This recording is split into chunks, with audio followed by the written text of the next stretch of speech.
in front of these early Kunkka fights. is, don't you think Tsunami an unsung hero of the last 2 days? Mm-hmm. Yeah, but that's because we haven't seen Eastern Europe play as much. Eastern Europe loves Kunkka, and so them relying on it is fine. But yeah, I will agree that for as anecdotally successful as I've seen Kunkka be, I don't know what the actual win rate stats are.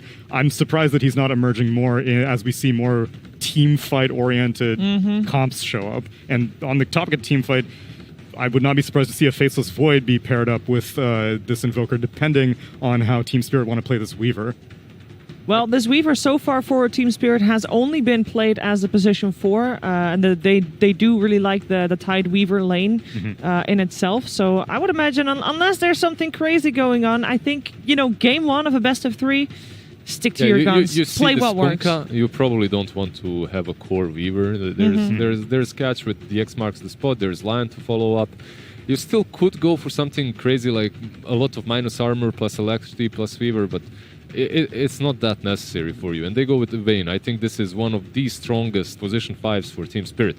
They've been playing Bane on Miposhka, dodging those Laguna Blades. Oof, and so Lion's finger of that was dodged. There's actually a clip in which he saves his carry with a Shadow Demon Disruption.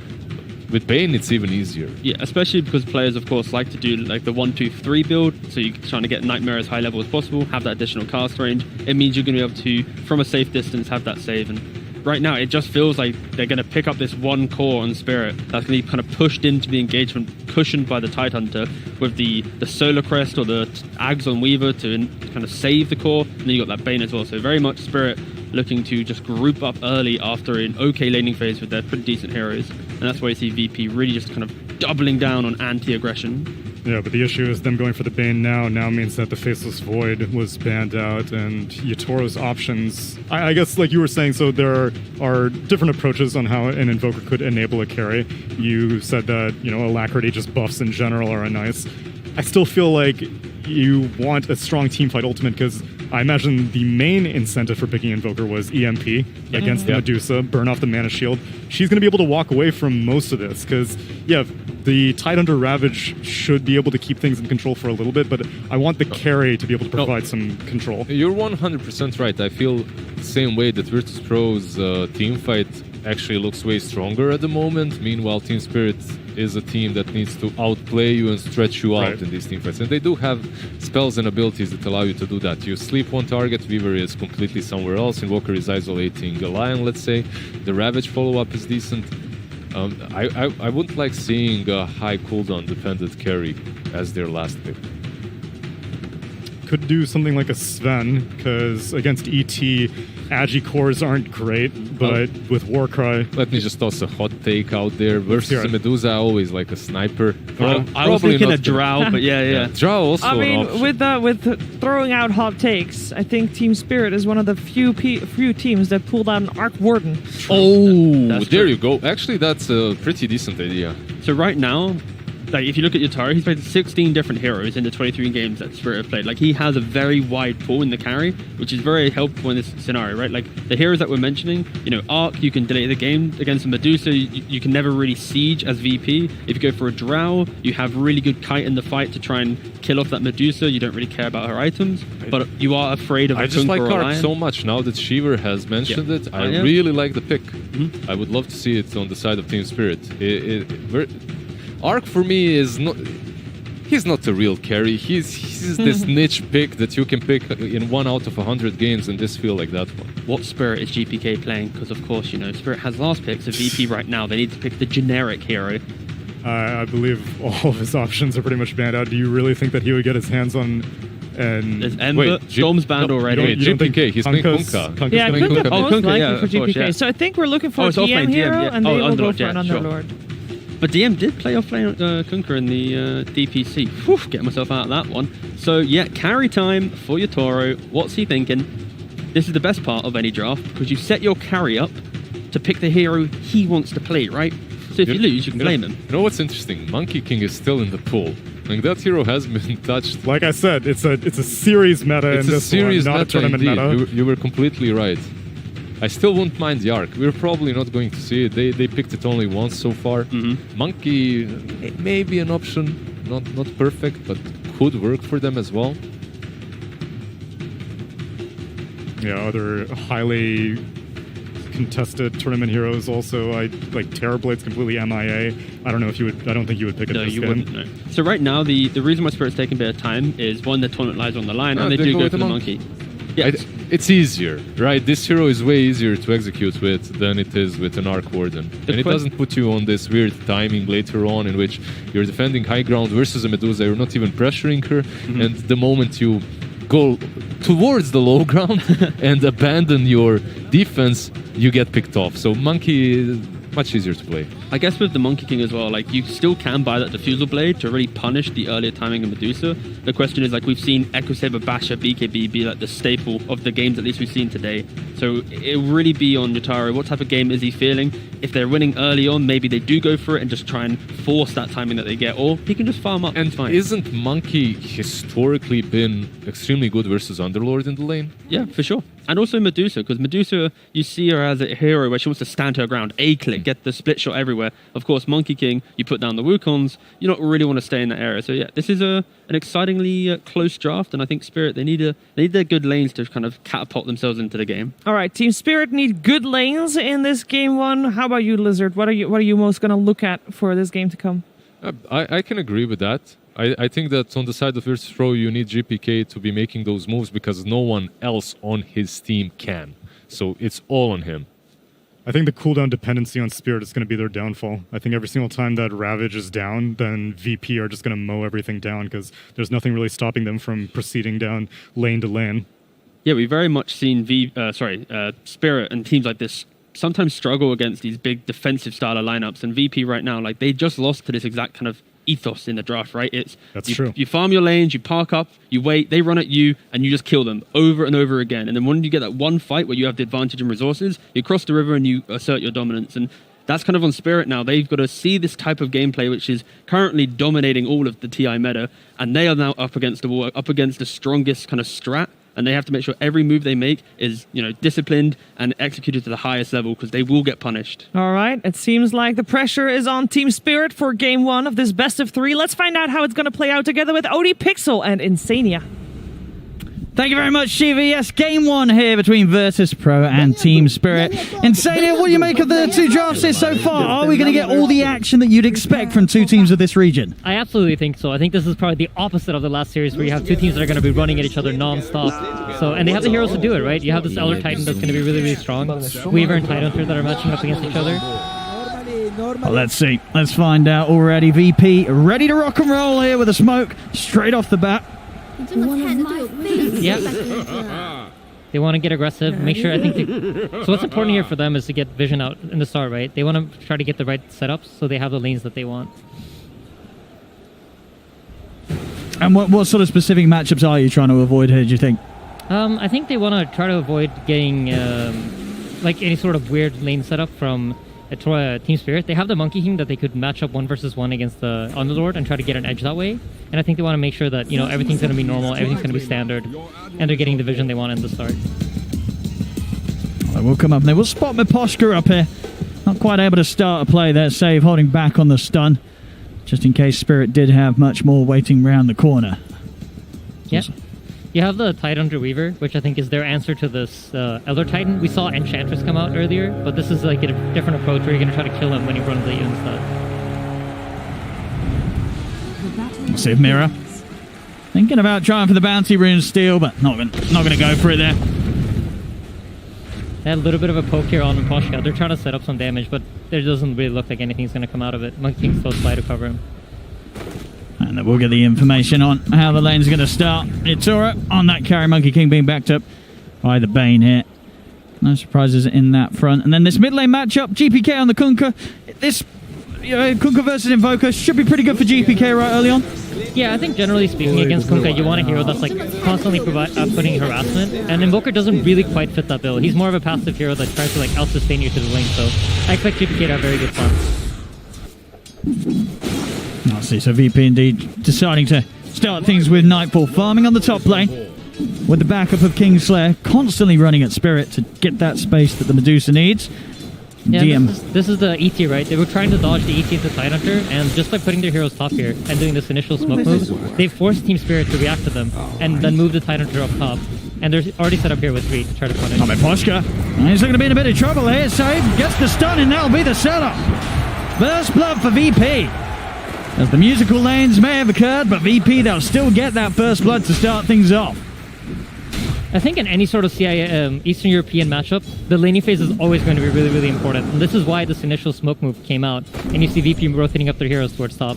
They don't want to let that Monkey King just dominate the Underlord in a 2v2 situation. No, absolutely. And as you say, it's just something that we haven't really seen as much in sort of previous tournaments, that sort of willingness to move as early as these two teams are.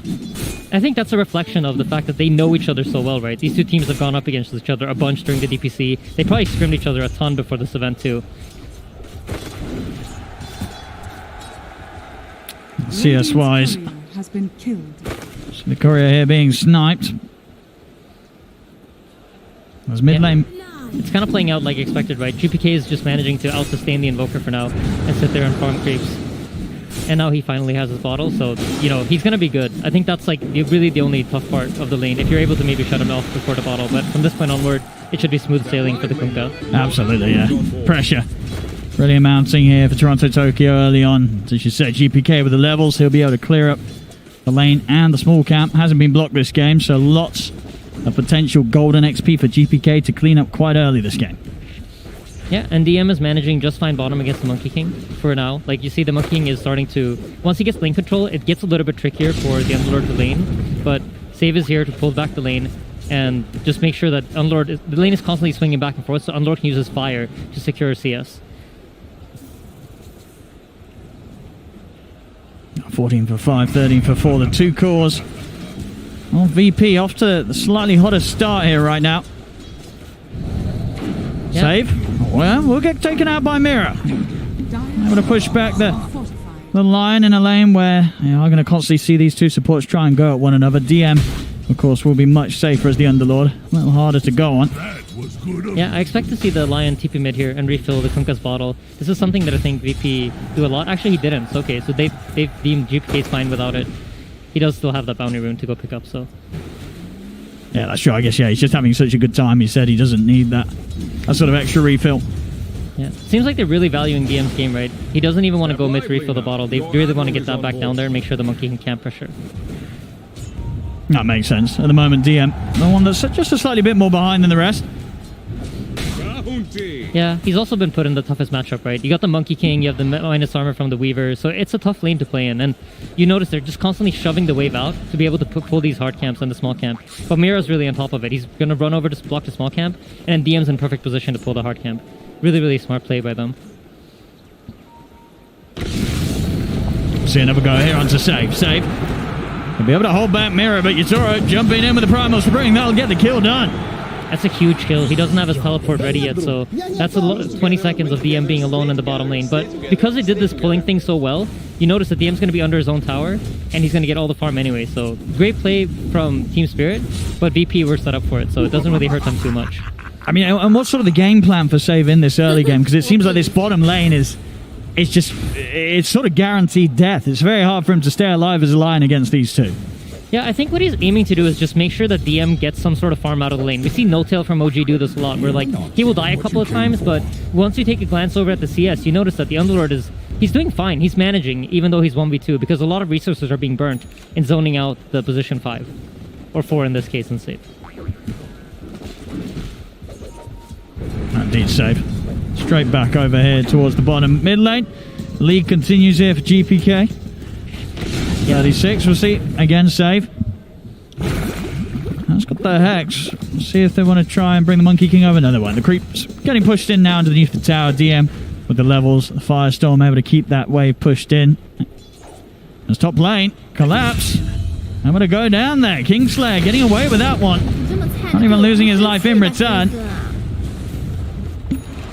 Yeah, and in the middle lane, as expected, right? You see the Kunkka is slowly starting to edge out the Invoker. This is a lot due to the fact that Kunkka can both farm out the lane with his Tidebringer and then rotate himself over to the small camp and farm it out while he's waiting for the wave to push back in.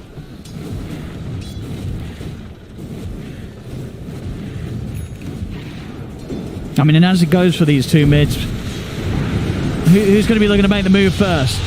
I think once Kunkka 6, you could expect some sort of support rotation over. It's pretty hard for the Invoker to pair up with any of his 2 supports to really get kills here, but with the right rune, you know, double damage, they might have some sort of threat, but without it, I think it's almost impossible. So expect VP to make the first move towards mid. See, top, they try and go on to Nightfall. Good cover here from Kingsley. Stomp out onto the 2 of them. We'll look to force them back off away from his Medusa. Yes, Nightfall will be able to continue to farm safely. Bottom lane, not going to be the same story for Yatoro, though. This time round, Save and DM will manage to kill him off underneath his own tower.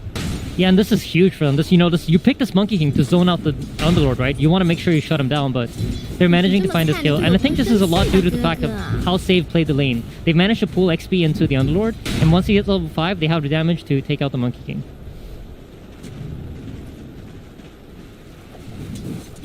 Do have a smoke here from VP, Kingslayer. Looking toward this mid lane, but Toronto Tokyo is playing very cautious. A scan comes out as well. He's aware that VP likely looking to try and get some sort of setup onto him mid. So an interesting thing about the smoke, he timed it with when you would normally go to stack the triangle, right? And since you see a Medusa and a Kunkka, you're probably expecting this ET to go stack the Ancients. So it was a really smart play from ET coming out, but even smarter by Toronto Tokyo, who read that move. Bottom lane. Look at the setup onto Mira, and with a stun and a hex, all away with the stick charges. Mira actually is going to live through that attempt there from VP. GPK not quite in range to follow up to that setup. And Mira will manage to get away. And you see they get this ward out behind them as a consequence. I think VP spotted it out though, as they have a ward right next to it that should have seen the Weaver place it. Have a look at this move top. Setter's been here from Eposhka. Toronto Tokyo. TP's over. Mana's gone. Nightfall getting burst low by the EMP. Tornado as well. As Toronto Tokyo leaves no chance for Nightfall to get away. Very good move there from Spirit, knowing that VP had left Nightfall on their own. I think they really need to make sure that they keep these moves going. And once you have earn charges on the Invoker, it becomes a lot easier. So this first TP is really important for him that it pays off. I think if the game continues going stale, you see VP's cores are just getting more CS for every minute that passes by, and their heroes farm faster, so it's on Team Spirit now to really try to enable the Invoker as we move into the mid game and get some moves going. I mean, I'm going to see a bit of a move up from the side of the map that DM wants to play. So he's now going to look to start sitting up on this top lane, holding back some of the pressure that's been put in and swapping things around with Nightfall, coming down to farming the other half of the map. Yeah, and just continued stacks coming out from VP. They know what their objective is. They just need to get items and try to hit their timing in the game. They want that Manta on the Dusa. They want the Kunkka to come online as fast as possible, and then they'll be able to fight back. But up until then, I think Team Spirit's going to look for pressure. All right, Toronto Tokyo. He's managed to come into VP's jungle and set him onto Nightfall this time round. TP backup will be coming in. Nightfall gets slow though. The Boundless Strike comes down. They take out the Medusa once again. Toronto Tokyo will die for this. But Mira and Yusoro, are they able to make it out of here? Mira, he's been found, caught out by the X-Mark. They'll drag him back. The vision's out. They take him down. Maposhka, he's come over, but he can't do anything to help, but he's only going to end up losing his life as well. We'll start. Yutoro, he was tempted to commit for save, but opts to keep his life intact there as he will back off. But a kill attempt this onto Nightfall, but this time around, a very dangerous place to make the move. VP easily able to respond and taking 3 heroes down in return. Yeah, and one of the advantages of having a greedy carry like Medusa is this hero can farm fast, right? So even though you're punishing it, he has the ability to come back into the game. And look at this, they want to go for GPK. Cold Snap. The setup, they'll be able to sidestep the Torrent. GPK, they'll catch him on the retreat here with the Tornado, and GPK goes down. Yeah, this is a massive kill. He was trying to come in and evade and try to take some stacks while he thought the enemy heroes were dead, but Team Spirit really fast on the response there. They know where to move their heroes. During all of this, you see Collapse just sitting in the top lane, and we've talked about Collapse a lot on the panel. This guy kind of likes to play like a carry. He is like one of the big players for Team Spirit that tries to stay uninvolved in the early game, and then once he hits his blink dagger timings, you can expect a lot coming out from him. And do you think that sort of early game greediness from him is going to be to pay off this game? How necessary is it that he joins the rest of the team? Can these other 4 heroes make enough moves to allow him to sort of AFK in that top situation? I think that's their game plan, right? They want to try to set up Collapse to be some sort of win condition for him. And I think so far the way the game's been playing out, it's feeding into that, right? Collapse is not really playing as a disruptor. There's nothing that's stopping him from allowing him to get Ravage off. The Kraken Shell will always purge out these stuns they see from VP's side. The burst damage is fairly limited. They might be able to combine some Elder Titan with Lion at some point, but it's a hard ask. So I think it's a good idea that they got going. The line's being drawn down at the bottom. Save. It's able to pick up the 6. Mirror, just trying to keep eyes on him. Also has GPK around him. Mirror, quite a bit of trouble here unless Toronto Tokyo can do something big. They got the X mark into the boat. No detection out though at the moment, and Mirror off to the side, but the angle is there. GPK finds them with the Tidebringer.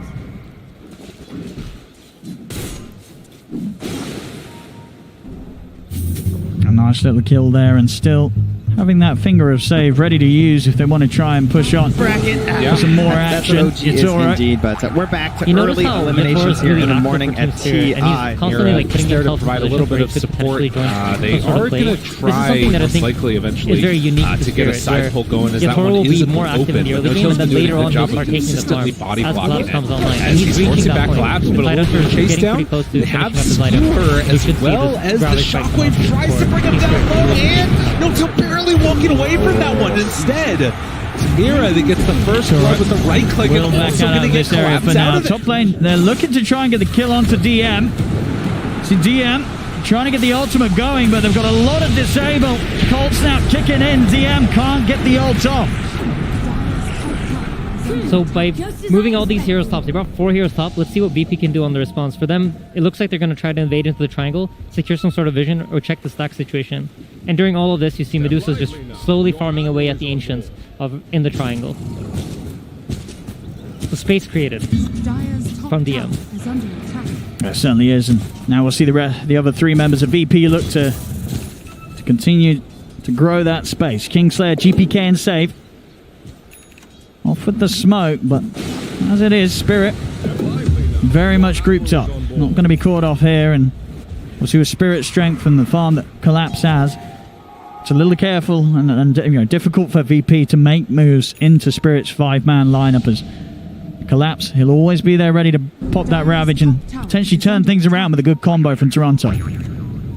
So one of the counterplays to a lot of TPs being used here is that the VP knows that Spirit are now stuck wherever they show on the map, wherever their heroes are showing. They know that they can play on the opposite end of the map. So at this point they realize, a lot of heroes bottom, we can move in, pressure out this mid tower, and set up for some sort of weak reaction where there won't be 5 heroes.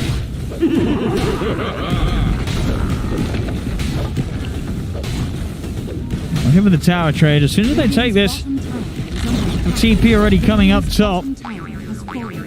Gonna have to be a little cautious though on the Bane. Still look to try and hold on to this mid. This top lane, Maposhka will be seen. No, not quite able to get the setup. Even with the rest of Spirit coming over, Maposhka, it's going to be hard for him to close in for a Nightmare lead in. As VP, they'll show their faces and back off as soon as they know that they've forced a reaction from Spirit, and Spirit backed over to their half of the map. Yeah, and if you take a look at the net worth, you'll notice I think VP are quite happy with this pacing. They're getting the farm on their 2 cores that they want. Medusa already has a Dragonlance Yasha finished up. Their Kunkka is extremely strong. He has Armlet, which is currently one of the strongest items in the game. We were talking about it back in the panel. I mean, the stats, right? The damage. It's crazy. It gives you 75 damage on a strength hero.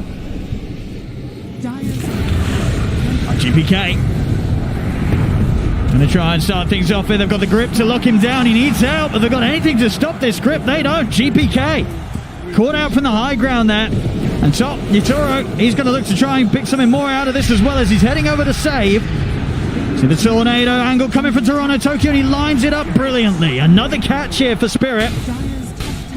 I mean, Team Spirit are playing this game extremely well. This is the pace they have to play with. They have to continue applying the pressure because they're getting out-farmed. If you look at the gold ticker, it's constantly moving in the favor of VP. So these plays are needed for them to slow VP down. But as of right now, it's not really working out. But they need to continue this aggression. And once the Tidehunter is strong enough to join them, that's when they really need to take out some towers and then start controlling map space. Sure. I mean, that's sort of the big thing we've seen, or not seen so far from Spirit, just fighting with Collapse involved.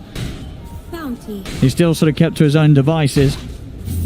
Yeah, and he's about to finish up the Blink Dagger, so expect the smoke coming out. time is certainly ticking. Nightfall and GPK getting serious farm so far this game. Spirit, what sort of setup will they be able to get here with Blink Dagger ready to rock and roll? Yeah, VP are doing a good job of only showing their cores on the lanes, while they have Medusa farming a stacked up triangle and the camps that are safe. You only really ever see the Medusa walk up to creeps if there's a hero nearby to keep him safe, and in this case that's safe. As they're attempting a kill on Collapse mid. New setup. But coming in, Collapse. Finger as well. And he's got Nightfall moving into position with the Stone Gaze. Collapse can't get out. At the same time, the fight kicking off the side. GPK has been caught in the Wukong's command. The boat comes crashing over there. GPK, he's still alive. He's able to armor toggle himself back out. He's getting away. He walks out of the whole team fight. They can't kill the Kunkka. And VP, they've managed to move themselves on top of Toronto Tokyo. He's trying to run, but the damage not going to quite be done here. Toronto Tokyo also surviving somehow. Finally, GPK goes down in the river. Ishitaro will manage to wrap around and get on top of the Kunkka. Yeah, he sniped him with a stun there at the end, but oh my god, those armlet toggles, those are crazy. He kept staying alive and then he keeps baiting Team Spirit into a bad position. Well, we're going to see them continue to try and fight here. Nightfall and DM, they turn towards Mirror, but now the chase from Yutoro comes out. VP, they've decided to bail out of this. They see Spirit just chasing them down. Save has been left over towards the mid here. Lead forward, big hit coming in with a boundless strike from Yutoro. Spirit, they're finding these fights that, as you say, they've got to keep going. They've got to bring this action. And my goodness, they certainly are. They'll take the team fight, and by the looks of it, they'll take this mid tower as well. Pretty much nullifying that lead the VP had began to create from the farm they're able to pick up on the map. And the best part of all of this is they didn't have to use the Ravage. The Ravage is still up, so expect to see Team Spirit to group up and go for another move here. They still are stronger than VP. The Stone Gaze is going to be back, but they're missing the Finger of Death, and the other Titan ulti is still down for another 20 seconds. And Miposhka, he's got grip. CPs are going to have to come in here, surely, for VP as Spirit. Do they want to commit for it? This they do. Save. We'll be able to come in for the trees, stop the Fiend's grip channeling. That was beautiful spellcasting from Save. And they have to keep GPK safe. We've seen in a few fights, really, GPK very much trying to be the front man here for the team. But with the damage Spirit have, the Spirit Vessel as well, it has been enough to really threaten GPK. Yeah, Team Spirit are aware that heroes were committed to the bottom lane, so they decided to smoke over towards the mid now. And they know that there are not a lot of TPs ready. So. GPK, again, he tries to walk down to see what's going on, but they find him immediately, drop the combo. GPK's trying to run Collapse. He'll go over towards Save. Stomp from Kingslayer, holds back Miran, Collapse, but Yutoro leads in with a Primal Spring, closes in onto Save. A Spirit, absolute killers here as they continue to just roam the map and keep VP completely on their toes. Yeah, and like I said, the best part of this is Ravage is not expended. Oh my god, 4 TPs to the top. Oh my goodness, yeah, indeed, and Collapse. Can you get in for the gush? Not quite. DM just out of range there, but I mean, you see it. It's Team Spirit just completely on the same page here with the franticness of the moves that they're pulling out. They're absolutely in control of the pace of the game, and I think during the group stages, it felt like if you don't control pace, you're going to really, really struggle. I think in the playoffs, we've seen some teams that have been able to, you know, come play away from that and start playing more to just play reactive.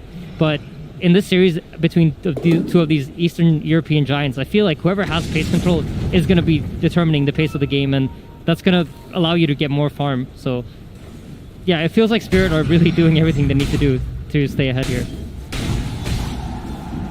Getting over, taking a bit of this triangle as well away from VP. VP playing a bit more cautious now. Top tower is under attack. Not seeing GPK being the one to lead sort of the movements now. That's so hard for them to kill the Tidehunter. So wherever the Tidehunter shows up, they kind of have to play away from. So Tidehunter goes top. You see VP swing over to the bottom side of the map. Radiant's top tower has fallen. See over towards the mid. TP's coming in as Miposhka's looking for the setup. DM, he's looking to play it safe. He's looking to take them out straight away with the Rift. He makes it just in time. Gets the both of them out of there this time round. Nobody will fall to Spirit, at least not yet. Spirit, they are chasing on. Again, just feeling so confident when they're fighting around their Tidehunter here. Collapse, very, very strong. Jump on the Yatoro there. They found him up in the trees. That was a perfect Link reveal for them. He just finished out the Blink Dagger, TP's mid, and snipes out the Monkey King. Let's see if they can get anything more here. VP whilst Yatoro is down. They're certainly going to look for it. Smoke up straight away from VP. Now it's their turn to hit back with the action. It seems like Nightfall decided to skip the Manta, and he's going to go straight for that Eye of Skadi. It feels like he needs the stats to survive. Step lively now. We're running out of time a little bit here on the Monkey King respawn. 10 seconds or so. So they're going to make a move quick, save. We'll get the opening straight in. Get the setup. And it's going to be Toronto Tokyo going down. Mirror. As the bugs out. And they've got the grip onto GPK. TP's coming in. Spirit. They may have lost their mid, but they will be able to get the trade onto VP's mid in return. This is all great space though. You see Nightfall's just farming the jungle, up top lane DM's just pushing out the waves. I think for even though it's a mid for mid trade, VP's coming out on top because they have both their cores farming out the side lanes and they're closing in on items that they really need. So great delays from VP. They're managing to keep this game even. Still coming out alone on this map, proving to be rather scary with Yatoro and Mirror as actively hunting as they are.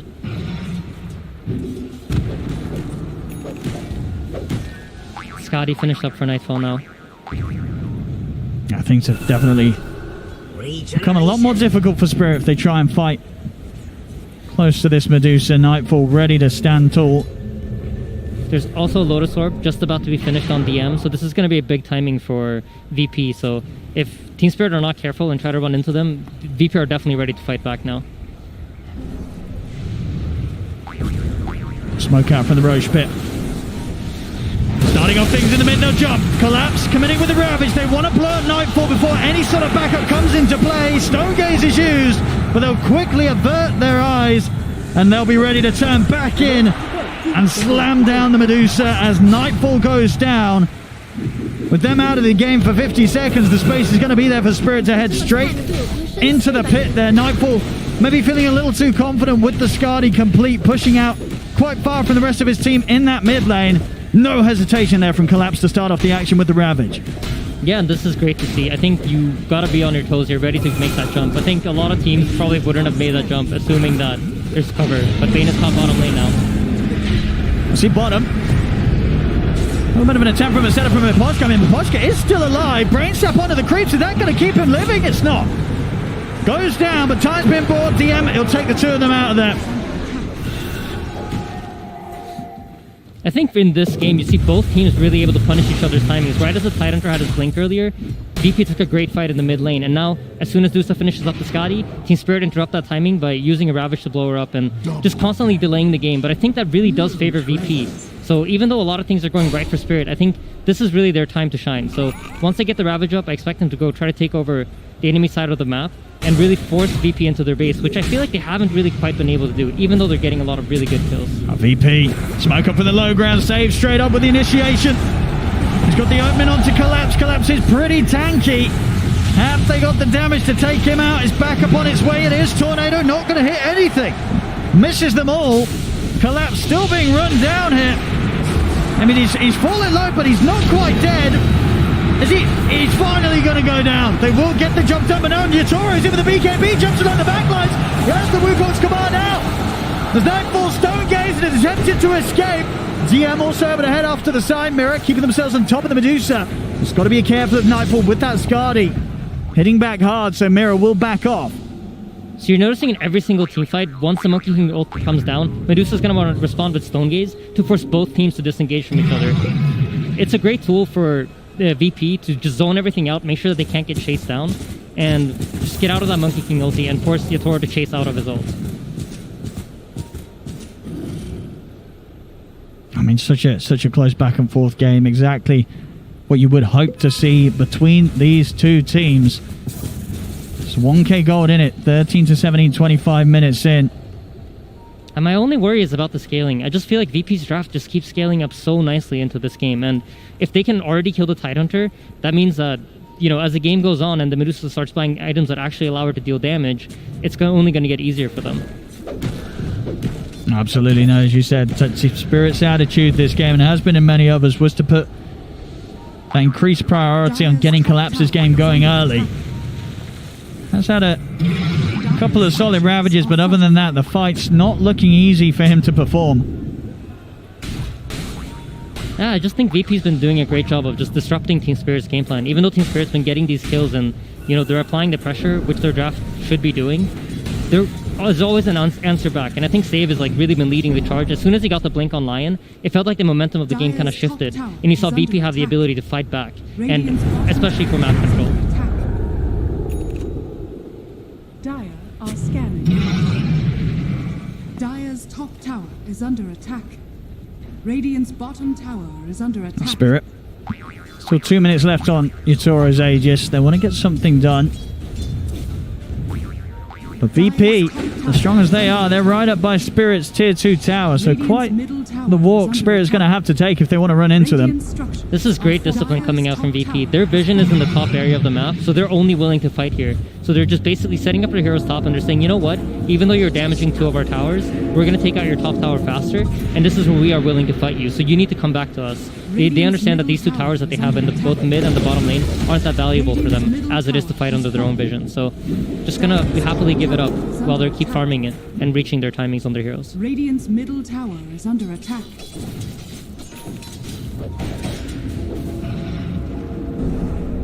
I mean, both are trying to force the others back here. It's VP getting as close to the tier 3 right now. What's Spirit going to do about this as Nightfall starts knocking at the door? Spirit, they're going to have to answer. Miposhka will turn up. Nice little sleep dodge at the stomp. Yeah, even gets a voice line from GPK. Radiant's bottom tower is under attack. But yeah, the way that Team Spirit have set up their wards right now on the map, if you take a look, they have 1 ward in almost every lane of the map. And this is because they know that once this game breaks up and both teams start resetting back, and it's a map control game, this is going to give them opportunities for pickoffs. Whereas VP set up 2 wards up in the top jungle, expecting Team Spirit to come to the top side of the map and try to fight them. So once we move into this map control state of the game, Team Spirit are going to be favored. We jump on a save. What more can they get? Got to keep eyes on that Aegis timer. 10 seconds. Spirit trying their best to force some action. A VP. Will GPK and DM get caught out here? Very tanky now with DM having the Crimson Guard. And DM, he's taking the 2 of them out. He can sense something's coming. Yep. Spider senses are tingling. No heroes showing on the map for too long a period of a time, and just decides, you know what, I'm going to take it safe. I mean, they really are. I mean, as expected, but you know, this game, you can absolutely see just how much these 2 teams know each other. Yeah, you can feel the tension too, right? Like the way that they're moving around. Team Spirit's very grouped up, so is VP. They don't want to make that mistake that might cost you the game.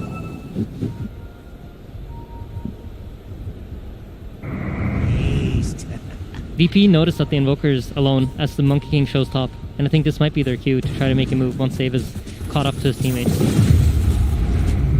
Miposhka.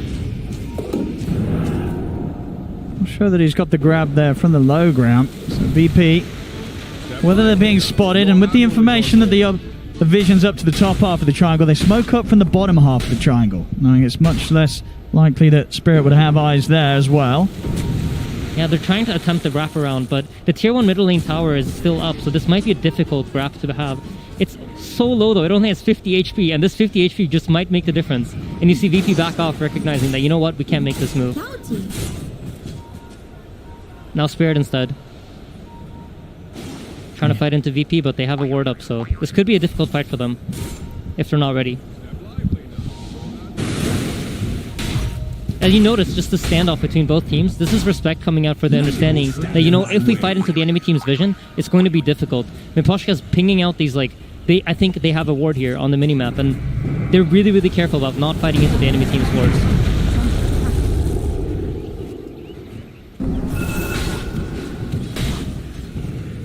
I mean, when are we going to see them run into? It seems that they're just reading each other too well. As just none of the teams are willing to fight into wards. I think it really comes down to that. And if you're Team Spirit here, you recognize that Roshan's going to be up within the next minute or so. So you want to control the top side triangle. And very likely we're going to see VP fight back for that Roshan. Because if they don't, it's going to go down so quickly.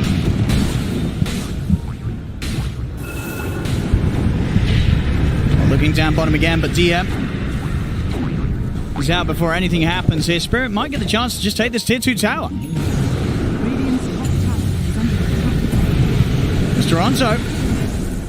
So look for Kingslayer here. We'll commit with the BKB. See how much further they can chase. Oh, that was a great read there. Toronto, you knew that Slayer was going to stand still to avoid the Sunstrike. It ends up coming straight down on him. He reads him like a book. A beautiful play right there. That was excellent. But you can tell how tense they are, right? That BKB usage from the Invoker just indicates, like, you know, they're always scared that someone might be there to back them up, as DM is caught mid. I mean, yeah, straight away in the mid. Miposhka's caught him with the grip. And they turn that quick kill on a Slayer into something a little bigger. DM now out for a minute. Yeah, and Roshan's just about to respawn, they think, but it seems like he's not. So, no Rosh on the first timer tick.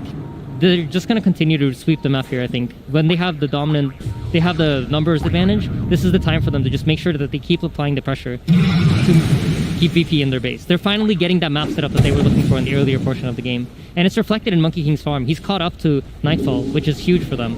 They need this Monkey King to be able to stand his ground.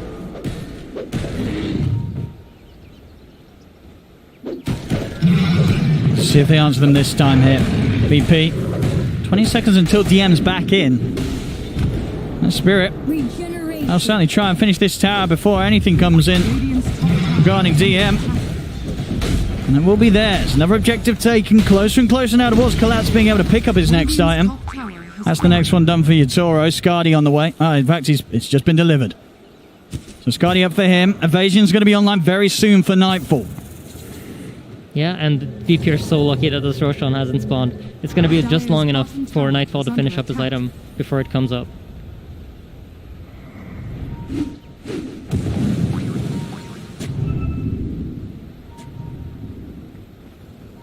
Both teams just so patient this game.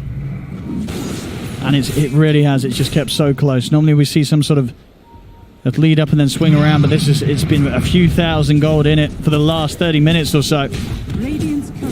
I just think both teams are doing exactly what they're supposed to for their drafts to play out, and getting into this late game, I thought that, you know, for sure VP is going to have an edge, but I think with how the game's been panning out, you know, it feels really even. Either side could really do it. I mean, it's just that, you know, this whole game, Yatoro is the Monkey King. He's been keeping right up with Nightfall's Medusa.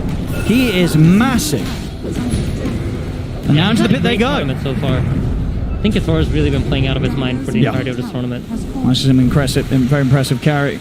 Monkey King here this game. VP, they are going to want to do something about Spirit getting this Roshan, but the Wukong's command is down. Yatoro daring them to step up into this. GPK will lead things up with the boat, but Yatoro commits with the BKB. They get the kill, VP, but Spirit, they get that Aegis secure. Ravage out onto the four of them. DM trying to take the boat, but the grip is holding around for it. No, it's not DM. He's able to step over and take everybody out of there. What an unbelievable play by DM. Crazy! What an attempt by VP. Like, when you think about it, how crazy you gotta be to pop that Stone Gaze, run into the Monkey King. They did get the Roshan kills. They got the kill. Gold, so yeah, they got something out of it. They're straight back out. Yeah. They know that the Aegis is on Yatoro. But the Ravage is down, and so is the Monkey King ult and the Fiend's Grip. So this could potentially be an opening for VP to try to do something. They've still got the finger, so they've certainly got the burst if they can get that jump from Save. He's been pretty good at it so far, very willing to just throw his body in to find that initiation. And look at this, they send Nightfall top to show on the top wave, trying to give Team Spirit the false sense of security here in the bottom area. And then Save goes in, drops the ward, not going to find the initiation this time. Oh, Slayer. Oh, what a stun. Oh, he's got the two of them here. Save. Forced out to the side here, but the bugs are upon him. He'll turn. But Save, he's just dying to the bug of Mirror. Yeah, if you get the initiation on the two supports, it's just very hard for them to fight back. Both ET caught, Soul Save, and you notice Team Spirit, Virtus Pro recognize that, and they immediately back off.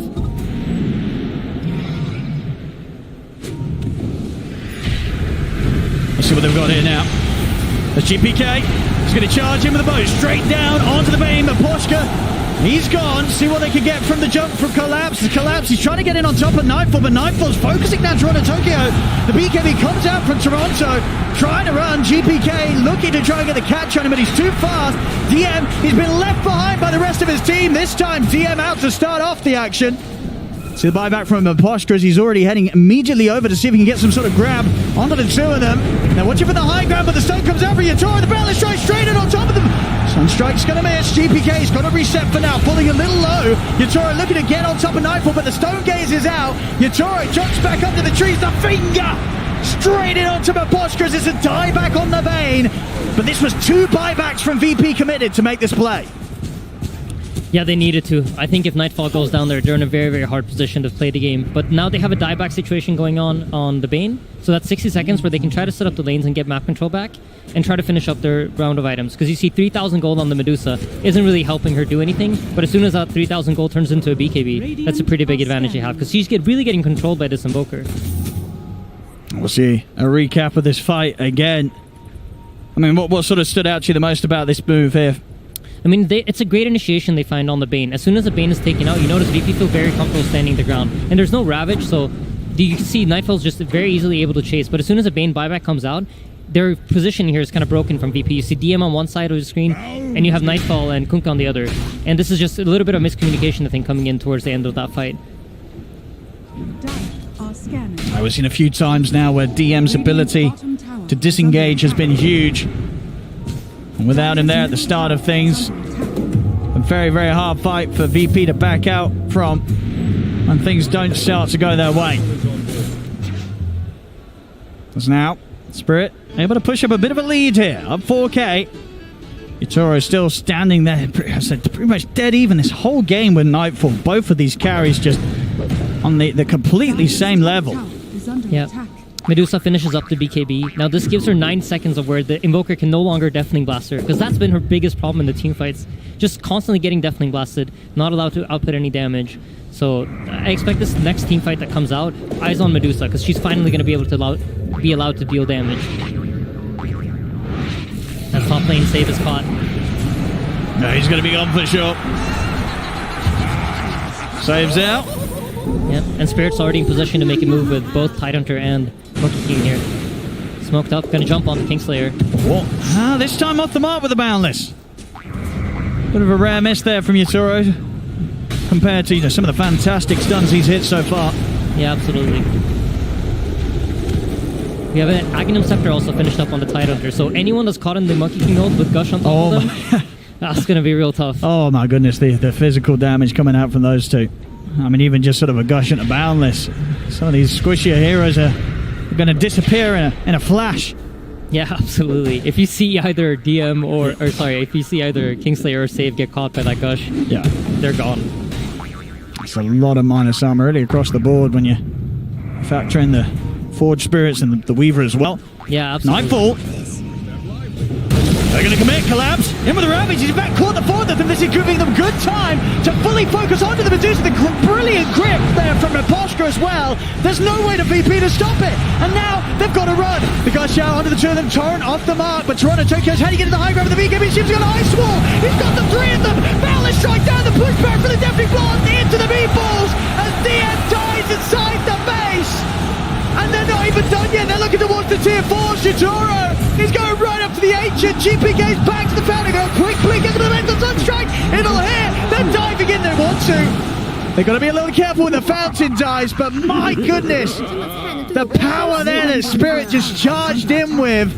And I mean, Toronto, Tokyo, he guarantees them those extra kills. Just going straight in with the BKB Shivas. There's no escape from VP from this Invoker. But they're not scared on Team Spirit at all, right? They're just charging up the high ground, showing no respect. They don't care if Zeus has the buyback. They're glad to give up the Invoker kill if there's a buyback on the Medusa.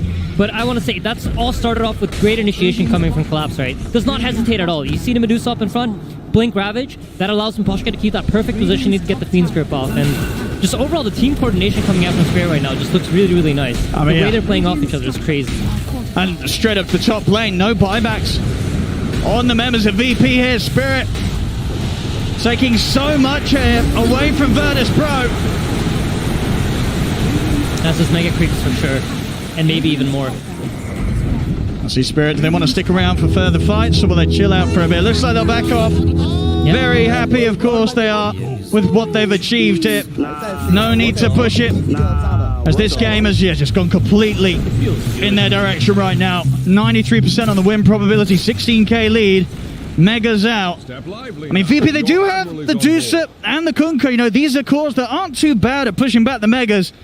but no doubt about it, a tough position for VP to play from. Yeah, the Mega Creeps, the real advantage that it's giving VP right now is, Team Spirit right now is just that it's going to keep VP in their base and allow Team Spirit to kind of decide what do we want to do with this. The Mega Creeps themselves aren't going to actually apply that much pressure outside of just making sure the VP can't freely move out on the map and make any moves that they want. So Spirit, they're just going to wait for Roche. It could spawn in about 30 seconds.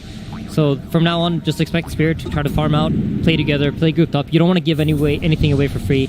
Maybe even potentially try to set up on these lanes as they see VP heroes pushing out of their base.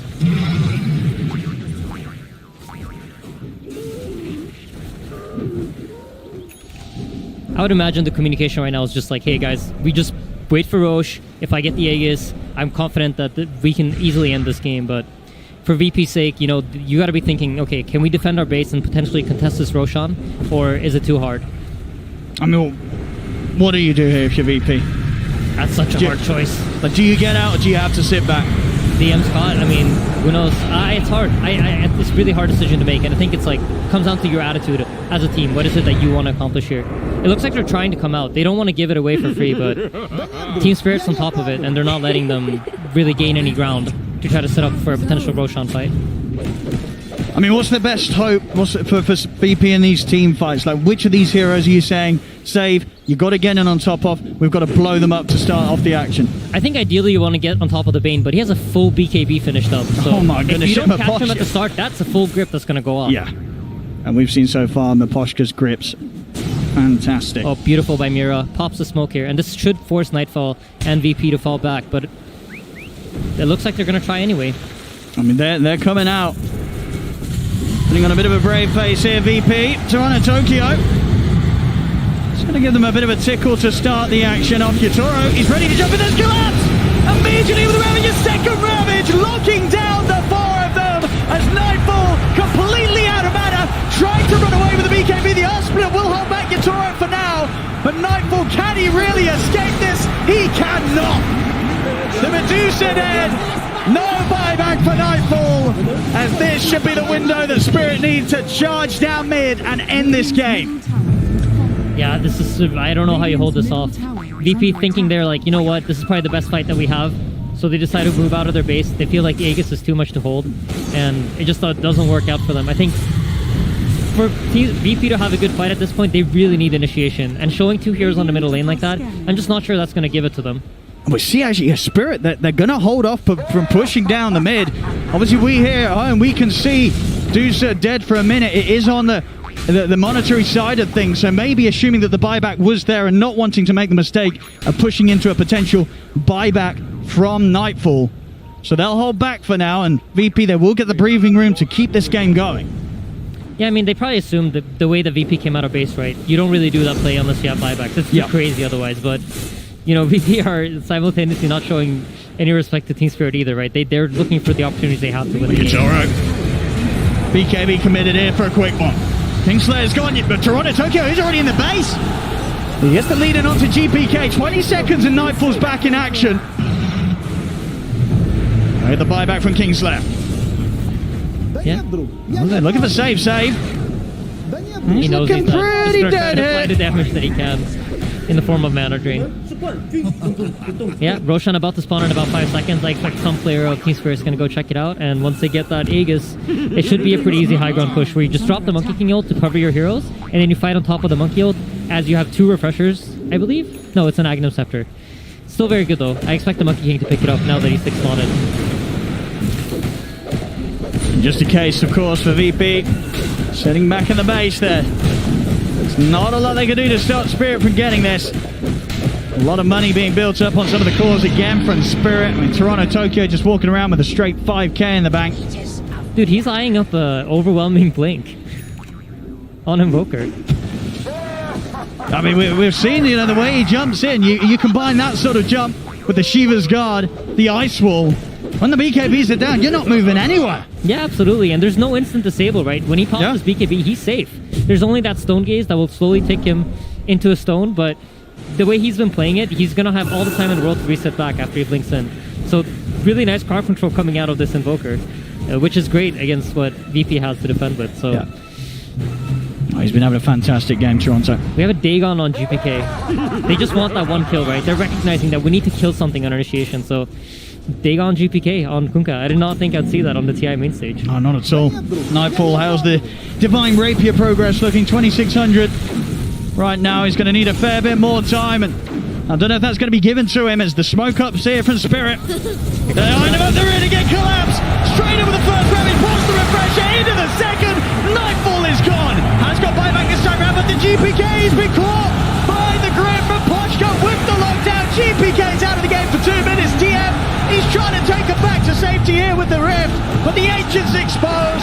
GPK dead. Yatoro and the team looking to close things up. There's Nightfall. He's trying to draw their attention away from the Ancient. Can he do so successfully? Yatoro's committing. They want to just close it. They're looking for the game. They're looking for the objective. They'll get it. GG is called.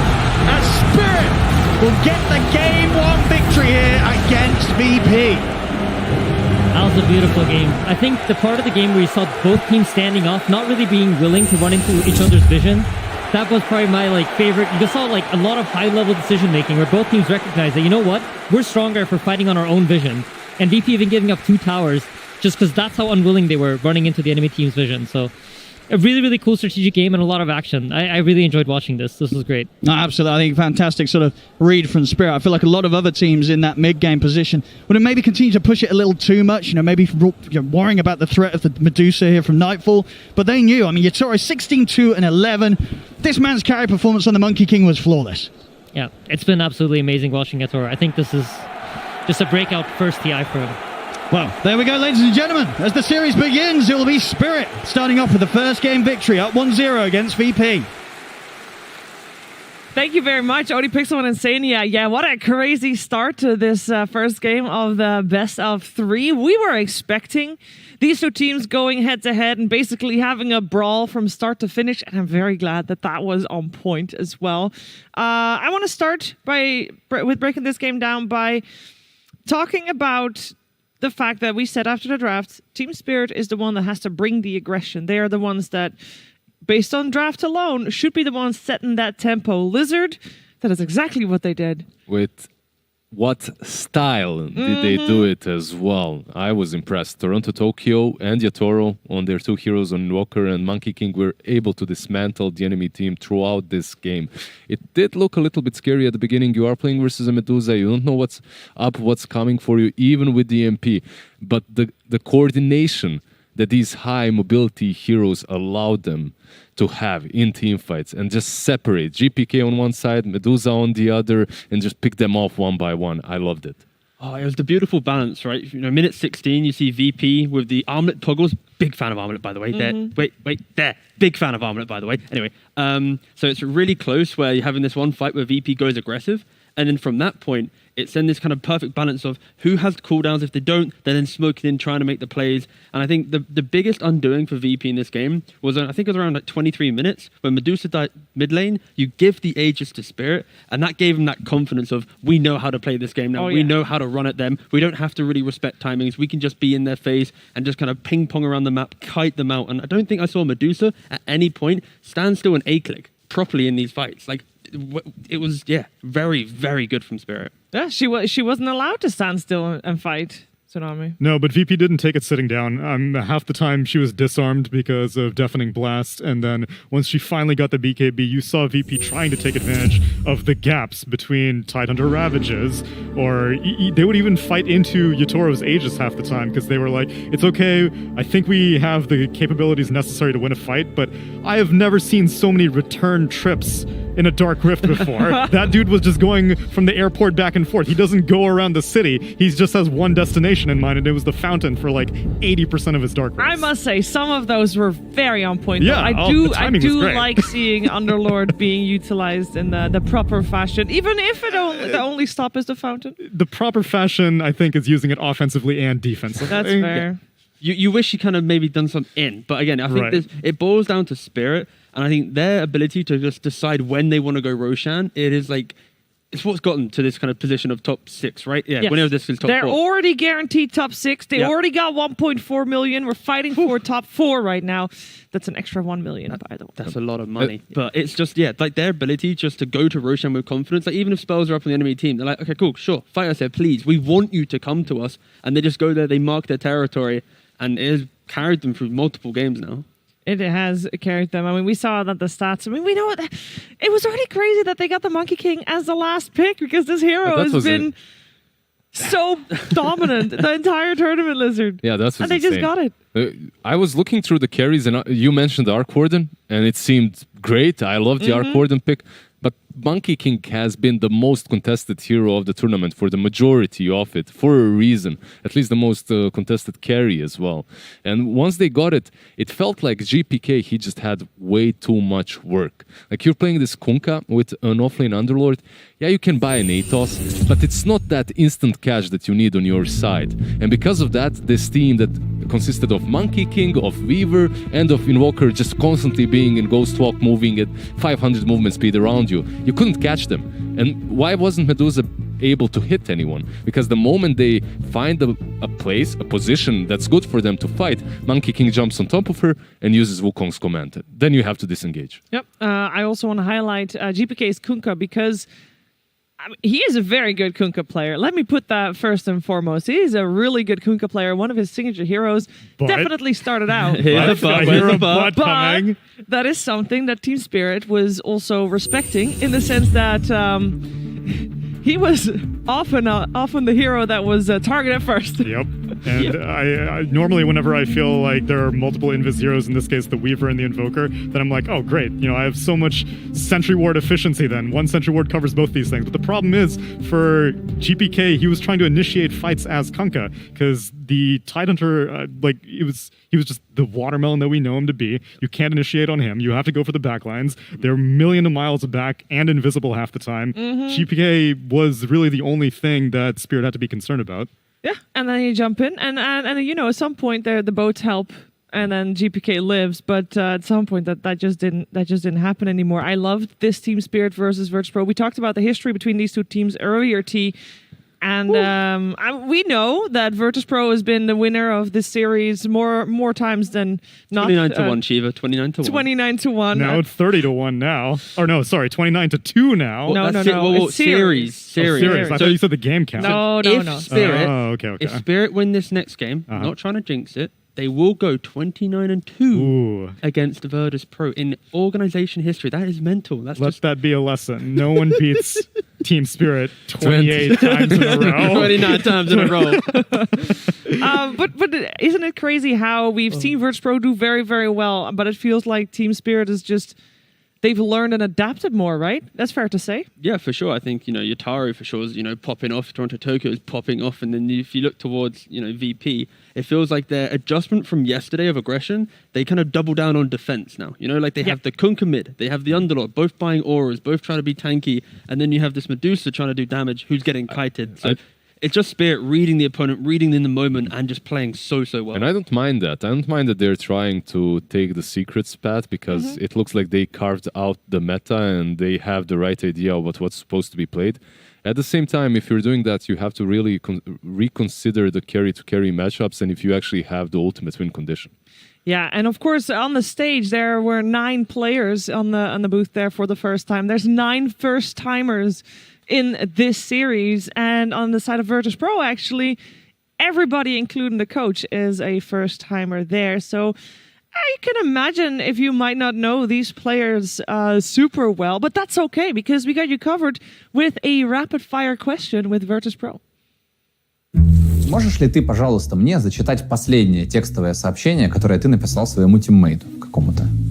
Я скинул там мем про, Virtus.pro раскрыть свою первую стратегию на TI10, и КПК и Nightfall съели весь провиант на International для того, чтобы другие команды голодали, и там дальше. Я скинул какой-нибудь. Это секретная информация. Секретная информация. Про игру что-то? Про тренировки? Да. Кто наиболее вероятный человек в вашей команде, который начнет кричать во время матча? То есть аватарка одного Рамзеса, и на ней был слово Диман. Диман? Да. Там, условно, он немного непристойные вещи там орал после одной выигранной карты ниже сетки мажора. Поэтому пускай будет он. Кто наиболее вероятно начнет первым кричать во время матча? Егор. Егор. Он сказал, кстати, что ты. Последний фильм, который ты посмотрел? Дюна. Мы ходили всей командой в кинотеатр. Понравилось? Нет. Вообще никому не за что? Только Даня вроде за что. Последняя вещь, которую ты купил себе? $5, чтобы купить с комментаторами вот там фраз. Чью купил? Алсера. Спасибо. Шучу, не Алсера. Кто худший руммейт? Вот кто, с кем тяжелее всего жить приходится? Так, это довольно сложный вопрос. Сейчас все очень молодцы. И никаких нет? Нет, все идеальны. Все идеальны? Без шуток. Кто будет выражаться не самым лучшим образом в своем тиммейте? Очевидно, только купец. Справедливо, справедливо. Самый тяжеленький, наверное, Егор будет. Егор. Почему? Такой, требовательный во многих моментах. Кстати, интересно, до тебя все отвечали, что все офигенные руммейты. Ты нарушил эту традицию, да. Смотрите это видео, ребят. Well, don't worry. They weren't able to watch this video. They got other things on their minds because they are ready to step back into their booths for playing game number 2 of this best of 3 series here for elimination or for moving on. That sounds way better. The best of 3 series for 4th or top 4 at this International 10. And we know Virtus.pro can deal with being a game down and recover. So I'm not too worried, but I am curious to hear from you guys, like on the Dota side of things, Tsunami, what would you like to see them change? I think they're coming into this cold. I think Spirit, what's most impressive to me is that in that last game, it didn't even feel like their draft was still anti-OG mode. It felt like they were like, okay, we're going to beat OG, and then we are already preparing for Virtus.pro ahead of time. And so they have warmed up, both literally and figuratively, whereas I think VP, this game 1, needed to get a little bit of that, oh my god, we just got knocked down to lower bracket, get those shakes out. So more than anything specific, I want them to emotionally bring themselves together in this game number 2. Yeah, that's probably the best for Spirit, right? Playing versus a regional team after after having to play the same day. How much research you got to do? Exactly. You don't really have to do the research. You did 3 months worth of research. You have these guys on your friend list. You can scroll through what they've just played, prepare for it, ban out a couple of those. Meanwhile, at the same time, I think it's maybe mentally difficult for Virtus.pro to adapt to the fact, oh my god, these guys just won versus OG. They just won hard versus them. They eliminated OG. Does that get to you? I think that gets to you a little bit. You can see that they're banning out Collapse's hero. They banned out that Magnus that OG just left in free. Yeah, no, exactly. I think if you maybe look towards heroes for a little bit, I mentioned it previously, but I would love to see a difference in hero archetype from mid to offlane. DM, GPK, I want one to be more of a playmaker and one to be the tanky guy. I think, fundamentally in all drafts, you need to have that one kind of lad that you push out into the front, that tanky unit that you have to get through. But having 2 in the same lineup with a carry that also is getting kited, that is a bit of a difficulty. So I'd love to see either probably GPK shift away from that and get into more of a backline jumping style of hero to kind of punish the amount of kite that a team can really draft. Yesterday we were on the panel for PSG LGD versus Virtus.pro, and you said, I really hope we're not going to see any spirits in the mid lane. But basically what you're saying now That's is, true. I want to see spirits on the mid lane. Yeah. Okay, well, the thing is, right? Just because you don't like it doesn't mean it's good, all right? And I think right now, VP, they could go out of this tournament, Shiva. So I have to at least lean towards something that could help them, get to a game 3. I think everyone wants to see a game 3. So this one time I will forget that I dislike watching spirits because they are rather good. And I might, hope to see it appear. If they don't get banned, though, right? Yeah, they did get banned. Yeah. 2 out of 3, I believe, that are played on mid, at least, have been banned out in that last game. And Kunkka, for me, is really solid versus them. I like Kunkka versus them. I like Kunkka versus Invoker as well. It was just that there was no follow-up. If I was to find a culprit of that last game, not a player, but a hero... Blame something. I'm not going to blame time. Who is it? I just feel that they could have had something more active on the offlane. I feel that geez. Doesn't like the Uber driver. That's okay. harsh. Yeah, the Uber driver is... there's a reason why the hero hasn't been picked Wait, whoa, Quite a bit. whoa. It has been picked by Virtus Pro. They've not No, lost overall, a I single mean, game with it. overall, Yeah, it they hasn't have been picked a lot, now. and They you have left now. Monkey King Same for in the Medusa. pool. The yeah. main thing I think Lizard's trying to say here is the Underlord before the success we found was against Terrorblades, against push lineups, against very clean concepts That's where true. Underlord has value. In this kind of blind pick phase where it was pick Underlord into the Abyss, in which Spirit, they don't really have this innate pushing lineup with some summons or some, auras. Thank you very much. No worries, my man. I got you. But You get me. I mean, we're saying the same thing. Tanky boy, get out of I here. can come up with some culprits also. No first phase Medusa. Don't want it. Oh, All right, I am ready for a game 2 between these two teams. Let's get into the nitty gritty. Let's get into the draft of game 2. Team Spirit versus Virtus Pro. Game 2. Game 1 delivered, guys. Game 1, we were told it's going to be an Eastern European brawl. They're going to bring the fire. It's going to be back and forth. And it was super exciting. It was also a Game 1 of a best-of-3 elimination. And I always think that Game 2, the team that has the most pressure on them, the team that has potential of getting eliminated in this game, normally plays a little bit more safe, a little bit more reserved. Conservative? Sure. Spirit cannot get a comfortable wins position, right? I think that's the main thing we're trying to say here. Like, if Spirit want to be able to close this out 2-0 and finally beat Virtus Pro as an organization since, 2015, they're going to need to treat this game as if it's, back to game 1. And I think that's a lot of teams struggle, especially in competition. You're able to beat these teams in best of 1s, right? Or even like best of 2s, but the ability to continue converting your concepts and your confidence, knowing that, wait, we're 1 game away. That's when these better teams, more experienced teams will beat you. But again, both these teams, experience-wise, they're the young guns, Can they be defeated? They just won versus OG. Yeah. They shaved their head. They easy game in all chat. They did. And they didn't just 2-0 OG, right? Because before that, they already 2-0'd Fnatic. Like, they're reaping havoc in this lower bracket after getting knocked down by IG. So I think they want a rematch. They might get that chance if they continue on this track. And of course, it's important for them to, beat Virtus Pro, their fellow Eastern Europeans team. But I also want to point out again that whichever one of these two teams wins has got like some of that glory or potential coming out from former Na'Vi. The last time there was an Eastern European team in the top at a TI was TI3, where Na'Vi came second. And ever since, it's only been top 6. It's been always Virtus Pro, And and it's they've always always been Virtus Pro. top 6, exactly. And Virtus Pro after TI9 in shambles. Everything was up in the air, who's going to play where and stuff. And now there is one team needed that will rise out of the dust. How incredible is it that it wasn't only Virtus Pro that was in shambles? The whole region looked like a mess. Yeah. And from all that chaos has given birth to these 2 magnificent teams, these young stars. Love to see it. Like, that is actually incredible.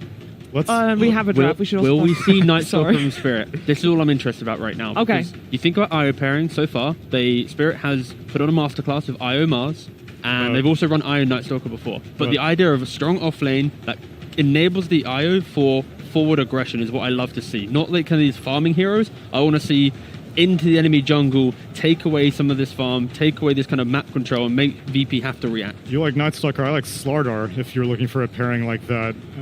I don't really know if it's as much of Collapse's dynamic. I think whenever they ran that IO Mars... Night Stalker is definitely more in his avenue. Right. I would agree with Tiga as well there, yeah. The IO Mars, so there are carry pairings. I feel like the IO would leave Collapse a lot earlier than most of these off-lane IO pairings. Like an IO Slardar, I feel stick around for much longer. This one with Collapse, he's just like, I don't need you anymore. I'm going to take it from here. So something like a Tor or Luna or whatever Exactly, works with an IO could be good here for Team Spirit. They don't have to draft it instantly. Maybe they will. They go with the Tide Hunter. Why Good not? Boy. There he is. It's the boy that was left in the pool.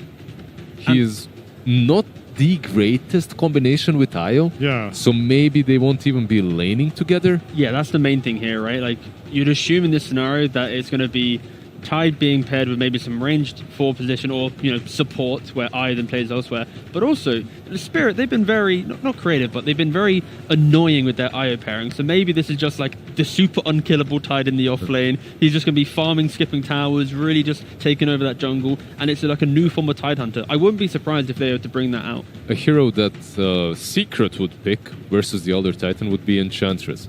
Now, is it the best pairing with an IO as position 4 and 5? Probably not. But versus Elder Titan is decent. Miposhka has played that hero throughout his career. So maybe it will. This will be the 8th Tide Hunter that Team Spirit play at the International 10.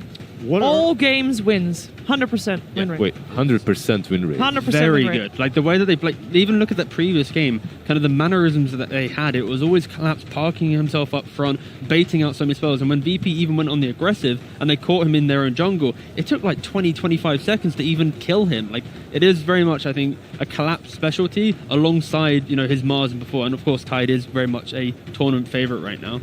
So you talk about Tide rates. What's their IO pairings typically, Shiver? All right. We talked about the Luna. I think they've done Monkey King as well in the past, which again somehow slips by first and so far second phase bans. They banned the Luna themselves, actually. Oh, wow. So that's a little bit... You can understand it. You're picking a Tide Hunter. When it comes to the pairings that are good versus him on that safe lane, Luna comes to your mind. Sure. Another hero that you might want to ban out, but it's not truly Virtus.pro's style, is a Doom. Like that's a hero that you usually ban out if you're worried that your Tide Hunter will be countered. I will say that the IO for Team Spirit has been played by both Mira and Miposhka. They switched it up a little bit. They've played it a lot in combination with Mars when Mira plays it, of course. And actually, it's only played in combination with Mars when Mira plays it. And the time that Miposhka played it, that was twice. Once it was with an Ursa, and once it was with a Sven. Yeah, so it was the carry pairings that I'm particularly interested in. I'm glad that they don't play Gyro, because that fell off the face of the cliff in the group Now, stage. That's pretty bad. 13% win rate? Yeah, It was abysmal. But the key reason why you don't see, I think, carries thriving with the IO pairing right now is because, look at VP's heroes, for example, right? This casual Bane into IO, you have an IO, so you're not going to have this innate save other than maybe Relocate, but your rest of your team should be able to stun him up. So this value of grip, when you're trying to push this one core into the middle of the fight, this casual 5 Bane, he's going to throw a grip on that hero, lock him down, and as long as you cancel the Relocate, naturally you're not having additional saves, right, in your lineup. Because like IO plus SD is not really a thing, right? IO, Oracle, not a thing. So it is very much Virtus.pro's way of dealing with IO is going to be, if you come into our territory with ET defending these high grounds, we're going to sleep you, we're going to grip that big core you're trying to fight, and you're going to kill him Storm right here? Probably. No, it's an Ursa. Yeah. Okay, a different hero that can deal with the Tide Hunter. Why I asked is it the Storm? It's because all the spirits are still left in the pool. Yep. And during the group stages, Storm looked like the strongest spirit. Right now, I think Ember might have taken the throne. Oh, yeah. Still, though, having the Storm Spirit versus IO always feels nice, and it is a GPK special. T, do you mind looking up stat for me real quick? Hit me. Can you give me GPK's competitive win rate on Storm Spirit? Look, I would don't love go, to. but On it, boss. On it. EG. No, I want all time. No, Give me the we're all-time including that. numbers. We need to include the EG stint. That was the best stint. For All right, Storm I Spirit. take my special back. Go. It was definitely very special during that tournament. Special, all right. In not the greatest way, but after I got that, it. it What you looked got good. for me? 35 games Ooh. and a meaty 42.86%. Yo, win he rate. brought it up then. That- That means before this tournament started, he was like 35%. It right? was really low. But you compare that to his Ember, 68%, his Invoker, 72%, his TA, 68%. Like, very much Storm is at There the was bottom just of something his about heroes. that tournament that totally didn't work for him on Storm. I think that tournament on its own ruined that guy's stats on Storm forever. You see his Team Spirit, they pick up the Shaman, so most likely this IO is going to be playing in that safe lane with the carry, and then it's going to be a Tide Shaman pairing. I wouldn't be surprised if they pick up the generic Toronto Tokyo hero here to give that best IO pairing available at the very end, unless they already have something in mind. And you're already setting yourself up for any of the spirits on the side of Virtus.pro. If you remember Singapore Major, if you remember after that the Annie Major, If there's a spirit, you pick up that Shadow Shaman to hex him, shackle him, and to control him. This is the hero that probably brings the most control after Lion in the game. And previously, we were mentioning the idea of like IO plus carry and how it's not been that great in regards to, say, the Gyrocopter kind of fell off a little bit. I love the idea of picking a mid laner that you can play with, right? So he'll play the side lane, enable the carry. As soon as that laning phase collapses, he's going to jump into the Leshrac kind of situation, play behind the Tide and the Shaman, and it's going to be this kind of annoying 4 playing with a hard carry. Like, I wouldn't be surprised if Spirit just fully all in on some like late game hero, because this 4 combo that they have, if they have active, an item right? each, very active. This is actually going to be the first Leshrac that Team Spirit will play at the International 10. That is the Viper. Well, massive to pull out. The Viper coming out for Virtus Pro. That's not a spirit. That is not a Tsunami? spirit. I don't know. I'm wondering if this is their offlaner, actually. So I'm wondering if this is gonna be picked mainly because they want to break for Tidehunter, because otherwise I see minimal incentives for this. Yeah, he is a little bit tankier versus magic damage, so you see a core Leshrac, you come out, you're like, okay, fine. I've got corrosive skin on Viper, life's good. Maybe I'll be able to tank a bit more than most offlaners. You might have been concerned about something like a Spectre, but I don't think so. I think this is just going to... It feels like the mid... Oh, of course, they can flex it to the very end. Again, you know, Virtus Pro, they will have the ultimate last pick in this draft. But I feel like this is just the casual mid Viper that's going to be able to lane into the Leshrac, has equal amount of wave clear. You're not going to care about the Leshrac at all. You buy that early bots, and wherever this kind of 4-man Death Ball of Spirit want to move to hit an objective, that Viper will move on in, park himself there, stop that Tide from being tanky, and the whole concept of Spirit's lineup is Tide up front. And of course, Kraken Shell, he is broken by the Nether Toxin of Viper, so you aren't tanky at all. So it's very much a casual Viper to remove that tanking. Now Spirit going to need that carry to fill that void. I like that idea a lot, especially if you consider that Tidehunter might have a little bit of a difficult lane if you don't play it correctly, as you are playing into an Ursa. It can get hairy. But I'm not the greatest fan of GPK playing an elimination match on a Viper. Agreed. I think like you're tying his hands a little bit. At the same time, if that's what they think this team needs, all in for it. Do you want to know his win rate on Viper? Mm-hmm. Sure. I should have asked that once I had the result. Okay, fine.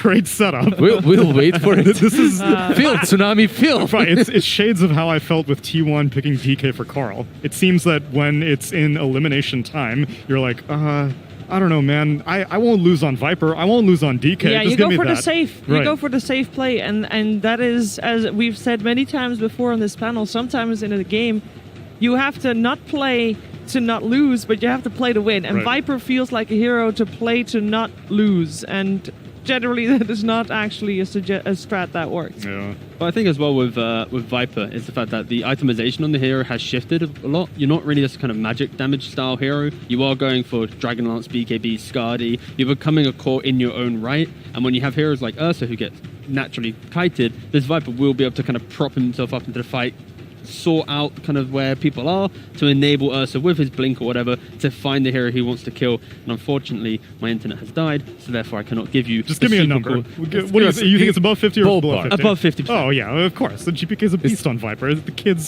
signature. If you're playing that's Viper, a really cool stat. if you're playing Viper, if you're a Viper player and you have below 50% win rate, I feel bad for you. I mean, if you're an anything player and you have a below 50% win rate on your anything, I think that's a bad luck. Yeah, but Viper it's a special hero. Hero plays itself. I am below 50% win rate. Well, you're But you're a not. Tidehunter specialist, not a Viper specialist. All right. What's the pairing for this IO with the carry? Are they just content giving the Leshrac as the only thing that IO needs to worry about sticking to? They did I'm ban very out the happy gyro. the VP bans out the gyro, actually. Oh yeah, same here. Even though I think it's a wasted ban, because that would have been perfectly okay if I was VP and Spirit Yes, picked it. absolutely. 'Cause I think it saves Spirit a little bit. Yep. I'm also I got hoping it. that this Viper will be on the offlane. There goes Terrorblade. 68% Shiva, sorry. 68% This win was- rate on Viper for GPK. Yep, there it is. Very cool. Sorry, I just had to get that out there for That's no reason. okay. And there's a Terrorblade, yeah. So the idea, what we mentioned earlier, about the fact of the Tidehunter Lesh, the IO playing with Lesh, you want to unlock that space on the map for a core to farm behind you. Terrorblade will thrive in this, and it does put VP in that awkward position of when can we actually win the game. They pick up a Pangolier, again, very, very good at dealing with these early kind of tower objective hitting lineups, because you just have the Rolling Thunder. You will be that cushion for the Viper to get the spells off behind you.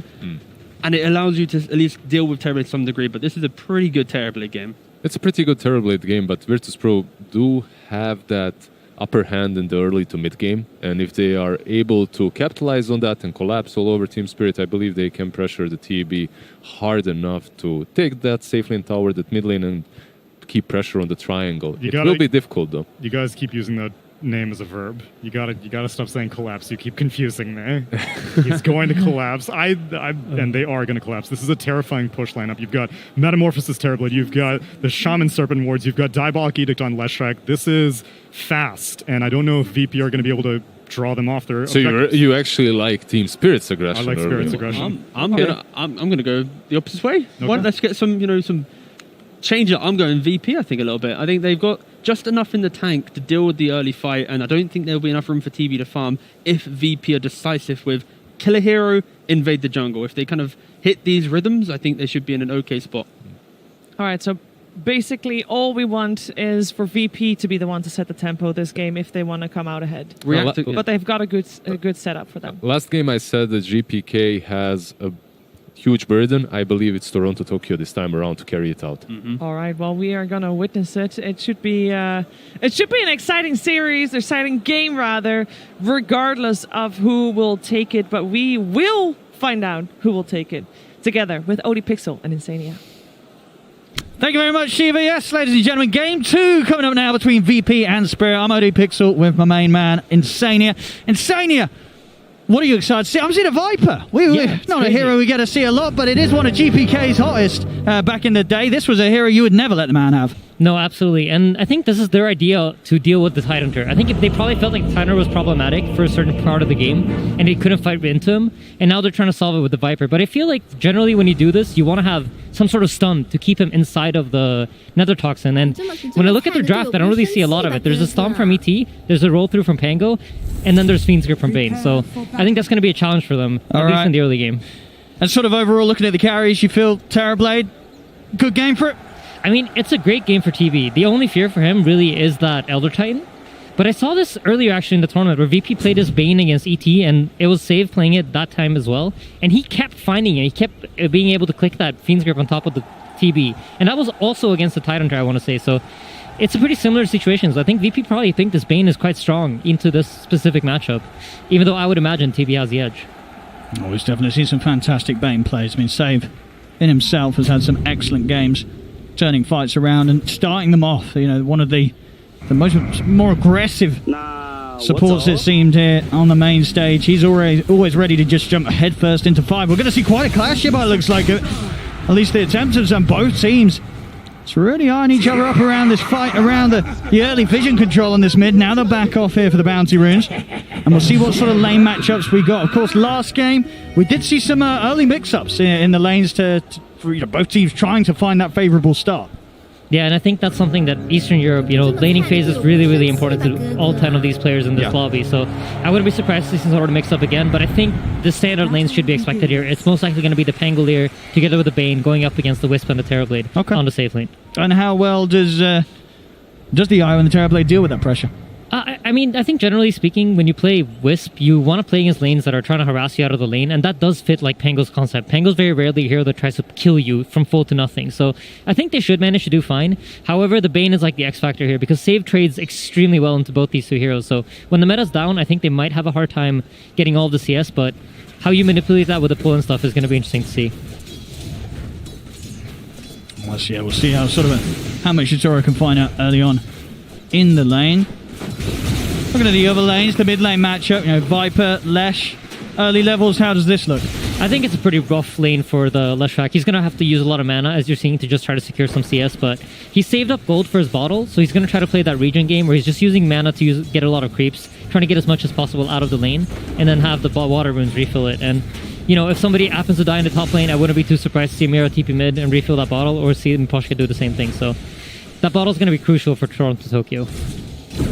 I mean, are we going to get someone dying first? What in that top lane is that where you sort of see the most brawling in this early laning stage? I mean, here in the top lane, you have Elder Titan and Ursa. This is more of like a kill setup. So I think once they hit level 3, that's a pretty big power spike for the Elder Titan. I'm sure Fogg has talked a ton about this hero. Oh, he loves it. But level 3, that's really when you start trucking in damage. And then Ursa's online too, right? You have both the slow, you have the Fury Swipe. So a lot of tools to get kills up here once the levels come online.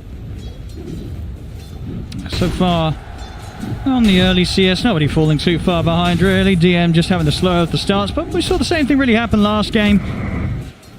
Yeah, and Toronto Tokyo got the bottle. He's just bottling up. You notice he's doing very, very even with the Viper, and this is just a result of getting that bottle so early.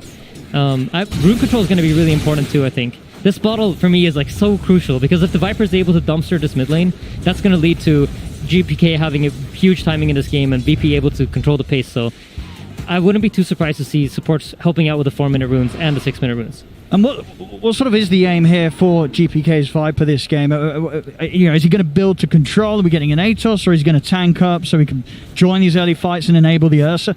So I think traditionally the way GPK likes to play Viper is he goes Boots of Travel and then he kind of decides where he goes with it. I wouldn't be surprised to see Atos because, like we said, I think this is an answer to the Tidehunter. They want to use that Nether Toxin to shut the Tidehunter down, and they don't really have the lockdown to keep him in the Nether Toxin, so the Atos is probably going to be nice. Later into the game, you're going to have Ursa build a Basher, and then, they'll have the lockdown as the game progresses and they hit item timings. And talking about the Ursa for Nightfall, this game, how do the timings sort of pair up in the way that VP are going to want to play the game around their Ursa carry, and Spirit are going to want to around their Terrorblade? I'm expecting Nightfall to, Roshan's going to be obviously like a point of contention, and if the Ursa can get that Aegis early on, some sort of diffusal build, phase boots, playing fast, I wouldn't expect some sort of Battle Fury, but it is possible. But I think they have enough AoE from the Pangolier and the Viper, so I think for VP you're looking at trying to hit that Atos on Viper, you want to get the diffusal on Ursa, and then you want to just go. Sure. I mean, because this Pango, DM, he's going to be quite the nightmare in the fights when he gets that Rolling Thunder off, right? Nothing to stop him at all once he's in the ult. Yeah, absolutely, as they're applying pressure to Yatoro, but, Wisp uses a healing salve, gets him back up to full HP. But yeah, like you said, once he starts rolling up, it's hard for you to play Shadow Shaman because you need to stand in place and try to grip someone. Or Tidehunter generally wants to use Ravage to blow everything away from him, but once Pango's in that role, you're not really touching him. So it's a really, really good Pango game. He doesn't need to be afraid of Leshrac. All he really needs to make sure that he does is get on top of the Terrorblade. Oh, we're going to see straight up TP for Toronto Tokyo. We'll reset back in the base. Yeah, absolutely necessary there with the setup. Was made by Save. And this is what we were talking about, right? The rune control. It's really important to make sure that this Leshrac can abuse the bottle to just keep getting creep kills. Because right now he's sitting at 20 CS. He's doing great, right? Yeah, even with a Viper. Not an easy lane, but Toronto Tokyo trading farm quite nicely. Yeah. Dire's top tower is under attack. Up top, you see, so one of the interesting things about running Tidehunter against ET is you get this minus armor from the Gush and the Slow, which allows you to fight back when he runs in with the Spirit. And you can look at Mira's skill build as well. He has 2 points leveled up in his Ether Shock. They're looking to just fight the Elder Titan when he runs in, so it's a tough lane for ET, but the nice thing about it is that you take a lot of attention, and that allows Nightfall to get a lot of creeps. So even though you don't have a great lane as ET nowadays, you almost always will take enough attention to let your carry get a lot of farm. Well, it's certainly been the case here. Only a few CS right now between the farm of Nightfall and, of course, Yatoro there on the opposite side of things down bottom. So it certainly seems that, having the presence of the IO has been enough for Yatoro to be able to survive through most of the aggression. We're going to see a bit of an attempt onto Yatoro down here, but quickly with the tether. Maposhka giving him the ability to turn things around. Safe will pop the Fairy Fire. Are they going to have quite enough to take down the Bane? They won't. Save's able to get out of reach of the Terrorblade. DM a little short there on the swashbuckle. That's going to cost him his life. Opts to sort of stay close rather than go for the full distance on the swashbuckle, and Yatoro, of course, with a point and out reflection, he's immediately able to punish that. Yeah, great play from from Team Spirit there. And a bottle just came out on the courier for Pangolier, but smart enough, drops it off onto Save. So Save now has an empty bottle that'll get refilled from Pango. So all in all, they still get both heroes back to full HP. They were so low that they would probably have to go back to base otherwise. So it doesn't hurt too bad, but of course you never want to give a first blood away to Terrorblade. Now, one thing that so definitely stands out to me this game when you look at both drafts is, VP, whilst they've got the killers and the fighters, they don't really have the tower push right. They're going to have to get a lot of blood spill to actually get the room to push down objectives. Whereas meanwhile on Spirit, they will lose collapse top, but when Spirit group up, towers will just crumble to this Leshrac and Terrorblade, right? Yeah, absolutely. And generally speaking, when you play really long cooldown drafts, you will see teams want to have tower damage, as Toro is going to get caught here by the Haste Viper. See if he's got any way out. There's a lot of damage for GPK. There's no way for Yatora to run away from this, but Poshka as well will also die. Tries to get the courier on the way out, but he won't have enough damage to do so. Very hard-hitting move there from GPK down on the bottom lane. Yeah, and this is just the importance of rune control, right? Because the Leshrac got zoned out of the lane early on, he's no longer able to contest these runes, and he's forced to play in the jungle. And when you play in the jungle, you're low on mana, so you can't fight runes. And that gets him a kill on TV, but Toronto Tokyo's finished up Arcane Boots, and he's eyeing up his own move here in the top lane now. TP up from Miposhka as well. Get the quick refill here on the bottle and see what they can do about this tower. See if VP are going to put any effort into trying to hold this off. So this is one of the times when you really want to have tower push in your team, so you can rotate the Ursa down to the bottom lane or some sort of hero down to the bottom lane and apply tower damage. But VP just straight up can't. So this is something that they will suffer to in the game. If they don't feel strong enough to fight back, Team Spirit can easily just run over towers. Radiant structures are fortified. Yeah, they're getting the seal one for sure. Nice turn up here from VP. They're focusing elsewhere. Save, trying to keep Yatora on edge as he comes deep into the jungle. He's being so obnoxious. He's just forcing Yatora to run away. He just wishes he could sit here and farm for free, but he's killing off those illusions. This is something I think a lot of people don't do enough of. And this forces Mirror to come down bottom. Well, they should have a pretty good shot against Save here. He'll try and turn with the Nightmare. Instantly able to take it off with the illusion there, Yatora. There's a couple more hits. He'll find them. So Save finally put to an end. Well, CTM looks to go in with the Rolling Thunder, but Team Spirit, they're already back underneath the tower. Nothing is going to be found with this Pango ult. Yeah, the ward here on the high ground, just allowing them to see the Pango rotate over, and he's easily able to dodge it out. Yeah, it seems like GPK decided to go a different route. No Atos. He's going treads into Dragonlance, so looking more at trying to deal some damage in these team fights. I'm not sure if I personally like it the most. I think when you play this Viper as an answer to Tide, you really need to make sure that you can either burst him on the Nether Toxin, and in order to do that, I think you need to have at least one stun. And I just don't think they really have that lockdown. I would have loved to see that Atos. What sort of advantage does the Dragonlance have from this game? I mean, what does it say to you when he does go for this to start his build? So I think probably what he's thinking is we need a way to kill the Leshrac. We've seen the Chinese teams run Lina a lot against Lesh as an answer because you have that long range and you buy an early BKB and you just sit that from behind and just keep hitting him.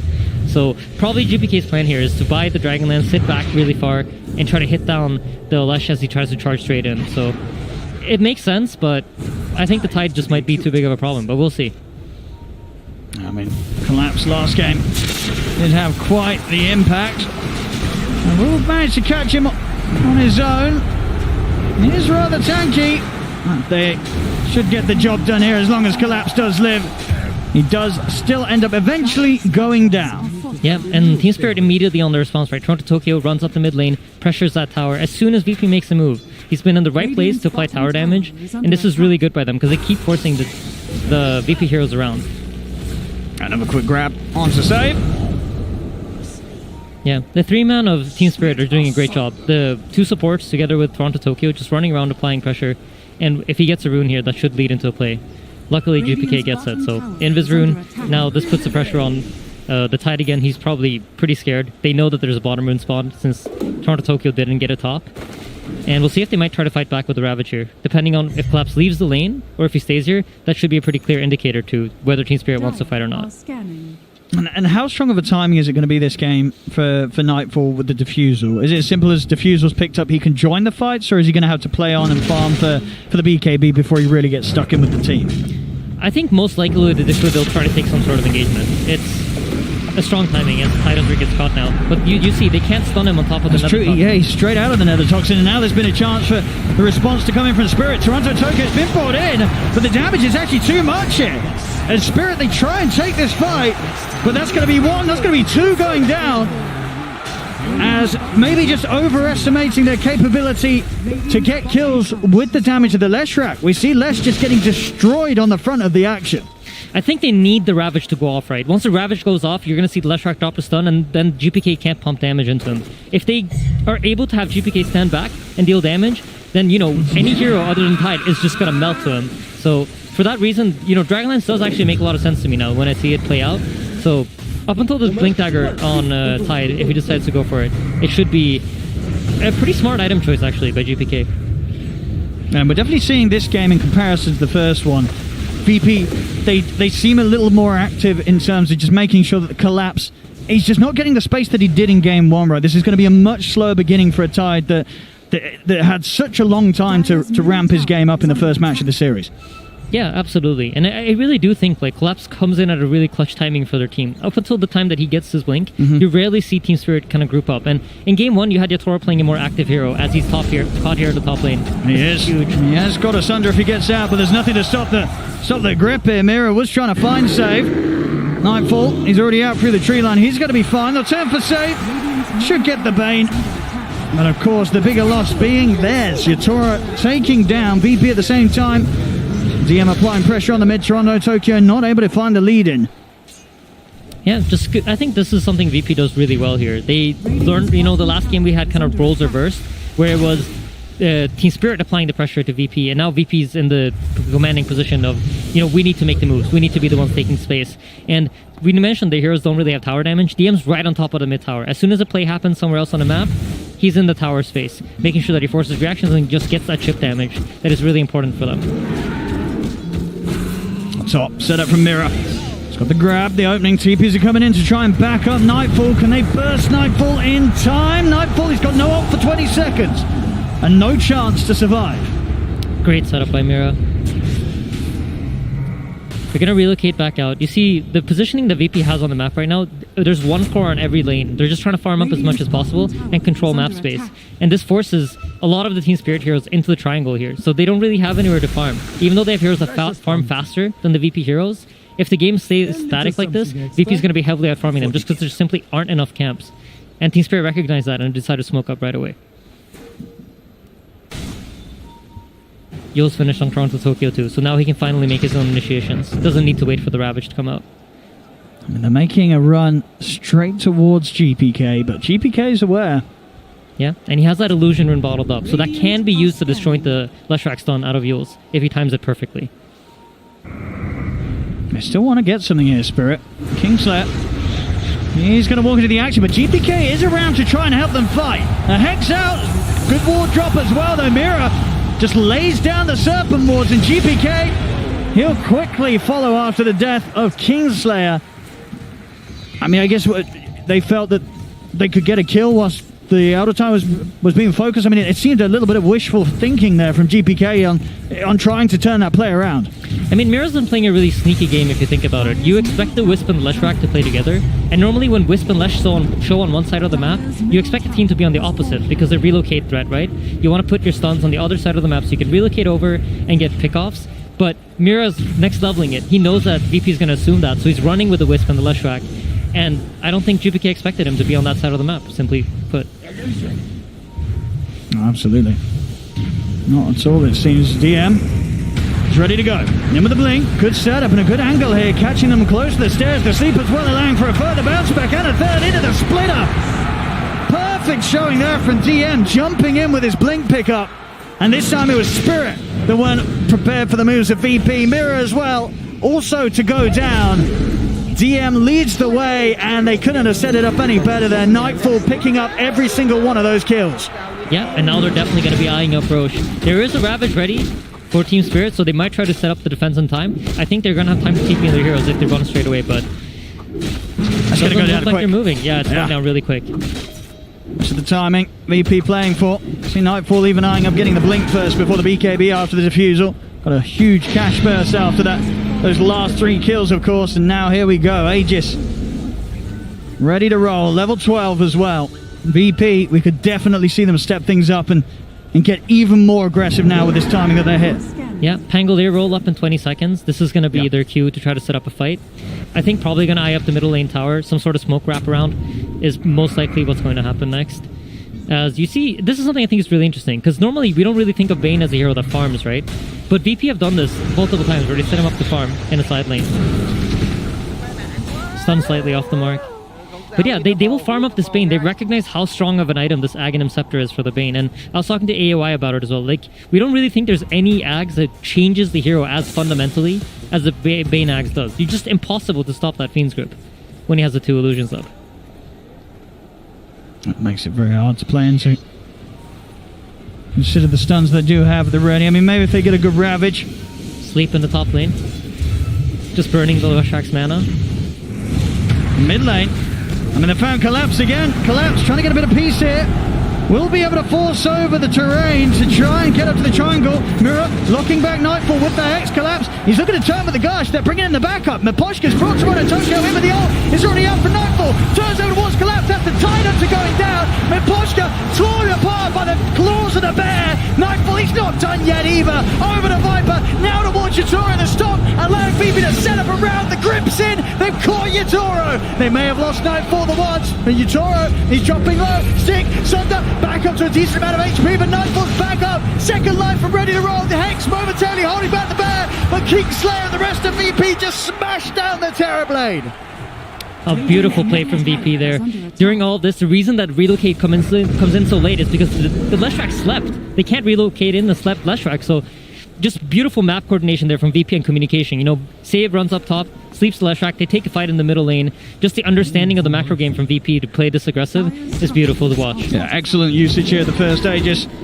We'll see it once more how the fight starts. Again, the real big difference between this game and the last one seems, you know, VP much more aggressive and so much attention on Collapse, making sure that Collapse is tied. It's just left completely behind this game. Yeah, and this was a beautiful usage of the Yules. When I saw this, I was like, oh my god, the Viper might actually go down, but he's able to stand his ground and deal just enough damage for Nightfall to clean up the fight. And he's taking so much attention on GPK that, you know, Nightfall just runs around freely and does whatever he wants. We see it towards the end. Nice little attempt, I mean, but again, sort of just a Bane play from Save, forcing Yatoro to stick around and fight that little bit longer than he can deal with. Yeah, just a great team fight coming out from VP, and they're continuing to apply pressure here in the bottom lane though. Team Spirit have smoked up with Mira and Yatoro, and they're looking for some sort of pickoff, but it doesn't really look like it's going to happen. Nightfall sniffs it out. The next big timing coming up is probably the Ursa BKB. That's when you'll see VP probably try to group up and keep applying the pressure. But a very similar story to last game, right? If VP ever takes their foot off the gas, then the scaling of Team Spirit is going to be amazing. And once they start finishing up these items that allow them to survive, like the BKB on the Leshrac and the Eye of Skadi on Yatoro, it gets a lot harder. Bottom lane, DM is in the back of Nightfall as Team Spirit did try and set up here. Onto the Ursa. We'll see if DM's able to roll his way back out to safety as he is on his own. DM, but the swashbuckle lost. Stun still hits, and in fact, they're taking them out of there. They don't want to stick around. They know that the rest of VP's making their way over. Look top though. Can they catch GPK? He's got the BKB and a TP at the ready. He'll pop it. Not taking any chances here, GPK. He knows that they're all coming over. And VP, they make it away. Yeah, Save's in trouble. Mira's going to catch him here. There's just so much going on the map. There's like a very intelligent macro game being played. Nightfall stuff. I mean, Mira, he's dead. Nightfall able to clean him up. Again, just picking apart Spirit. Sort of in the same fashion that Spirit were going for them last game. They have really just stepped up the tempo. Now they sort of looked at the first game, said, all right, this is how you want to play. We can do that too. Yeah, I think their big difference, like in the T1 Vici series, you saw two teams that they would rather the other team come to them. But in this series, it's kind of like the other way around. Whoever decides to make the first move seems to have an advantage. I mean, it just seems so hard for Collapse to have a game. Still very much trying to play the catch-up. But he is far behind on the farm. Forced off buy is just very smart, right? Just gets you straight out of that another toxin. I just don't really feel like this Viper as an answer to Tidehunter seems to be working. There's just too many ways to get him out of the another toxin. I mean, and does that sort of concern you in the sort of the regards to the game going on? Like at the moment, obviously VP, they have a lead, but do you feel that this Viper could become a bit redundant in the later stages if Team Spirit's able to hold on? I mean, I feel like it explains why he decided to go for this item route at least, and not the route of Atos, because if, let's say he went the Atos, right, Tidehunter would just buy a Force Staff and force himself out of it. So GPK clearly knows something that you and I don't. Yeah. And so it's an intelligent item purchase to go for this like Dragonlance BKB build and aim to try to shut down the Leshrac instead of the Tide. They have the Ursa, right? He's going to eventually hopefully buy an Aghanim's, and then he can just ignore the Ravage. He gets Ravage, pops his ulti, and he's completely fine. Yeah, Nightfall certainly on track to hitting great timings this game. See, they've got their eyes down bottom, ready to set up onto Toronto. DM, he's got the lead in, up with the Yules, the bounce back into the Fiend's grip. You see an attempt to take him out there, Miposhka, but he can't get him out in time. Top lane, GPK also starting up some further action for VP. As Mira getting a little too close to the Viper. should die, tries to hide in the trees, but GPK has got his eyes on them. Mirror will fall. Yeah, and middle lane collapse has been caught out too. There's just so much going on at once from VP. I mean, yeah, it's just falling apart really for Spirit. Godlike on the Ursa. Spirit, they may only be 5k down, but as I say, it's just a complete mirror of the state of the game we had in the last one about 22 minutes in. This time round, VP just ruling the map, and Spirit getting very little chances to really climb their course back into this. The team fights, they're not going to get any easier, it seems, because VP, they're at a stage now where they can just get in, BKB and Diffusal, they can pretty much delete whoever they want to start things off. This Lesh is very vulnerable. Yeah, absolutely. At this point, you know, you want that BKB finish on Leshrac. He would have wished he was eyeing up Shiva's guard at this point, but it's just not looking like it, as he's been caught once again in the middle lane. So if they want to dive in, though, they don't quite have the Thunder up from DM. Radiant's top tower. Yeah, he's eyeing up that shard as well, so he's going for that full stun build, just going to try to roll on top of someone, Yule himself. Once he comes down, you know, you use that shard to turn your roll around, stun them again, and just keep permanently silencing these heroes. Or stunning solid. them, I feel like we see this a lot from VP as well. Sometimes you look at the drafts and you're like, well, there's not enough lockdown, but DM on his Shaker or on something like the Pango when he itemizes like this, you sort of come to the realization that it just doesn't matter because of how much DM can control the fight. Yeah, and the itemization for it is perfect, right? They're making sure that they're buying the correct items to make up for whatever weaknesses their draft has. Oh, they know collapse is collapse. They're not going to keep looking despite some of the trees being cut. So if you haven't been there with your hero physically, you can't actually see that the trees have been cut sometimes. We can see it as spectators, but the players in the game won't actually see it until they walk straight next to the tree. So they probably don't know that collapse is there. Sneaky play with the Force Staff there, getting him out of trouble. We'll see if he wants to show himself to clear out a few more waves. Still 10 seconds on the TP, so he's stuck there momentarily. Back in action, Yatoro. 1,000 gold off his Skadi. Yeah, it's going to be a huge timing for them. And really, the next big objective here is Roshan. So he's guaranteed going to spawn in about a minute. The teams obviously don't know this, but you're going to notice that both teams are going to start posing themselves around the Roche pit because they want to have vision control there. And we know around 20 minutes in the last game, it was a very similar story where both teams are willing to fight so long as it's under their vision. And it's the exact same thing here. So whoever can control the vision around the Roche pit has an edge leading into this team fight. A very similar story again with the carries. But once more, Yatoro, Nightfall just on the exact same page when it comes to farm, both fighting for that top net worth here. Of course, Yatoro more focused on the creep hitting. And Nightfall, he's been punching the heroes. 11 kills so far here on the bear. And for that Basher next. Yep. Saves buying a Force Staff, and I believe so is Kingslayer, so they're recognizing that, you know what, they might need to kite out these cooldowns. Once the meta is popped, will have 2 Force Staffs to pull their heroes back and just wait out these cooldowns if they need to. And the same thing for the Leshrac BKB, right? If they don't feel like they can fight into it, they have the tools to decide, you know what, this fight's not good, we're gonna pull out, they've committed meta, and then refight again in about 60 seconds. That's Roshan. It's all theirs. No doubt about it. Matter of seconds and Nightfall will be able to finish this one, and they're coming out with the smoke from the bottom half of the map, but it's going to be into an Aegis Ursa. So unless they find a real quick pick to start the fight off with, Spirit aren't going to have the best of times fighting into VP. They need the Pango, and they're going to see him here if Collapse keeps running in. This is the best target for them if they can actually kill He's so him. slippery though. With the Shard, the Blink, the Yules, the Thunder, there's just so much to play his way out of there. They have to get some sort of instant catch. It's really all on Mirror. Yeah. If he's not able to find the opening, DM's going to get out every single time. And just speaking about that opening, you see Mira is only 250 gold off of a Blink Dagger, and that will allow him to make that first jump, which is going to be really important for both teams here. Dire are scanning. Absolutely, until that's there, they're not going to be able to start off the fights with this Pango dying. Yeah, GPK is also closing up on finishing Skadi. This will make it very hard for the Leshrac to just keep running in, right? You're going to get slowed down by the Viper during your BKB, and then once your BKB is out, you're absolutely not moving. Yeah, and he's going to be a beast.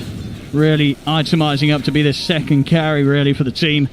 You know, you're going to have an Ursa in your face. You'll have this Viper off in the distance, just spewing the poison and toxins all over you. It's not a fun fight for whoever starts off on the front from Spirit.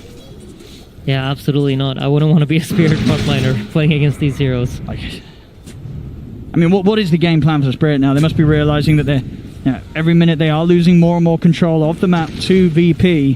Where do you look for the comeback from here for Spirit? I think it's a similar story to last game where you need to fight on vision so that you can find the correct targets. The whole purpose of fighting on wards is so you can see the backliners of Virtus Pro and you can catch them before they get their spells off. If they're able to initiate on Viper and he can't BKB and he goes down, that's a huge catch for them. Same thing with the Pangolier, even the Bane, ET, like all these heroes, pretty much anyone except for Ursa is a good initiation for Team Spirit if they can find it. So just look for the wards, look at the minimap wards, and that's the areas that the teams want to fight in. For VP, you have the top area, and for Team Spirit, you have the bottom area where they want to fight. And this is something Spirit does a lot. I've noticed they do this in a lot of their games, where when they're behind, they'll take over the enemy triangle and ward up the entrances. And then if the enemy team approaches, they're willing to take that fight.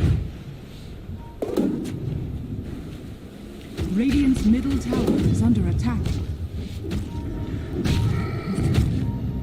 Still a good few minutes on the Aegis VP. Yeah, they're looking to hunt now. So now the way that you want to approach this game as VP is you want to try to move around the map and force Team Spirit to TP away from it, set up vision on lanes, or set up vision on camps where you know the heroes are isolated when they're farming.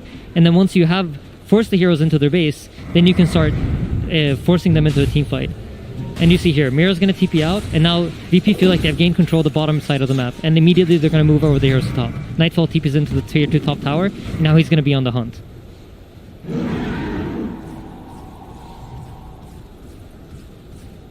He sees the TB on the Ancients. Scandal coming out from Team Spirit. So this is some very high level plays coming out. Both teams are reading the map very, very well, and they're scouting each other out. And now, if you look at the map again, you see a lot of the Team Spirit heroes are bottling into the bottom side of the map, and Save is going to be in position to catch them.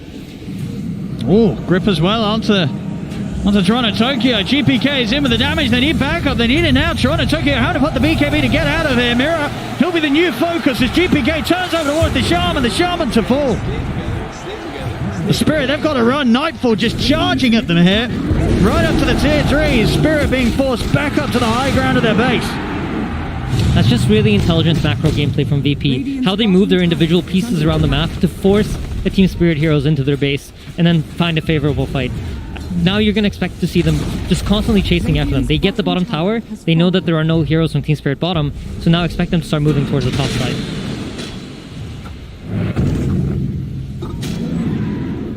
Radiant's middle tower is under attack. See what they can catch here next. See Spirit constantly numbing Poshka +1, normally Toronto Tokyo. Just trying to play their best out on the other side of the map, pushing those waves out. Yep. You notice, VP, they're not leaving Team Spirit's side. No. They're just making sure that Team Spirit cannot get out of their base. They understand that maybe some heroes farming their side of the jungle, as you can see with the pings, but they're making sure that the important one, Terrorblade, he's stuck. He's not getting out. Oh, they're in. Well, they want to release Nightfall. Just jumping up to the high ground here. 20 seconds on that Aegis. Just went for the play to see if he could get something done before it expires. Won't be the case. Spirit playing extremely cautious right now. Yeah, and we see a really intelligent ward placed deep in the VP jungle on the top side from Naposhka. So they're able to farm on Toronto Tokyo and him while they're being contained. This is really smart plays coming out from Team Spirit. Absolutely. Doing everything they can while they're behind. They've managed to sort of slow the bleeding here. Get things done. That's the power of the IO, and allowing Toronto Tokyo to play and farm in such positions. Yeah, absolutely. And, they're always ready to team fight in. You have that relocate to bring you back if needed. And they're getting good vision out. This is a really, really smart play from Team Spirit. And I think VP recognized it, and that's why he saw all their heroes move into the top side of the jungle to try to take control back. And they find that ward. It's a huge D ward by Kingslayer.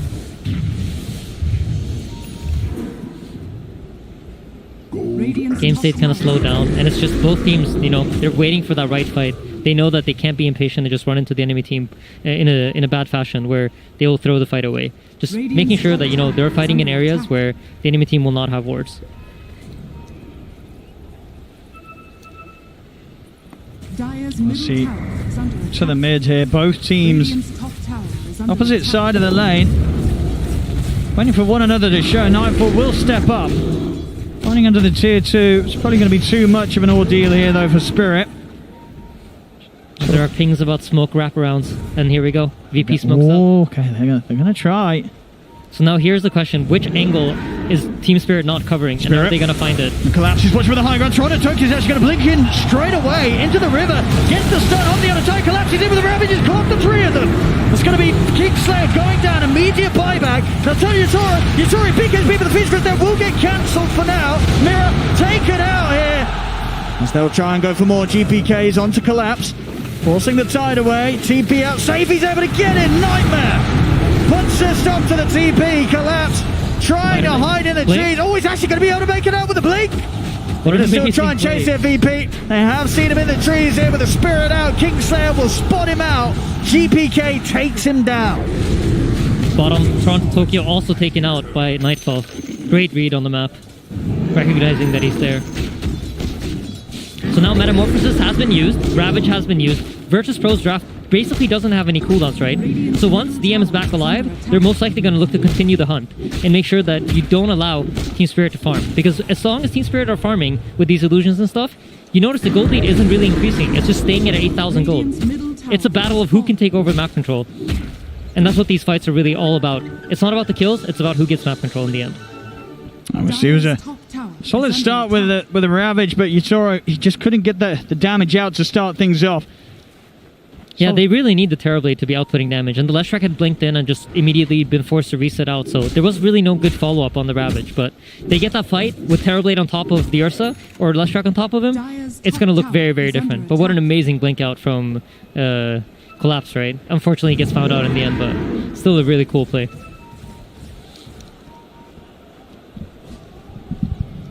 Still about 50 seconds until we get close to the next Roche potential for VP. Naposhka against the pressure. We'll pick up a jab. Try and regain a bit of this map control against VP's pretty much complete hold.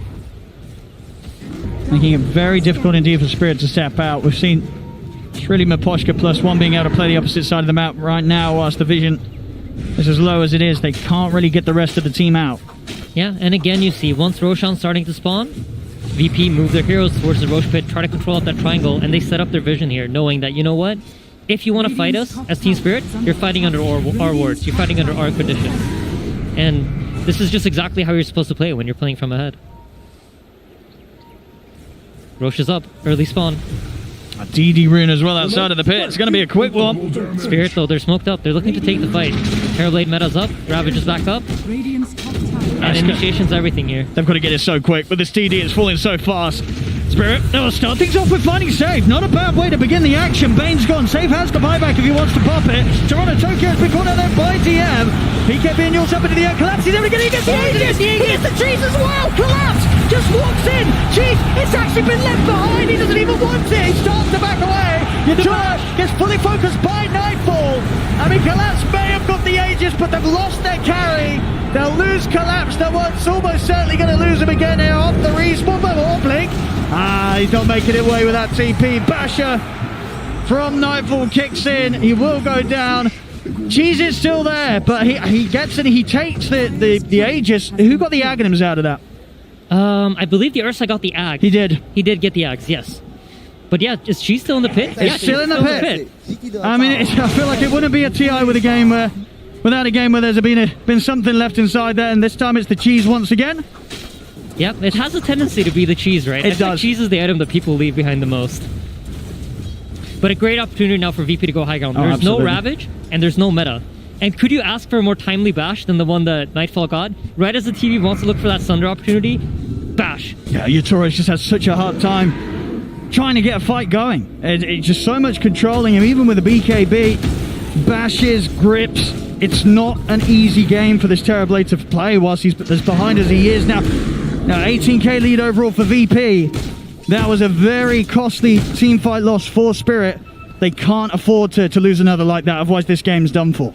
Yeah, absolutely. But you do notice VP do have some problems with their draft right. They can't break that high ground. And you touched on the early game. There isn't really tower push here.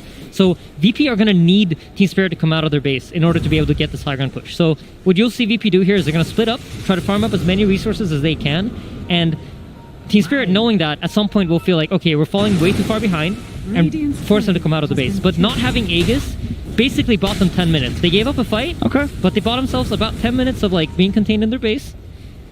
So it's always something. I mean, and honestly, I feel that comeback potential can absolutely be there. You know, collapse on the Tide. I feel like we've seen so many times. If he can get that refresher, the double ravage, that can make wonders happen in these team fights. Bottom though, outside of the base, Mira run down by DM. And Poshka was able to make it out with the tether TP. Good job he did go for the tether before TPing out. But now has left Toronto Tokyo on his own. This is huge. I saw something really, really interesting. If you guys click the inventory of Kingslayer, he has 4 healing salves that he sent out. They're recognizing that, you know what, if we want to go high ground, it's going to be a slow push, and we're going to need resources to deal with a poke. So sends out 4 salves for his teammates. Great. I mean, he's been digging them up as well. Oh, that's true. This man keeping the shovel out. He's been keeping the shovel. That probably is how he got the salves. Makes a lot of sense, Owen. Thanks. He's digging them up nicely. There's another one. 5 salves. He's finding all the heals, but as you say, definitely going to be able to put use to them if VP want to keep knocking at the door of Spirit. As slow and, you know, as it will be, it will take time. Maybe, you know, GPK is able to pick up the shard eventually. I'll give them a little bit extra to take those buildings down. Yeah, absolutely. But you see, VP, they're not too concerned, right? They understand that right now Team Spirit are not gaining any resources. We finally have what we wanted. For the last 37 minutes, this is what they've been fighting for. They've been trying to force Team Spirit back into their base to allow them to just farm all the resources on the map and get as ahead as they can. I mean, Nightfall's just absolutely massive. Nearly level 25. Has the full Satanic done. Ag Shard, he is ready to end this. Yeah, I think the second Spirit steps out, they're going to pounce. But I wouldn't be surprised to see them happy just farming out until Roshan comes otherwise. VP's going to set their map up here with, like, I think Save is going to play close to whatever hero's playing aggressive on lanes. And then if he can find a grip on a target, that's when VP's going to really try to collapse. No pun intended. Well, it is a lot about the Tide. Yeah, he's eyeing up a refresher. He's about halfway there, but... I mean, he's just had such a hard game. You know, yeah, 1-7-1, they have completely shut Collapse down this game.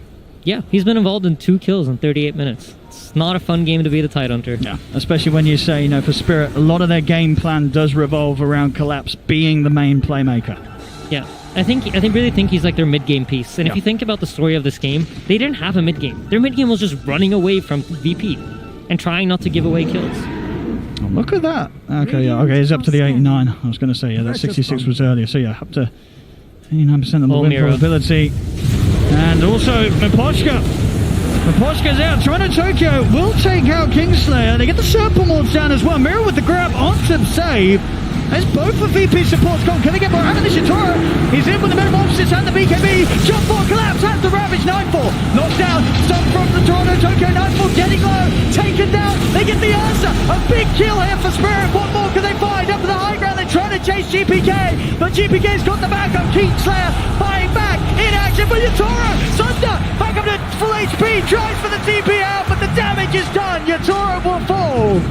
Spirit lose their carry at the end of it, but not a bad hit and punch into VP there as a fair bit of damage is done. Yeah, and they take out the important heroes, right? There's no Ursa, so there's no high ground threat. They're buying themselves more time. These fights, they're going even, but when you go even when you're behind, that's actually favoring you because you're getting more gold from the fights, the enemy team is ahead, and you're also delaying for this late game timing. So if we click on Collapse, you know, slightly closer to your progress. refresher. It is progress. Absolutely. And look at his inventory. I think this is so cool. While he's dead, he's placed the Philosopher's Stone in his inventory. It's just all those small things add up, right? It's really, really cool to see this coming out from pro players. So while you're dead, put in the Philosopher's Stone, get that extra bit of gold. I mean, because we already saw in that fight, despite as far down as they are, the potential when that Ravage does come into play and Yatoro is able to stand back and get the hits in. Yeah, absolutely. If they can have the Terrorblade in the right position once the Ravage goes off, it's huge. Up top, Six up. We've got the Hex in. DM trying to cover them from the side. He's ready to go over the Rolling Thunder. GPK with the BKB turns over to Toronto Tokyo. Toronto Tokyo buys some time with the self-fuels, but he's surely going down. He's forced the side. No, Essence Ring is still alive. Stuns attentive with the Hurricane Bite. Oh, he's alive! He's alive! What a save! They get him out! Toronto Tokyo will survive for now! Mirror goes down, but the Lesh will live to see another day here thanks to Miposhka. What a crazy save, man. Oh, there's some really high-level Dota going on here, and it's beautiful to watch. I'm really, really enjoying this game. GPK's item build. I really did not see this playing out in the early game, right? We were talking about the ATOS, but it's so smart. He has the AC, so he has smart. the Scotty. He can tank them up. He is. Yeah, 6-2-11. He's having a great time on the Viper here. We'll see this replay again. I mean, they make this what seems to be an ambitious attempt on GPK. It doesn't end up being that bad of a try at all. And just look how low Toronto Tokyo gets. Miposhka able to switch targets here and just get him out at the final possible moments, it seems. Oh my god. Literally less than a second on the relocate back out. Miposhka. What a play. What a move. There's so many crazy high-level plays going on, man. Every spellcaster, from the Hex on the Viper, you know, the Pango sitting behind the Viper in case he gets caught. It's just both teams are playing so well. It's a very enjoyable game to watch. And now we have tier 4 items coming out. Oh, Timeless Relic. That's a tasty one. Is he keeping the Essence Ring? Oh, that Essence Ring might be a bit of a good luck charm. It did save him that last fight. He might want to hold on to it. I think it might have been a misclick. Surely it must have been a misclick. Yeah, he's got it back out. He does. I think he probably a little bit too quick. I know this has happened to me sometimes. Sure. Try to drag it in, send it back too fast. He's a team player. You know, he picks up a nice item. He wants to make sure that everybody else gets a chance to grab it. But indeed, Timeless Relic back out on Toronto Tokyo, and that, yeah, quite the item, of course, for the Leshrac. Yeah, absolutely. They also got a telescope. They haven't decided who to put it on yet, but great item. Adds attack range to your Terrorblade, gives you cast range on all your heroes. For a hero like Shadow Shaman, I wouldn't be too surprised to see him trade off the Psychic Headband for the telescope, but it seems like, you know, that's not the focus right now. They're not thinking about neutral items. They just gave away a Roshan. They did. They're able to pick it all up here, and that's what it's the fourth one this game, right? Refresher Shard, Ag's Blessing, both coming out of that one. Yep.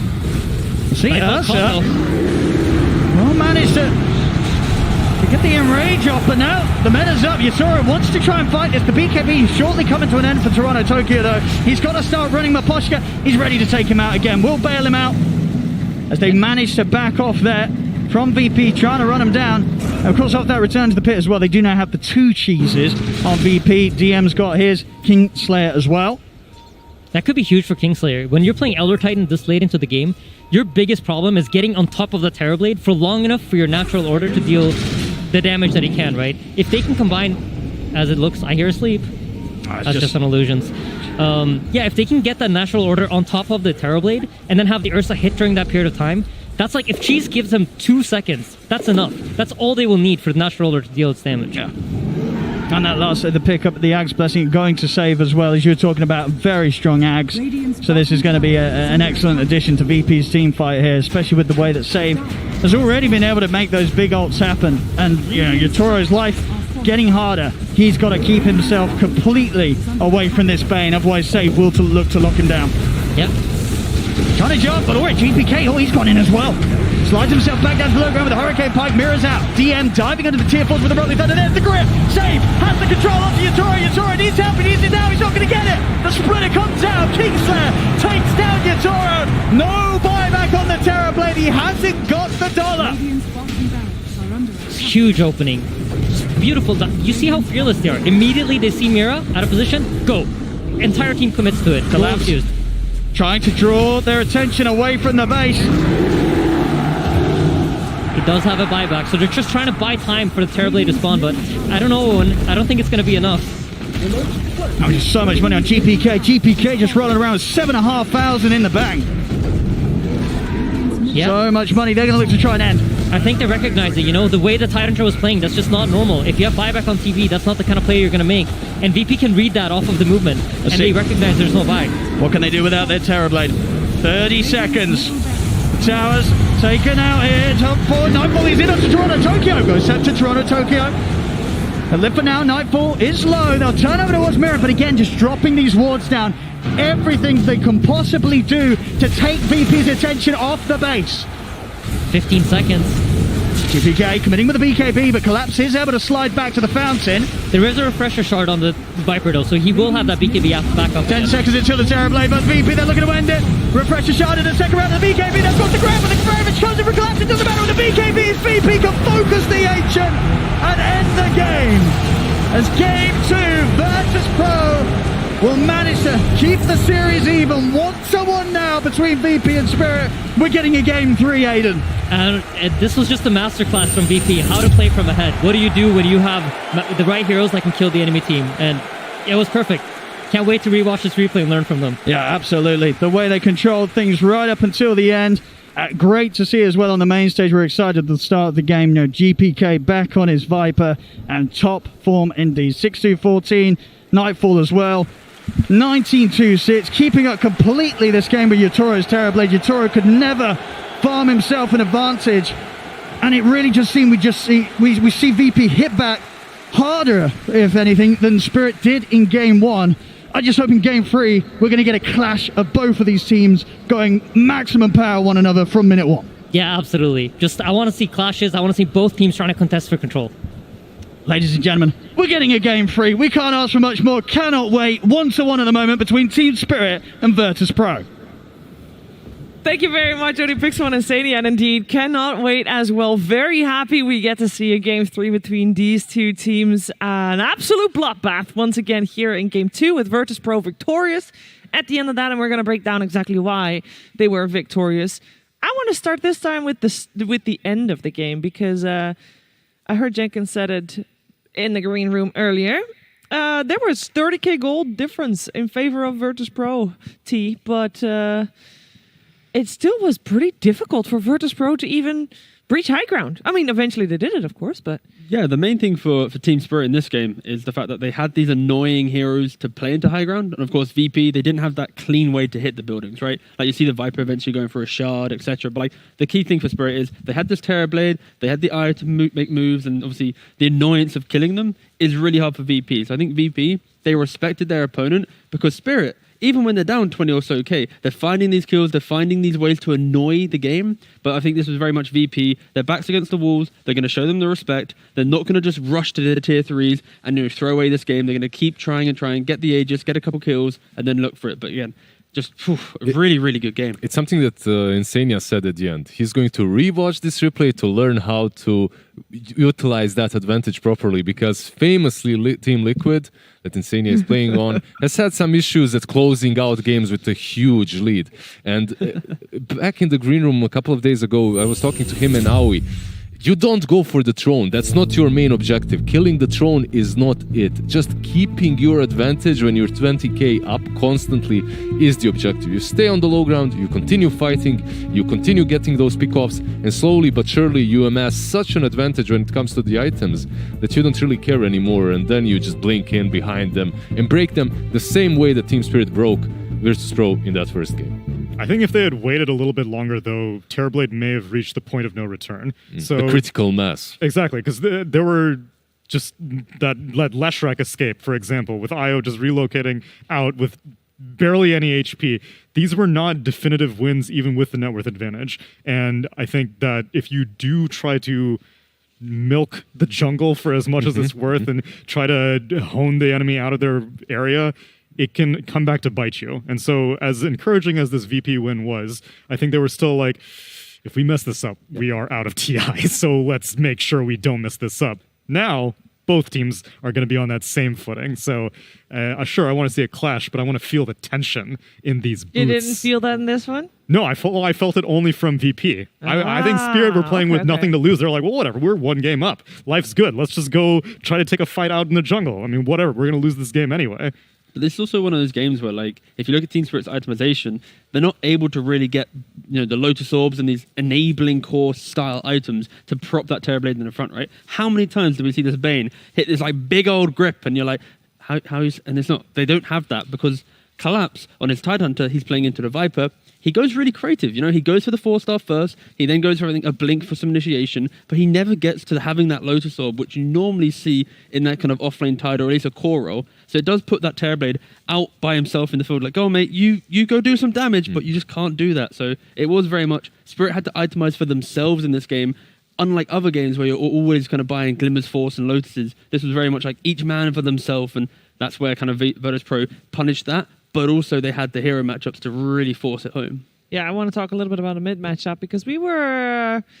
I wouldn't say unhappy with the Viper pick, but of course we know GPK, flashy hero, Viper, or flashy player, Viper, not such a flashy hero, Lizard. But it worked out amazingly well. Extremely well. In a couple of team fights, everyone else just falls around him. Meanwhile, that lonesome Viper is wailing into them, and he manages to take down Terrorblade a couple of times. So overall, I think he had a really good performance. I think this time around, though, their whole lineup and the whole draft works together cohesively as one unit, and that's where Viper shines the most, when you can move around with your team. I think that was also a problem, and why I said that Toronto-Tokyo has a burden, a very big one that he needs to carry in this game, a heavy one, because he's the one that needs to be frontlining, because you know that Collapse will have a hard time. And I feel that maybe Team Spirit, maybe they fell into Virtus Pro's trap from the get-go, from the drafting stage. Ban out 2 Collapse's heroes, and then completely destroy and counter the third one that he picks. And they did, with Viper on mid lane and with Ursa on safe lane. Yeah, I know Team Spirit lost this game, but I want to highlight Yatoro still, regardless, because this was the 9th game they played on the main stage. This was also his 9th hero that he played on the main stage. Wow. He has not played a duplicate hero at TI10 main stage. This is indeed excluding groups, because of course we've seen him play way more than 9 games, but Tsunami, that is quite a feat. Yeah, especially because I wouldn't really consider him to have been the key to their success. Sure, he's been incredibly consistent, but it's Collapse who has been, I think, instrumental in their victories and their draft plans in general. So now Collapse getting targeted so early on consistently with the Mars and Magnus bans.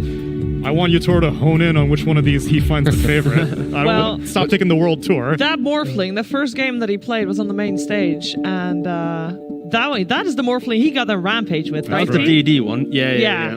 Again, Tsunami mentioned it perfectly there. It's the fact that for Team Spirit, they lean on Collapse a lot in regards to kind of rounding out their draft, allowing their mid and their safe lane to kind of get exactly what they want for the game.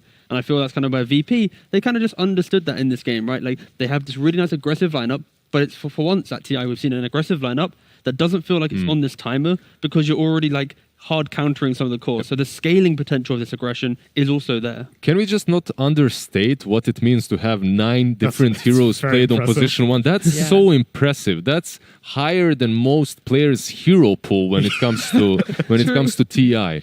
He's playing incredibly well, and it's just one proof of a huge talent that Yatoro is. And I think what you're saying about Collapse, his heroes being banned out, that means that he isn't touched as much, that Yatoro's heroes aren't touched as much, which means that if he could say, yeah, just pick me Monkey every game, but he doesn't. He just picks the hero that's right for the game. Yeah, it is incredibly impressive. And I mean, you can even say, of course they made it this far, but wouldn't it be better to have one that you can always rely back on? You know, that may be a thing. We'll see. Of course, it will be 10th. Different heroes as they are about to play their 10th game. On the side of Team Spirit, also, of course, Yatoro, this is his first international. We have 4 players on the side of Team Spirit of who it is their first international. And just to get you a little bit more familiar with the players playing on the squad, we had a rapid fire with them earlier. Хорошо. Давай проверим, насколько хорошо ты помнишь историю International. Да. Это серьезное интервью. Назови, пожалуйста, все города, в которых проводился International. Шанхай, Сиэтл, Бухарест. А город не вспомнишь? Или ты вообще не помнишь? Не, я тогда еще под стол ходил и учился только говорить в это время. Давай поговорим немного о твоих тиммейтах. Кто самый смешной игрок в вашей команде? Я. Илюха у нас главный клоун, это всем ясно, думаю. Он, знаешь, есть такой старый, типа, мой чувство юмора, а он берет кринжем. А кто самый суеверный игрок в вашей команде? Перед каждой официалкой моют руки. С чистого листа. Это не связано с этим. Я просто мою, потому что мне так более удобно. Хорошо, кто самый заимпровившийся игрок в вашей команде за последний год? Вообще, я бы сказал, Мира. Ятора. Он хотя бы сейчас не дохнет просто так. Как раньше. Мне кажется, Мирослав. Рост его как игрока видно, Типа каждый месяц. Ну, я просто был за сезон давай. Я был знаком с Илюхой еще год назад, там мы с ним общались до Team Spirit. И я скажу, что это он, скорее всего. У него было очень сильно, ну, он как-то очень сильно вырос и очень быстро за там, короткий срок. Интересно. Он, кстати, сказал, что ты. Так что... Ну, про себя просто, мне кажется, не захотел говорить. Он прям еще скромный. Кто лучше всех справляется с интервьюшками, с медичкой, там, кого всегда вытаскивают отдуваться? Илюха, да. Илюха самый такой открытый и такой легкий на подъем человек. Ну, как штатный, как говорится. Да, штатный клоун должен работать, я считаю, по своей профессии. You can just tell that this team is in good spirits all the time. That's no pun intended, by the way. No, it actually wasn't. It actually wasn't. I wanna also tell you, of course, this team was at the Animajor. That was the only LAN they attended in this DPC season. And every team had their own team handler in this case. And I can tell you that for Team Spirit, all the handlers agreed, nicest team. Like, you're not like... They were very courteous, always on time to all of their appointments. They cleaned up after themselves in like the booths and their practice rooms and everything. Yeah, lucky go happy. Very much so. And I think they were running Naruto. Not personally my favorite, but not doing it now. Not doing it now. They're also walking on at the same time. Every time I want to reiterate how incredibly impressive I find both of these teams. By the way, I'm so happy to see them here, both guaranteed top 6. Winner of this next game will gain an extra $1 million and guaranteed top 4. It's actually crazy that I say that, but it makes me happy. It fills me with joy. Both of these teams, fresh players, Lizard, they deserve the success. Yeah, you just have to feel happy for them. One of them, obviously, one of these teams will definitely go out after the series, but in me, there's a little bit of competitive fire tingling, a little bit of envy, a little bit of jealousy, a little bit of happiness, everything. Yeah. It's just a huge mix of emotions, but I'm sincerely very happy for them to be here, specifically because they started in the competitive scene so recently. Yeah, and for me, it's the idea that for Team Spirit, they've against IG in the upper bracket, they won game 1, but then they fell short game 2 and 3. You compare that to VP. VP lost game 1, but they bounced back with 2 and 3. So we're seeing very mirroring scenarios here where it's kind of forming here, right? Like VP has the experience of losing the first game and winning. Spirit has the experience. Are you saying VP is going to win this because... what I'm saying is right now from, track record, Spirit has been up in the series but then lost it, and VP's been down in the series but then won it. So it's looking right now in game 3 that VP is in the lead because they understand how to approach this moment. But I want Team Spirit to be able to, show what they can do because, of course, I think VP in that second game, it feels like they have Spirit's number in regards to how to approach the draft, all right? Both teams are very strong, very good, but Spirit really need to kind of think again with a little curveball coming into this third game, because if they do the exact same thing again, VP will look like the stronger team in this third game potentially. Well, it all starts with the draft. What do we want to see change there, Lizard? Is there anything in particular that is easy to address from that game too? Maybe go back into the Weaver plus Tide opening without Yayo. I feel like they look just a tiny little bit stronger with the minus armor combinations. It also activates Yatoro a little bit. When it comes to the bans, do you guys think that bans are still on point? I think you still have to, if you're a Virtus Pro, you still have to ban out the Magnus plus the Mars because 100%, yeah. Collapse. VP's bans for sure. I think Spirit banned Dawn though. Yeah, in game 1 they banned Storm and Tiny, and in game 2 they banned Dawn and Tiny. You can keep banning the Tiny. I don't think either of those heroes that were also banned, the Storm and the Dawn, I think you can let those two go. They're not much of a concern. For your own first phase drafting, I think actually don't first phase Collapse this hero. We see that Yatoro has a deep pool, 9 different heroes. First phase it. You don't clearly... Why? No, why? Because he's clearly capable enough, and he has not taken advantage of the last we pick. have 2 camps here. One is... no, but it makes no sense, right? Because you know that already Collapse has got 2 of his heroes banned out. Sure. So if you don't pick his hero first phase, he's going to have more of his heroes banned out. What's he going to play? I want Yatoro to win the game.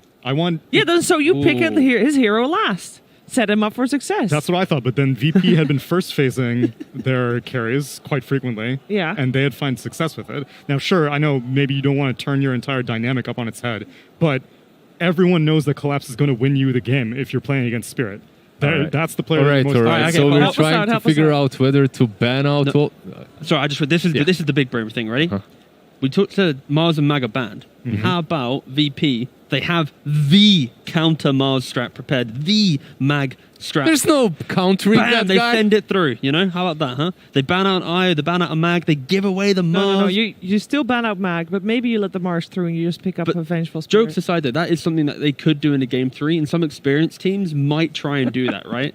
The idea that they give the opponent one of their best heroes because they have smiling a fan. big time, by the way. This is just the in best case. theory crafting that Why not? There's I've a been a draft. part of so far. I can. You have to just So give good. it a go. My glasses are all fucked up. I know, right? It's really hard to see. All right, listen. So what do you want to see change then? I think the opening is fine. I agree with Tsunami when it comes to the Dawnbreaker, maybe letting that hero go through, go back to some different ban for the first stage. But I still think that Collapse's hero needs to be first phased. He has a deep pool, though. I think he doesn't have as deep you know, and as guys, impactful. we can argue back and forth. Yep. Yeah. And maybe the teams did that too. Let's find out what they're going to do in this Game 3 draft. Oh, here we go. Team Spirit versus Virtus Pro. Game 3. I hope that this Game 3 is going to be straight fire and the draft will already hopefully teach us something about that. We are also joined by an extra member of our broadcast. Jenkins, how you doing over there? Hello. Hello. I've been here the whole time. Yes. Yes, you have. We know. Silently. We know. Welcome. Judging. Great, Phil. Thank you. That wasn't filling. That was a legit discussion. What are you talking about? That seemed very legitimate. I like the part where Lizard took his glasses off. That was my favorite part. All right, what do you want to see? Do you want to see Collapse's hero first phased? Or do you want to see Yatoro's hero first phased on the side of Team Spirit? I feel like they just need more stuns. Okay. The game was hard last time. There wasn't much of an opportunity to come back. They were just kind of running away. And I think a lot of the time that falls on Collapse to be that guy. And so when he's on a hero like Tidehunter and the game is falling far behind, it can look a lot like that. If they can get some Lion, Sand King, that sort of stuff, low cooldown stuns, I should say. Because the long cooldown stuns are really abusable when you are playing against a run-at-you lineup especially. Look at that. They're forcing Virtus Pro now to think about banning out the Magnus or banning out the Tiny. Because they let the Tiny go through. And this is the mind game. This is the adjustment that our panel failed to obviously notice. So they ban the Mag, therefore Spirit will be potentially first picking this Tiny. But like the concept of it is, right, it's like Spirit forces VP's hand, they get their own thing, but now VP... This is not a moment in the draft. Oh, crazy! They're gonna first pick a Tiny. We're not prepared for this. They should be ready. The problem is Tiny has been already dissected, and I feel teams have learned how to play against it. Right, Jenkins? We've seen some Wyverns, some Omni Knights. Yeah, even. I think Tiny's been dissected. You know, a hero that I think hasn't been dissected is Monkey King, which is available.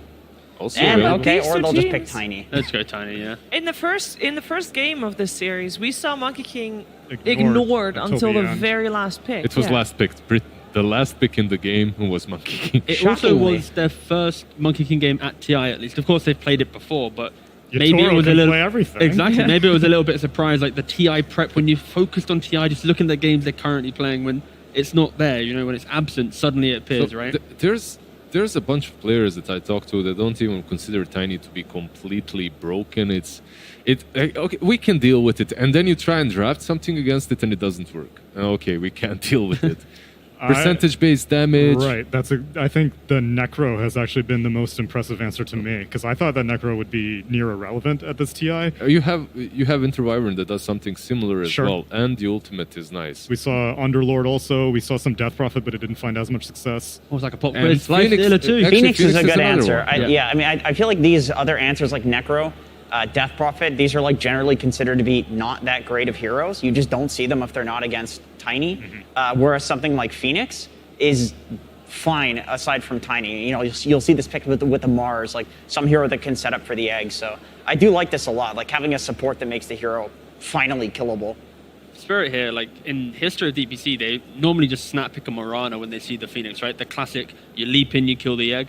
maybe they're a little bit hesitant here because they want to lock in that collapse area.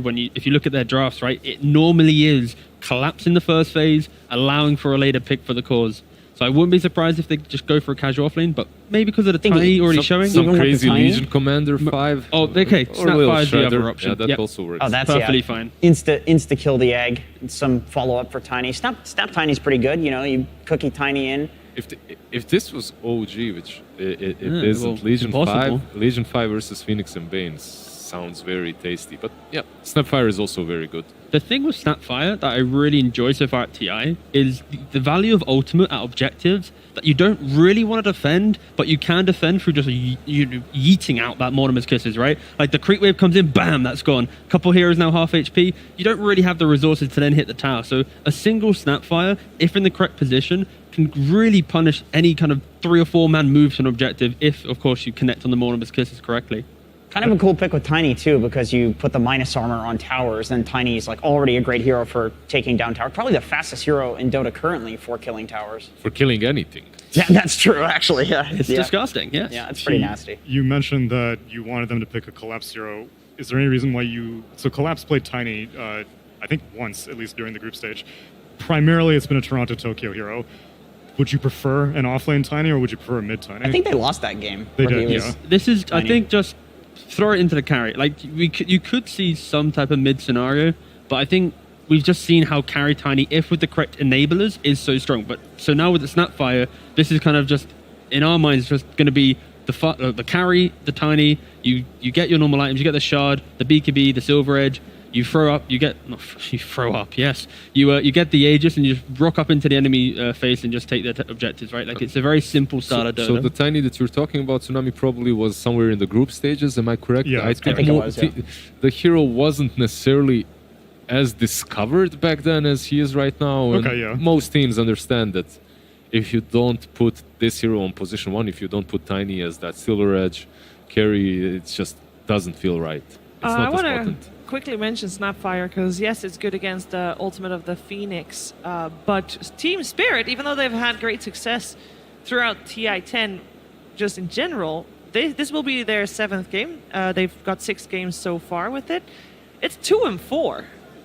And that seems a little rough. And it doesn't have a good win rate in this tournament either. It's a 38% win rate despite being picked so much. It had a pretty solid win rate at the beginning of this tournament because it was being played in a combination with Tidehunter. And that lane is pretty potent. You have a lot of minus armor, then you can combo that with some TA on mid lane, Venge and whatnot. But on its own, Snapfire doesn't seem as the most broken position for it. And Tide already banned as well, so what other offlaners would you like to see a Snapfire with? I think the Night Stalker that we had mentioned earlier would be good. They could go all in on minus armor, pick up a Slardar. But the egg, the sun, it burns. That's right. There's still Earthshaker. That's kind of the go-to. It's like a weird one because literally like just before this tournament, the Earthshaker offlane was completely unheard of, and then all of a sudden it's the offlaner. But then some teams completely ignore it as well. They're like, no, that's not legit. But that would be the one because you can like cookie the Earthshaker in. You know, some stun set up for the Snapfire abilities, the Snapfire ultimate. Have we mentioned Tusk yet?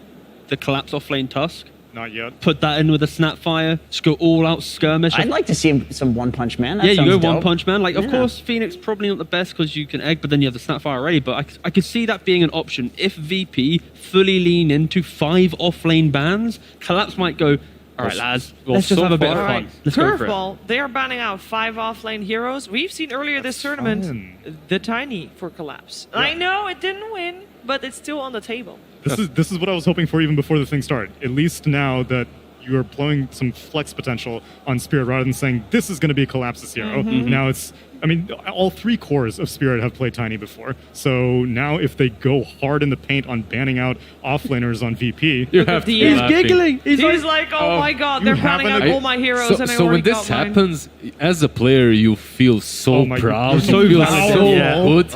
It's one of the best things to have all your heroes banned out against you. I feel like they're just forcing him to pick Earthshaker now. Like, I don't see what else you can pick as an offlane right now. They broke it. It's the Shadow Demon last. And then they go for a Luna. Okay. That actually makes sense. So they banned out the Shadow Demon to protect the Luna. Also, the Legion Commander that was mentioned earlier as a 5. in its real role is a position 3, so they ban her out as well, as it enables Tiny, plus it counters Bane a bit. So. And if you think about Collapse's hero pool, right? Luna is one of the best heroes at dealing with these tankier style of offlanes, enabling the ranged forward to be kind of the big damage dealer. Like, Tide, Mars, Mag, Nightstalker, etc., even though most are banned.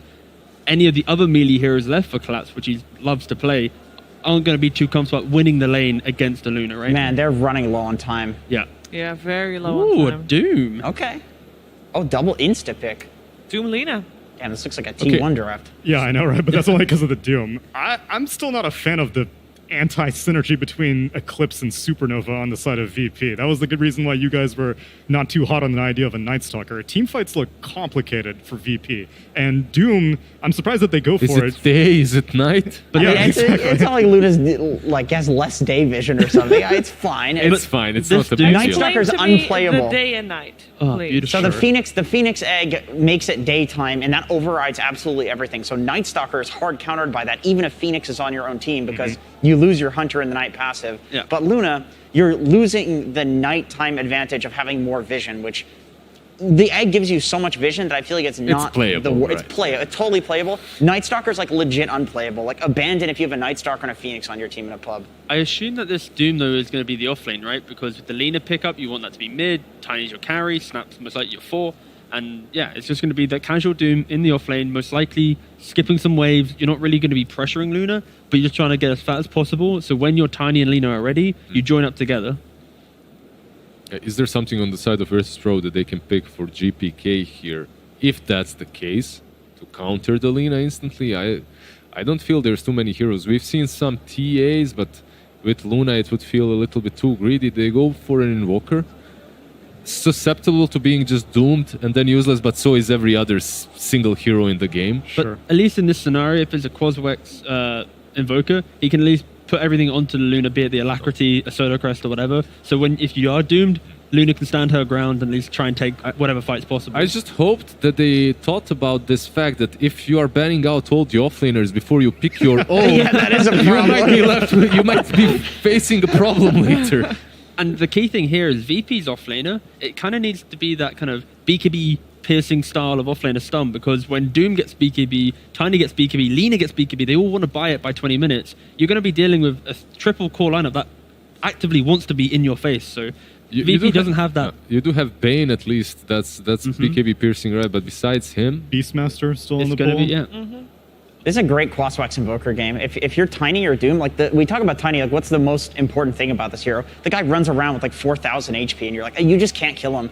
Obviously, on Invoker, Quaswex, you're probably going to get a Spirit Vessel, so that's going to help out. But also, if Tiny has no mana, he's not as useful. Sure, he can right-click people with the tree, which we've seen happen a lot, but you can get kited. You become like a Sven at that point. It's like a kiteable hero. So just mana draining these tanky heroes that also use their mana is super effective. If it is a Yatoro playing Tiny, by the way, that would indeed be his 10th different hero on main stage TI. and Virtus Pro, they just banned out the Faceless Void, so they're expecting maybe something different. And Team Spirit's Centaur would fill Virtus Pro's lineup so well that I really respect this ban. Afterwards, the Sand King. I think Sand King perhaps not as strong. What offlaners are there other than Earthshaker? Night Stalker. Underlord. Okay, neither team can Night Stalker. Yeah. Don't do it. So I can tell you what both DM and Collapse have played. Tusk is also still in the pool, the one that T-Gov mentioned. I'm down for a Tusk for Spirit. But the Vengeful Spirit, Night Stalker, Shaker. Wait, I thought we're looking at Doom offline. Yeah, I think so too. Swap it up. Why not? Go quick. Well, we're looking for a VP offlane here, though. Sure. Okay. So, but our Spirit looking for a Yatoro hero. Where's this Tiny going? I would assume they are still looking for. The 5. No, it's the 5, right? It's the 4 Snap. That's not what VP think. VP banned out. Well, it could be a 4 Doom too. I mean, in 8 seconds we'll know. They have such little reserve time. We'll just know. Yeah, we'll just know. It will be. I don't know. Absolutely nothing. I don't know anything. Silence are most likely going to be support. Surely you don't want to give him that much farm priority. The biggest impact he's going to have is pressing his big R button, making sure everybody is silenced. Hard counters the Phoenix too. If you cast whatever the last word on the Phoenix as he's flying away, he just comes back. Isn't that your segment? Jenkins, last word. That is my segment. Oh no, I forgot. Oh, there's the Beastmaster. There's the Beastmaster. The only remaining offlaner in the game. Not only do they have BKB piercing ability from Beastmaster, it synergizes really well with Luna and the whole playstyle. What they needed this frontliner that can also push and bring some map control to the game, a lot of vision. I think it's the perfect hero here, and as a silencer, you truly don't like to be playing into all the summons running your way. However, when it comes to the silencer, there are some positives, right, Stigov? Yeah, I mean, why are you throwing that on me straight away? I was thinking of something else. Yeah, no, I like it. Honestly, I think Silencer is really good right now. I think people hate on Silencer for no reason other than it's a good hero to some degree. But I think Spirit, they needed something in their draft to be able to give them that way where if VP run at them, they can just set the scene in these earlier fights. Like when BKBs come out, of course, it's going to be a bit hard for Silencer to have fun. But the idea is the pre-20 minute, when Doom's farming, Tiny's farming, Lena's farming, they needed that way to say, no, we don't want to take this fight. We want to go again in like 2-3 minutes time. So I like the idea from Spirit reacting like this, but VP with the Beastmaster pick, it is giving them that nice window where Luna, Beastmaster, Invoker together with an Aegis won't really care about the value of a Doom, the value of a Global. They'll just have to run straight through that. So Spirit, it's going to be a bit of a long one, but equal drafts. That means that the Roshan is going to be key for this series, for this third game rather, Jenkins, right? I'm actually getting Vici T1 Game 2 vibes from this draft from VP, where I think there are so many ways for them to win the game between the Beastmaster summons, empowering the Luna with the Invoker Alacrity. They've got the Phoenix Sunray versus the Tiny. I really think this is a tough game for Team Spirit to win. Like, they can definitely go super late and then win, or they can snowball, but VP has a lot more opportunities to win the game just because they have more like cheese heroes, more options. Yeah, I feel Virtus Pro, they have a lot of synergy, and Team Spirit, they have the Osrog Rock guy. So. Yeah, that's how exactly. And look, there he is up front. Beautiful. Big boy. Beautiful indeed. All right, guys. It is game 3 time. Before we head into the game, we got a quick word from the coach. It is this time Silent from Team Spirit. Silent, thank you so much for joining me. Now, in the last game, Virtus Pro targeted Collapse, and now they have targeted him in the draft. Do you feel confident about his chances in this game? About our chances or just... About Collapse. Collapse. I think we're okay. It's decent drafts. It more depends who would play better. It does depend who plays better, but this is $1 million draft. If you win this game, you are top 4. Is it good enough? Maybe. I didn't think about it. You didn't think about the draft. Fantastic. Well, this is going to be quite the showdown. So we're going to head over to ODPixel and Insania to get this game underway. Thank you very much, Frankie. Yes, the deciding game now between Virtus Pro and Team Spirit, a game which will be the last at this TI for one of the two. Insania, what do you make of this approach this time round? Quite a change, if I feel, from what we've had so far from both of these teams in this series. What are you liking?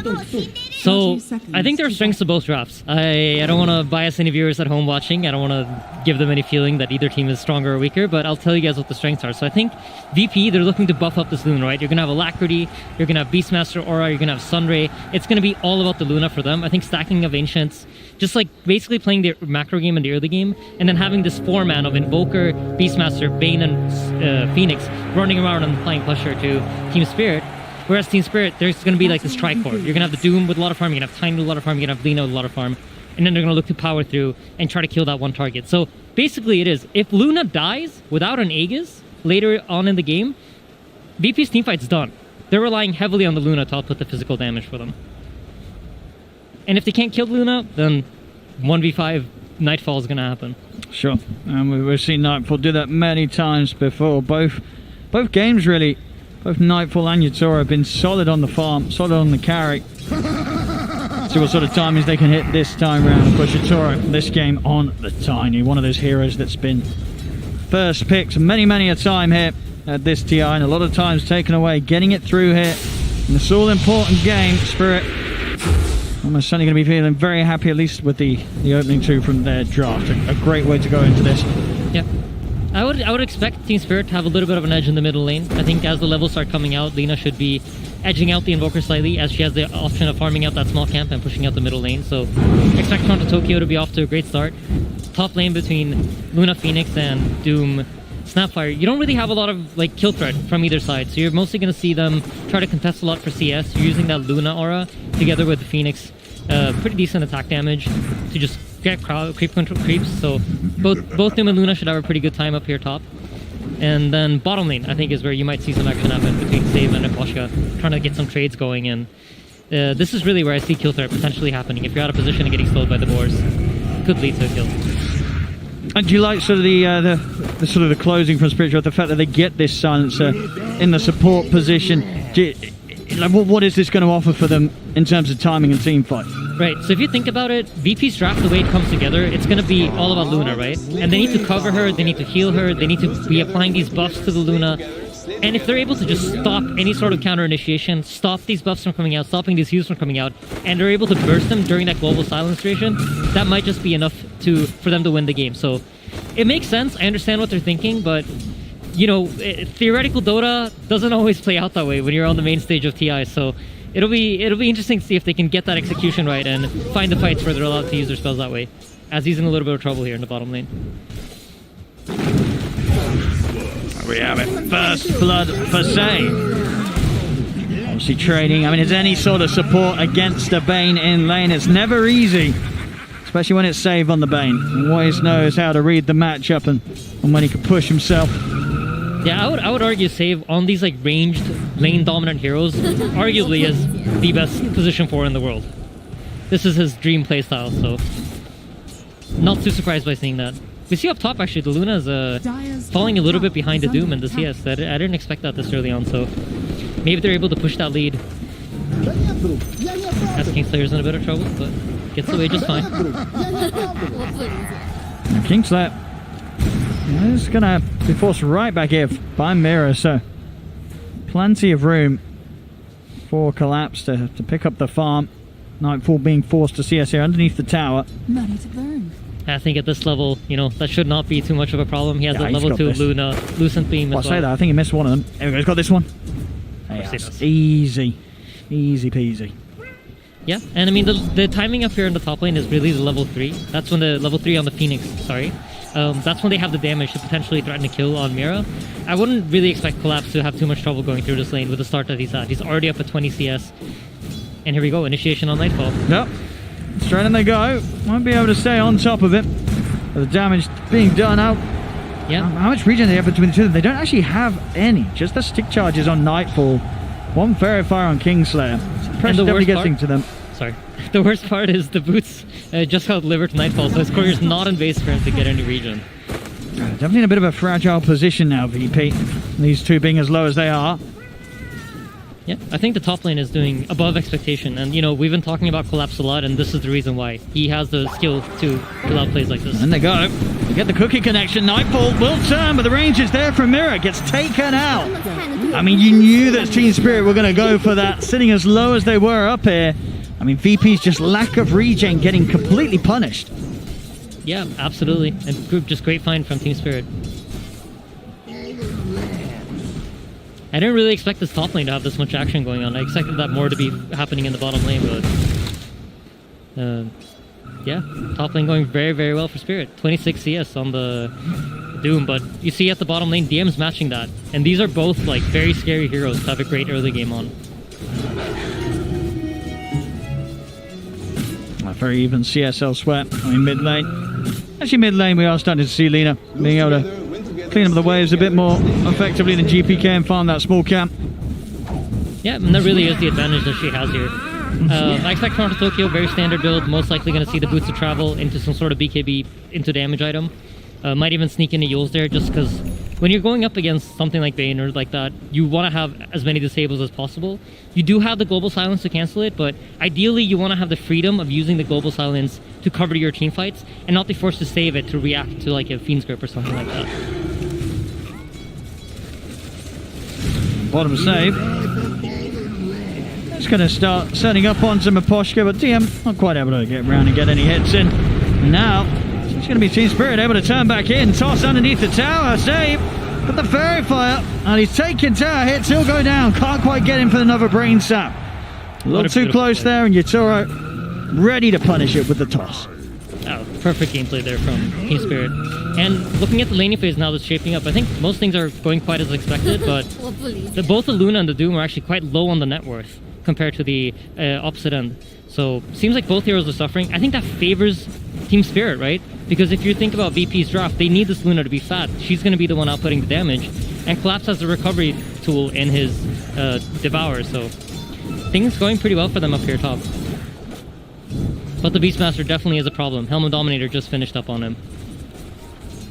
And with sort of the Beastmaster and the Luna, yeah, who's going to be grouping up sooner this game, would you say, when you look at these two drafts? I think VP's draft is probably going to be the one that groups up faster. And I think Team Spirit's job is going to be to disrupt that. Yep. To not allow them to get the objectives the way they want to. And like try to kill them before they're able to group up.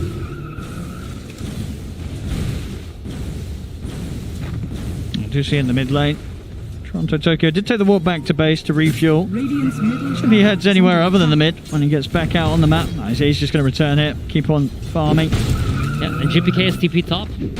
They want to make sure Luna is able to start farming as effectively as she can. Spirit are keeping completely away from this. Only in the trees by the tier 1 GPK. We just have to spend his time sweeping back to mid where Save will have a bit of a setup onto Toronto Tokyo. GPK trying to come in and help out. Save might be in trouble.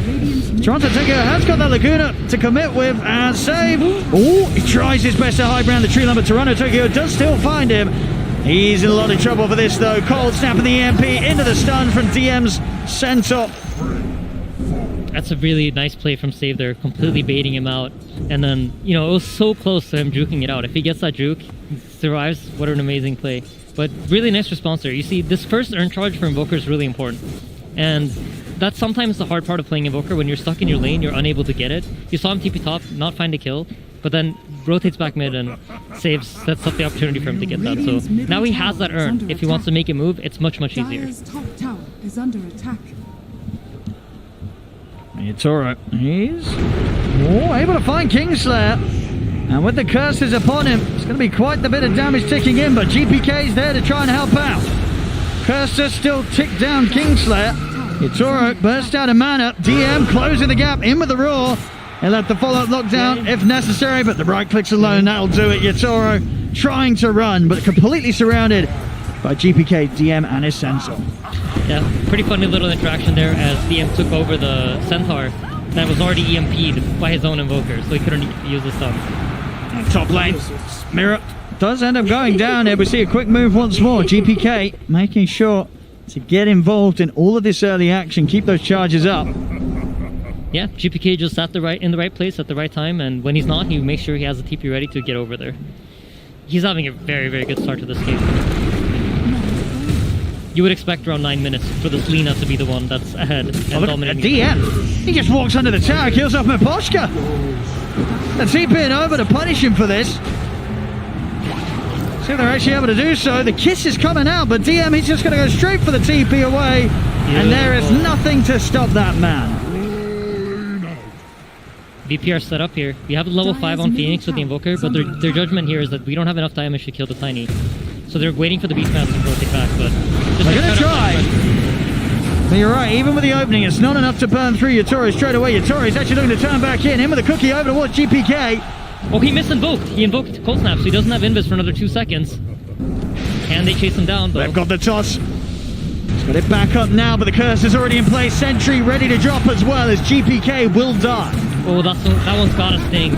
He misinvoked. He definitely wanted the Ghost Walk, but he got the Cold Snap instead, so unable to make the distance there. Radiant's middle tower is under attack. But yeah, you see the Luna now heading back into the jungle, starting to farm up these stacks and recovering his early game. And this is going to be really the key thing for VP, I think.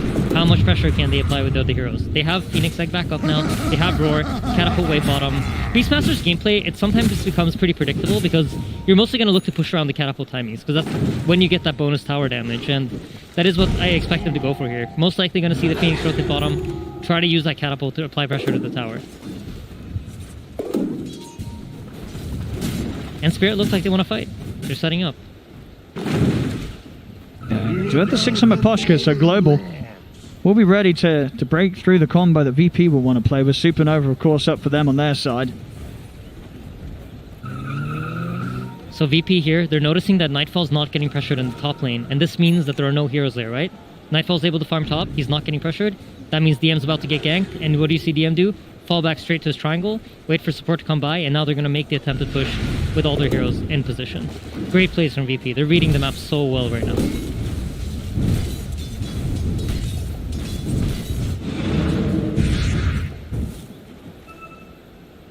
They will now start to push a little further on this bottom lane. Yeah. Toronto Tokyo, bots at the ready, will be able to join engagements. It looks like Spirit is mirroring the pressure here up top. Yeah. Spirit recognizing, you know what, we have the better scaling. We don't need to force any fight if we don't have to. Collapse has that Midas queued up. He actually already has it finished, and he has a BKB queued up, which he already has one piece for, so he's incredibly farmed. And it's only going to start ticking in faster. He doesn't even have Devour maxed out yet, and he's already on top of the net worth graph. Radiant's bottom It's going to be a real problem for VP, this Doom. 2k lead. Dire's middle tower The passiveness will definitely show itself on the farm here for Spirit. VP not quite able to find a catch there with the swing around, but they'll split themselves back up. Pressure will remain on the bottom from DM. Yeah, VP support's also moving towards the top side of the map, recognizing that DM's not under any pressure. Spirit's not looking to fight this, so moving their Phoenix back top, keeping him close by the Invoker, so they always have the damage to fight back if somebody gets caught.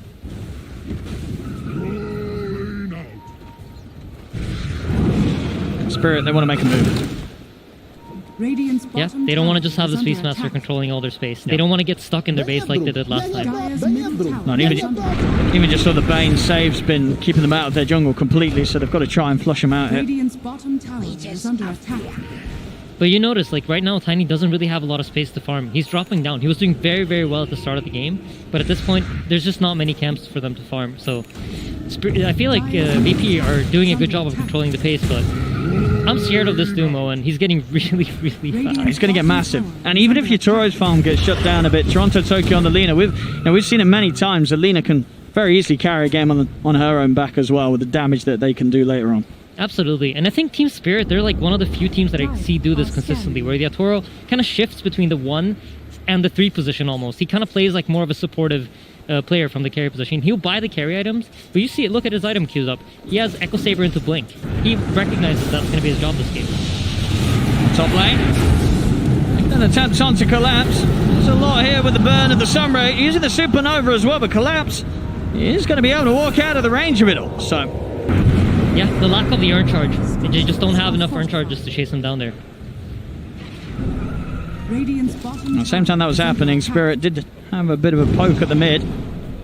The remainder of VP's lineup in position to stop it. And VP, again, just getting themselves to the jungle. You see Save and DM consistently pushing Spirit out of this, their half of the map down.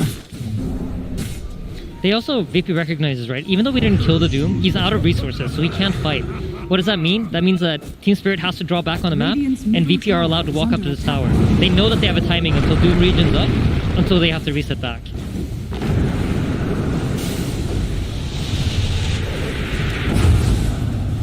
This tower, nothing can be done. They will get the deny at least, but inevitable pressure from VP in their push of DM and his summons.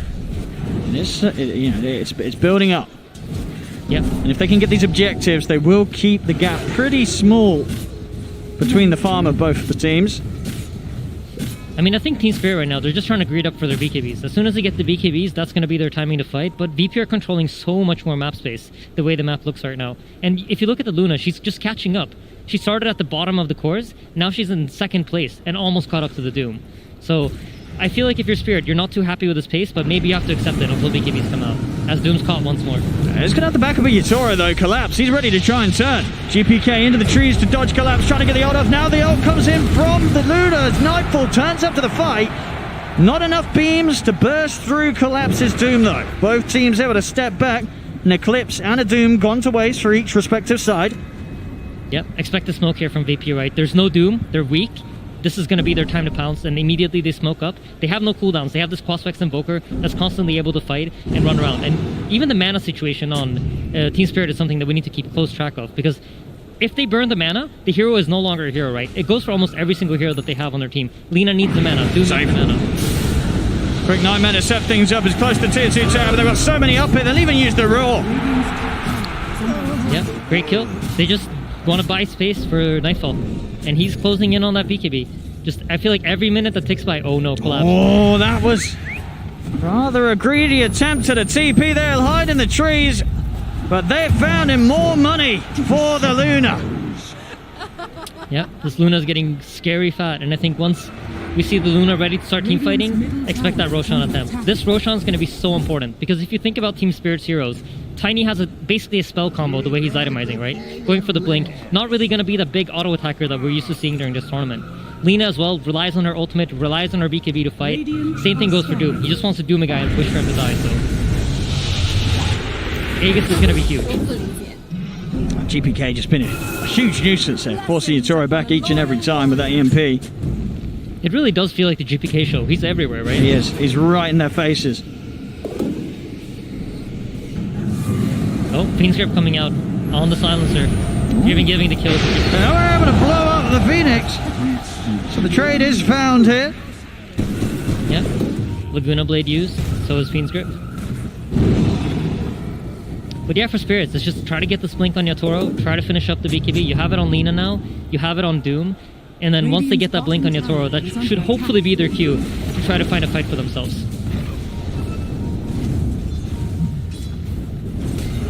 Because if the game continues like this, the way the map's set up just heavily favors VP. Yeah, this, Nightfall Luna, as you mentioned before, very much on track to be able to carry this completely in any sort of action they bring them, as long as they can protect her from being doomed.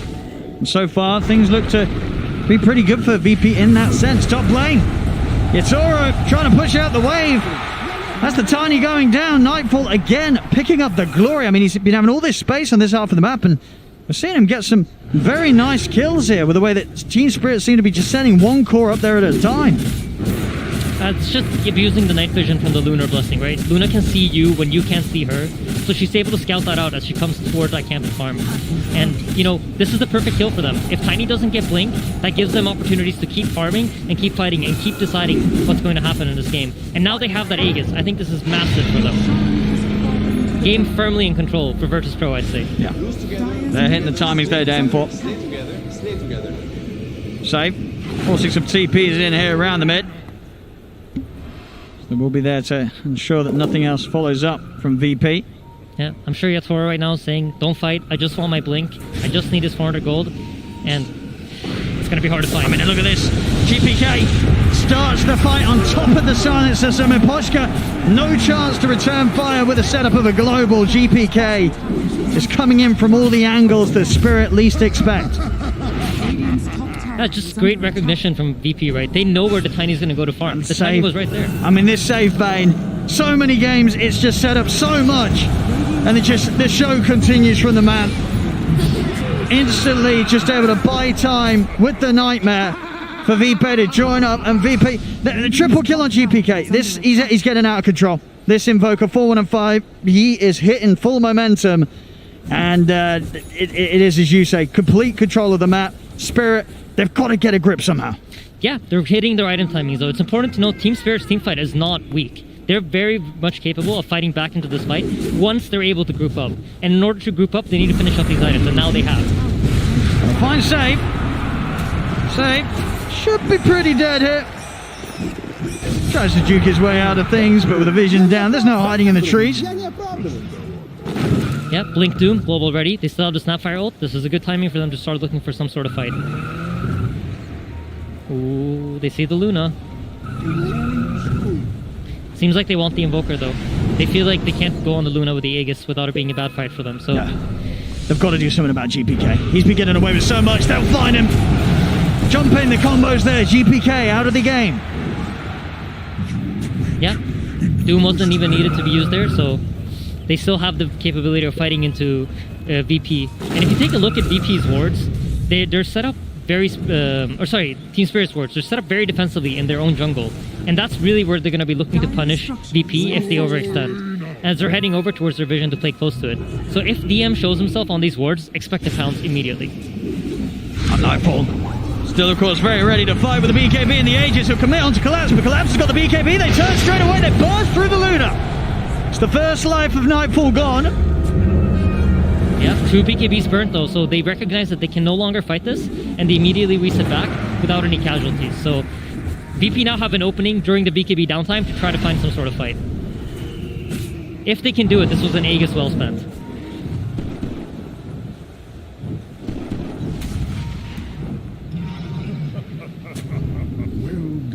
Spirit, they know, even with that Aegis taken away from VP, very much ready to brawl and try and see if they can get the jump. Nightfall's going for the Ancients. That means Yatoro's able to get the lead and toss it back, but the BKB's out of time. Kisses coming in from the side. VP still heading it onto Yatoro with a cold snap. Yatoro is in trouble, goes down, set up into the Raw, Sunstrike. They blow up Mirror as well. Spirit, they try and take a fight. I mean, I guess they just completely underestimated VP's potential to turn if Nightfall gets his BKB off. I think that was as simple as just some simple miscommunication. Had Yatoro maybe yelled that out half a second faster, he gets a Doom off while he's in the air, that looks completely different. Luna's immediately dead, and you're going to see Team Spirit running at them. But unfortunately, the communication just looked like it was slightly off there. And that just leads to the polar opposite team fight, right? They have to reset back to lose Yatoro, and Snapfire ult now expended. Yatoro, of course, queuing up that BKB, but he's quite the while away from it. See Toronto Tokyo doing the classic Shadow Amulet setup here. Very He's sneaky. been practicing this in pubs. He has. I'll tell you what, I wish that's what happened in my games where my teammates got the Shadow Amulet. Yeah, mine too, Owen. Oh, save. How does he do this? How is he just He's just there, isn't he? He's always there. Nightmares from everywhere. Feeds grip at the ready. Ooh. Global will be used, but the time's been brought in. Nightfall's going to be charging over towards Toronto Tokyo. This is an opening, though. I mean, the rest of Spirit are looking to connect with Toronto Tokyo. In fact, they're going to find GPK. They knew that GPK would be looking for that wraparound, and it all ends up working out for Spirit. They read and they get into the mind of GPK this time. Yeah, just beautiful understanding of the game, right? They understand we use global. That's going to give VP the cue to group up and look for some fight. And they've decided to smoke to their Lina, find a rotating Invoker. Just really high level thinking here from Team Spirit. Something important to note, as this game does continue on into the late game, you traditionally see your Lunas buying items like Satanic, right? In order to survive the team fights. She won't really have that luxury in this game. He should be expected to get doomed in almost every single fight. So it's going to be hard for VP, I think, after a certain point in this game, to keep scaling up, to keep relying on the Luna to output all of their damage. So for VP, it's going to be about hitting the Scotty timing on Luna and then looking to try to zone them into their base again, grab the second Aegis, and then apply the high ground pressure. You see the Luna also has skipped the Shard. This is because he's planning on getting the next Roche. There's no Luna Shard. He wants that from Roshan for free. Toronto Tokyo setting him in the mid. They open up the light strike. Ray Laguna Blade as well. They're in on the Luna. Nightfall down. Huge kill. Super swift move from Toronto Tokyo. I mean, they knew he had the amulet, but of course getting that blade completed in between that last play top and this play now, they weren't quite prepared for that, and Nightfall just completely misreads that item would have been online when it was. Yeah, absolutely. And every time this Luna goes down, it's a huge opening for Team Spirit. They scale up really nicely into this game. They're going to have Shiva's Guard on Doom. They're going to have a second round of Doom. And Tiny is now recognizing that, you know what? I'm finally getting some space. I'm finally finding my farm on the map. He's going to go for BKB, and then he's going to look for that classic item build in the Silver Edge. VP, not to be put down here. They are still sweeping into the jungle, despite the fact that Nightfall's out of action. Maybe seeing if they can catch any Spirit off guard. It's going to be hard though. Spirit grouped up as 4 around the mid. Toronto Tokyo will head back to reset, get that mana up. BKB Silver Edge, he's starting to gear up to be rather terrifying on this Lina. If they don't get on top of him, no longer does it really matter if Yatoro's the first one to die in this fight. Toronto Tokyo is going to be dishing out the damage. Yep, he absolutely will. And you know, the story of the 4 Protect 1 still continues for VP. If you take a look at their items, GPK is building a Linken's. They're building Lotus Orb on the Beastmasters. They really want to protect this Luna. This is going to be all about the Luna for them. So Are they going to be able to do it, or is Team Spirit's just Tricore too strong? I mean, it's as you said, it's always a risk. Always a risk, this full protect one against the Doom. Yep, it absolutely is. Radiant's middle tower. We saw VP here very aggressive on the dive inside the base last game. They're looking for something similar here in Toronto, Tokyo. Cold snap. Grab grip straight away. Global, it's in play. Man, this global's come in huge front of Tokyo twice now. It's really stopping VP from making the pickoffs that they want, but it's still an opening, right? No global. Roshan could spawn in 20 seconds if VP's lucky. And if they're able to clean up that Roche, that pretty much will be the money for Nightfall to have that Skadi complete. So very close to this next sort of power spike when they'll have the tools and able to get out. Ooh, a little close there top with the tornado, but the TP's out in time, Spirit's away. Yeah, and we saw this in the last game too. When Roshan's about to come up, where does VP go? Well, straight into the Radiant Triangle. Yep. Control the space. Make sure they're pushing in the top lane. Make sure you're pushing in the mid lane. Force Team Spirit to come to you and fight under your vision. Oh, they're coming. Smoke up from Spirit, ready to head out the base. And you see Spirit, they're dodging this ramp that's closest to the ward because they recognize that there's most likely going to be vision there. And they're just running all the way up through the top lane to make sure that they avoid any sort of fight under VP's vision. This is going to be pretty huge as Spirit can catch them off guard, but Lincoln's now complete on GPK, so we'll be there for the next fight. They've also got the Lotus Orb on the Beastmaster. Ooh, GPK. they saw the Lina. They did. Toronto Tokyo's got to be cautious. And in close, Tori's in with the jump straight away after the Luna. The Nightmare is buying time. Is he going to keep it blind? It's not. The Doom still comes down. Nightfall to go down. Turn with the roar onto this Lina as Toronto Tokyo Supernova stun in the face as well. As the Lina down, VP they want to try and chase on for more, and they're going to find the Poshka. Cold snap into the Sunray. He freezes and burns at the same time. Okay, but Nightfall's buyback was expended. If Roshan does not spawn for them and it's within the timer, this is very good for Team Spirit. You see how fast this Luna dies. They're not able to keep her alive. They need the Aegis. Unless she can dodge out some of these spells, she's going to be dying. Top lane collapse. Very close to being caught there by GPK. He's going to go out for the TP around the tree line. He's out. Beautiful juke. He tried to use a Sunstrike to provide him with vision to cancel the TP, but unfortunately just didn't. If you're VP right now, you're praying that Roshan spawns. They don't know the timer the way we do. Absolutely not. It's not going to be up until Spirit do have the full line of backup. Sure, the Doom itself won't be back online. Still about a 30-second window between that and the Roshan, but everything else, it will be there. And then we are seeing if Yutoro gets that lead in, even without the ultimate from the Doom, that initiation and time for them to throw everything out, it's enough. Yeah, see mid DM. He's going to go for the roar onto the Doom and collapse. I think he's going to be all right. Does have to use the BKB here to run out the Sunray. But now, that's another threat that won't be there for the Roshan. DM, no roar. Yeah, absolutely. And look at the bottom rune. Take a look at what's at the bottom rune. Oh, and look who's near it.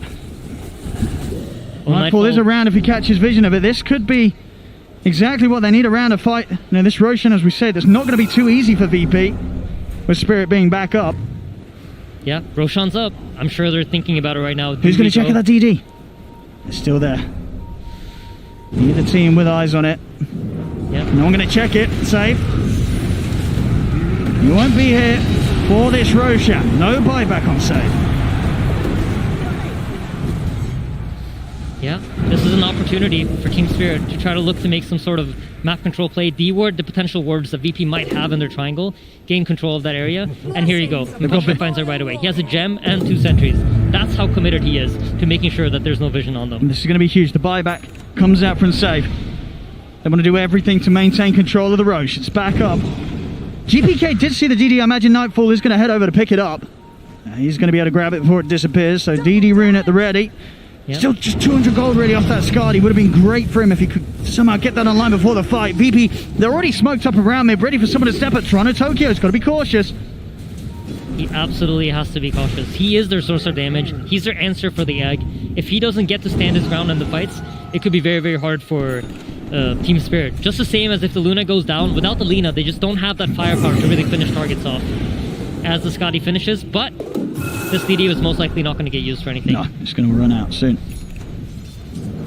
Both teams recognize this Roshan's everything. Yep. Whoever gets it is going to have a huge advantage. Buybacks are pretty important as well. GPK just 50 gold off his, so he's close to... Yeah, he's going to have it. So there will be buybacks available across the board, really. Yep. And they will certainly be coming out around this Roche, especially once some of the bigger ultimates have been used. If VPC, the Doom drop, Global Silence popped, they will absolutely invest those buybacks to secure Roshan. Yeah, absolutely. I think if you're Spirit here, you're probably thinking, do we want to use this opportunity while the Luna's buyback is on cooldown? And like, is it worth running into the vision to get that opportunity, or is it not? I'm sure that's the kind of conversation that's going on in their booth right now. Do we want to run in, fight when Luna can't, or do we want to wait for them to come to us? I mean, when you look at these two teams at the moment, when they're playing sort of around the stalemate near the Roshan, who is it easier for to start the fight? I don't actually think it's easier for either team. You have the Hawk pretty even. VP to smoke behind, yeah. But you expect there to be some sort of sentry, and if they spot the Hawk coming into their triangle, you know what's coming next. That's a smoked up VP behind it. So both teams understanding that it's very, very hard to move into each other. But I just have to imagine you're thinking about it if you're Team Spirit. It'd just be so juicy. The Luna has no buyback, and she has no buyback.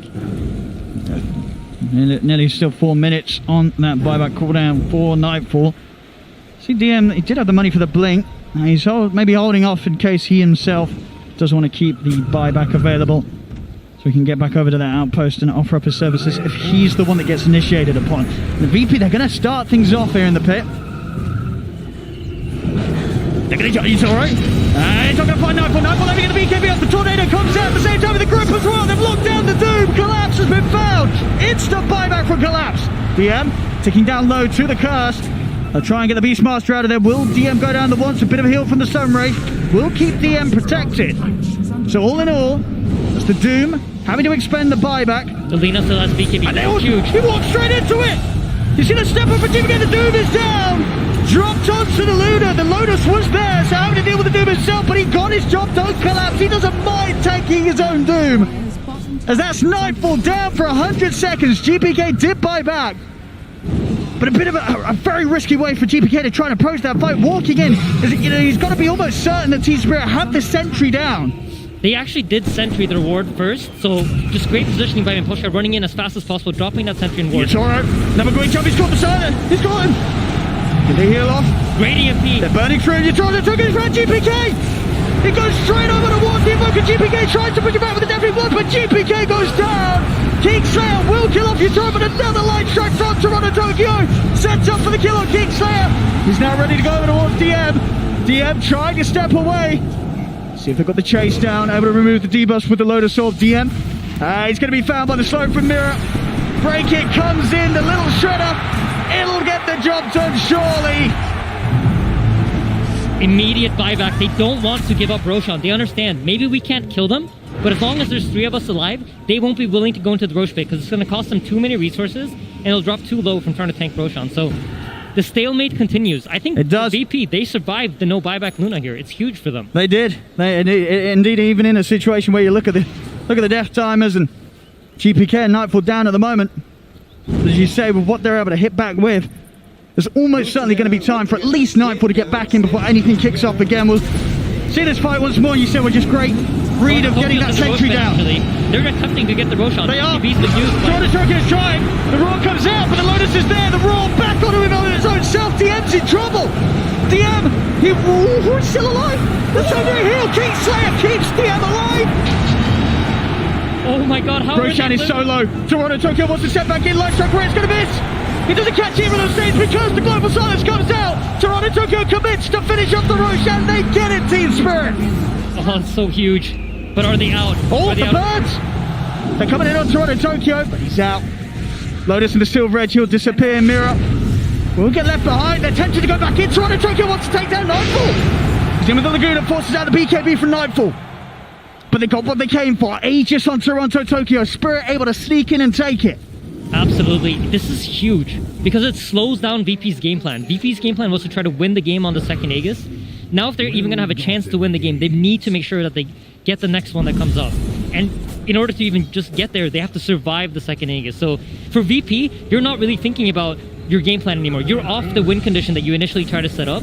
And your mindset is just like, okay, how do we survive the next 10, 11 minutes until Roshan spawns again? I mean, and how do you have to just go full defensive? I think like every single team approaches this in a different way. Some teams start split pushing really heavily. Some teams like to group up and like play on the defense. When I think of VP, I feel like they're traditionally a team that likes to play when they're in control. They're rarely put in this position, right? They left the DPC with I think 14 wins, 0 losses. They're not used to being put behind like this. So I think this is a tough position for VP to be in, and it's a position I would imagine they don't have a lot of practice in either. Definitely a scary time for them to be put in that position here. Game 3 of an elimination series here at the International. Yep. We have some big items coming up soon. I think if you're Team Spirit, you're starting to think about, all right, how do we set up this timing to be as strong as possible for us? Safe. You have... Brave. Doom, closing in on the refresher. Lina's eyeing up that Hex. And you see Yatoro's finally coming around to that auto attack build. He has the shard. I believe he got it from Roshan. And I think that, yeah, it was the second one. Yeah, Silver Edge finished up, and he's going to start looking at that AC. So he's going to turn into a third carry. We talked about how he kind of started his game off more as an offlaner than he was a carry, and now he's slowly shifting back into that carry position. Yeah, he certainly is. Closing the gap on Nightfall's Luna. Just 1k between them now. Spirit out with the smoke. They know they're ahead. 8k advantage right now off the back of that last sort of few minute long fight around the Roshan. Save is closing in on a Aghanim Scepter, I believe. But he does have a 4-staff queued up, so it might change his mind at any given time. VP know though, 3 of them right up by their tier 3s. They know how strong Spirit is here. Yep. Spirit also respecting Virtus Pro's ability to fight. If they can hold a high ground on vision, it's going to be very difficult for them to run into. So they're keeping their formation, making sure they're always moving in with the right heroes in front. And that, in this case, is the Aegis Lina.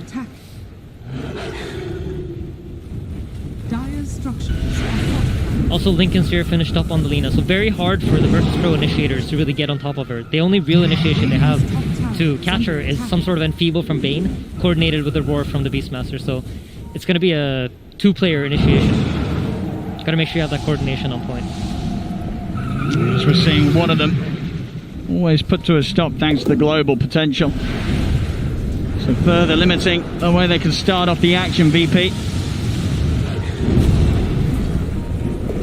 Team Spirit playing with so much discipline though. Look at it. Tiny's not walking up to clap the tower because unless he knows he's safe.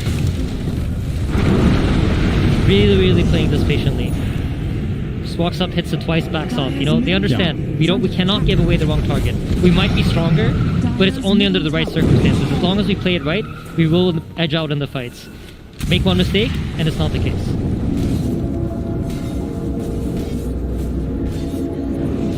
We see Luna eyeing up the Satanic. This is an item, you know, I think is really hard to use against Doom, but they have 2 Lotus Orbs and a Lincoln Sphere, so it's all about keeping this Luna alive. If she's able to alive, if she's gonna be able to stay alive and use that Satanic, that might be a game changer. Bottom! Global straight away, of course, to keep Toronto Tokyo safe. That's gonna be saved dead. Yeah, and he did just finish up that Aghanims, and I'm sure Team Spirit saw that. And Bane is not a hero that has a lot of gold, so they should be thinking to themselves, most likely this Bane does not have a buyback.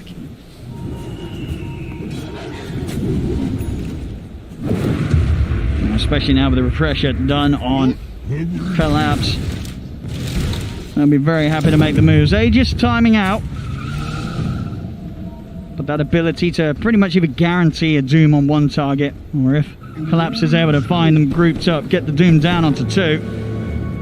Yeah, Spirit has really nice vision set up though on the top side of the map. And when you're playing Radiant, this is where you want vision if you want to wait for the next Roche shot. This is going to give Spirit an advantage going into the next Roche fight. You know, maybe recognizing we don't have the best high ground tools yet. We need the AC on the Tiny in order to go high ground. So they're just playing it patient. They understand with a second Aegis, all we needed to do was take map control and make sure that VP has to fight us under our circumstances. And they're recognizing that, you know what, our Lina probably outscales most heroes of this game at this point. VP doesn't really have great heroes to catch people in the back line. So just really good game understanding from Spirit. Are we going to see a Rax trade? I mean, someone's going to surely back off. I mean, GPK is here trying to hold them off for this damage. My goodness, the base not standing a chance. It's gone. The Rax, they're done for. Kingslayer TP cancels. No Phoenix in base. Collapse. Can he keep himself on top of DM? And he's going to be met by the wraparound of Toronto Tokyo. It's a dead Beastmaster for sure. Rax taken, Rax defended. DM down, no buyback for 50 seconds. Yeah, huge opening for Team Spirit. You saw how fast they killed that Rax in the top lane if they want to. Expect them to start looking for that middle lane next. I don't even know how VP hold them off. I can't even think of a scenario in which this defense works. I mean, as we see, sort of just one death and the barracks will be gone. They've got so much pushing power here. Yep, Nightfall using the ninja gear to smoke himself up, then puts in the Elven Tunic. He's trying to get every little bit that he can out of his hero right now. Has to be so careful. Spirit, if they get any sort of jump, it could be game over for VP. Spirit playing it so patiently though. They're not giving it to VP, they're refusing to overextend. I'm sure if you're a VP right now, you're feeling the pressure. You understand, you know what? Our game plan was not this. This is not the position in the game we wanted to be in. And I think this is the position where you start making mistakes. So for VP, it's going to be, how can we stay as disciplined as possible? They have the gold for the Satanic on the Luna, but he's not buying it just quite yet. I mean, buyback's going to be so important at this stage. Especially when you're playing the 4 Protect 1. You're doing it against a Doom, you have to be sure that you're there for a second round in the fight if they get the jump on you. Yeah, absolutely. I think for VP, you want to try to find these wards. These 2 wards that are alive for Team Spirit, they're huge. This is what's not preventing VP from moving over into towards the Roshan side. And they must be going through VP's heads. They must be thinking about the vision that Team Spirit has right now. They have 4 wards on the map. They basically see everything. They're controlling both the dire jungles, and there's no way VP's playing on the Radiant side, right? So Team Spirit are basically playing with map pack at this point in the game. Neposhka's had a great game. We actually haven't touched on it, but he's been playing amazingly well. The globals have been on point. I think he saved Toronto Tokyo 3 times. He has, from save. Without those saves, he wouldn't be at like 28,000 net worth at this point in the game. No, it's, you know, with how well Save plays his Bane, it's one of those things that when you see it in practice and how good Miposhka makes it look, you kind of wonder why other teams haven't done this as a direct answer. It really ruins that sort of flow that the VP want to play. We saw in previous games of this series where they just go kill to kill with the setup. Mid lane, you're going to catch up to Toronto Tokyo with the roar. The global comes out, but Toronto Tokyo, he's not surviving this. BKB popped, it won't keep him alive. He's dead. 100 seconds. I mean, Roshan, it's up in a minute, so there'll be about a 40-second window when Rosh is up. The Lina isn't. See if VP's able to make anything work with this. Yeah, so VP, you know what? They decide like halfway through the potential Roshan spawn timer. So for those of you who don't know, Roshan can spawn in a random timer between 8 to 11 minutes from the last time that he died. VP decided to smoke during that gap. Unfortunately for them again, Roshan doesn't spawn during the timer where they're strong and Team Spirit are weak. But like you touched on, they will have an opening. There's a little window. It depends how quickly they spot it out and if it's going to be enough. You know, yes, there are hawks everywhere. They will see as soon as it's up. But Team Spirit, of course, still very scary with just the 4 of them. With the lead that they have, 15k up as a team right now. Yeah, I wouldn't be surprised to see them fight it. Yeah. Absolutely. The buyback status as well is not quite as good for Spirit. Still 3 of their heroes without the money for the buyback. You see on VP, they're playing it much more cautious. Everybody buyback at the ready. Yep, they understand that, you know, if we don't get this Roshan, it's done. There's no item in the game that's more valuable for us than this Aegis. So it really is going to come down to Rosh, and it spawns a refresher. 30 seconds, no Toronto Tokyo. This is ideal for VP. Some crucial components in the start of a potential turnaround.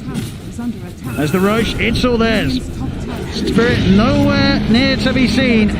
Aegis, Refresher Shard, and again, no love for the cheese. They don't like cheese on VP. Yeah, okay. All right. I mean, that could potentially be game changing. I think that's pretty important. Yeah.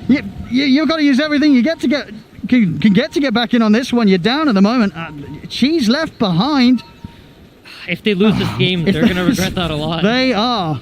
They really are. Yeah. Once again, we have a standoff. VP now finally getting rid of these pesky wards. Look at this Toronto Tokyo. He's in with the burst straight away. They've got the grid coming out of the globals there. Nightfall being fully focused down by Toronto Tokyo. Nightfall to go down. He's standing his ground alone against 4 heroes on Toronto Tokyo. He's got the backup coming in. He needs it. Jump forward for collapse. The Doom goes down. Finds his target.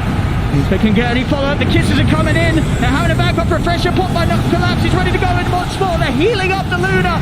The tree hit comes in hard. Nightfall still alive for now. GPK trying to force back the rest of Spirit. They know no Lina. for 80 seconds, but VP, they will be cautious. They won't try and push on for any more. They'll accept it as it is. Surely they know this Lina has no buyback, right? I don't know, actually. Who plays like a madman? I mean, it's so hard to understand. I was going to say, Spirit is playing without buyback on some of their cores in a way that, as you say, you just wouldn't expect them to do so. So VP may be hesitant due to the fact that they feel that the Toronto Tokyo could still make a re-entry here. We'll see how hard they do push it. Yep. Important to note, Doom refreshed. He has one more Doom ready, but so did Phoenix. The refresher shard has been expended. So there's another egg on Virtus Pro's side too.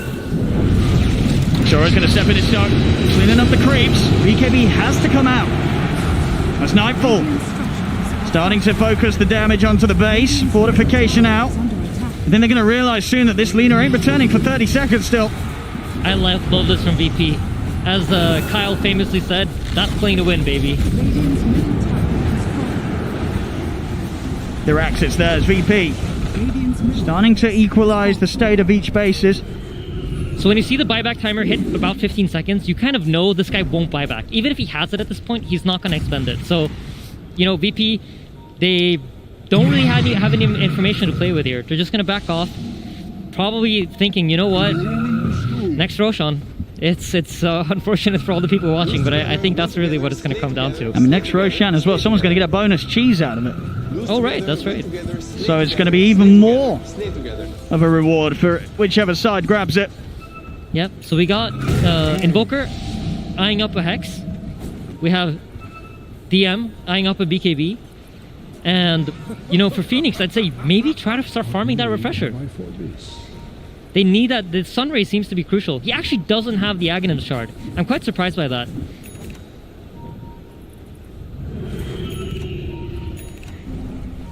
Oh, see, now they picked up the cheese now. GPK. Finally finding it here, so... I think if you're VP, really the dream teamfight scenario is finding that silencer, but it's going to be really, really hard. Invoker is just hiding very well. He almost has a refresher, by the way. So they want to jump Toronto Tokyo. Looks like a bit of a bait. There's the jump. Yatoro collapsed. They're straight over the high ground. They're another Kicksave. Kicksave gets the supernova. Doom down onto the Luna, but with the egg out, there's no Sunray to help the Luna as life falls out. GPK will turn with the BKB to commit back onto Collapse. So 2 for 1 with Save buying back. We're also going to have a buyback for Collapse because Toronto Tokyo, he's just charging in on VP. VP having a run. GPK can't stop. They've got the grip from the low ground, but Yatoro jumps in with the avalanche. Can't quite find the Bane though. The grip persisting, holding back Toronto Tokyo. It doesn't matter though. Yatoro, he's got enough damage on his own to finish off GPK whilst Toronto Tokyo's held back. Buybacks were expended though. You no longer have buyback on Collapse and no more buyback on Save. So VP now, because they didn't use the buybacks on their cores, they're going to get a fight in their team fight. And they have the roar ready. So most likely what you're going to see is some sort of initiation attempt come out from VP into the immediate buybacks. Sure. But if you are Spirit, you do want to force these buybacks out, right? Absolutely. If you don't get the buybacks out, you're fighting at a numbers disadvantage at the next row. So are you getting the buybacks and then you're getting out of there, or what? I think that's great, but you'd never know. Spirit has been playing very aggressively this game, and they might as well just commit for it. Who knows? They want the Luna, though. It's not enough with the Invoker. They want both for sure. It's the fortification, so that's something. Yep. Spirit reading the fact that VP want initiation before they blink in, so they're dropping the Lotus Orb prematurely here. Can they get that Nightfall buyback? It's only 20 seconds. Looks like Team Spirit are going to back off, not feeling that they can pressure it out any longer. Yep. Still in a comfortable position, Spirit. They have been able to take over the map now, and they have their heroes wherever they want to be. So VP need to be scared when they move out of their base. And you notice how they're swinging up to the top side of the map? Well, that's because they saw Team Spirit at the bottom. So don't really want to run into a potential Team Spirit sitting on a high ground situation anywhere. Out they come, VP. Cheese has been passed over to Nightfall for the next move. Yeah, this move is coming out a little bit prematurely. Roshan can't really spawn yet, so even if you get kills here, you won't get the Aegis. And I would say this is probably due to the fact that it's, you know, TI, Game 3. They feel the pressure. Toronto Tokyo's heading in. He's going to get the Light Strike Array down onto Nightfall. So they want to jump the Shittori's looking to try and get him from the side. He's got his eyes on DM. Nightfall charging in onto Toronto Tokyo, but doesn't want to go any further. Yatoro's in with the combo. Nightfall puts the BKB. BKB out for now. BPR having to reset. The BKB's going to wear off on him, and DM's already used it as well. Toronto Tokyo coming in with the BKB. The global side shooting the X out, but it's immediately taken down. Hex from GPK onto Toronto Tokyo. Buyback straight up from Kingslayer. Mirrors in with a 4-man slow. Yatoro in with a 3-man combo. Triple kill for Yatoro. Collapse got the Doom down onto DM. They're chasing up the Beastmaster. DM's out of action. Buybacks from both Nightfall and DM, but Save and GPK, they do not have the luxury of returning to this fight. This Tiny is going to chonk down those base towers, and they have buyback on Lina, on Tiny, on Snapfire, and Silencer. It's only the Doom, and his job is done, right? He's taken out 2 heroes. He's used his Doom. So whether he lives or dies here in this next fight, it doesn't really matter. For Team Spirit, now you just got to stay focused, make sure you keep the right heroes in front, don't make any mistakes, and this game is very likely going to be yours. They're so close to grabbing it here, Spirit. One more good jump from Collapse with a Doom, and it's pretty much going to be game over for VP. There it is. The jump's in. They're on to Nightfall. He stands no chance at all, and the Luna will fall. Kingslayer as well. GG is called as Team Spirit knock VP out of the competition. Oh man, who would have believed this coming into TI? Team Spirit, I don't think they've ever beaten VP in an official before.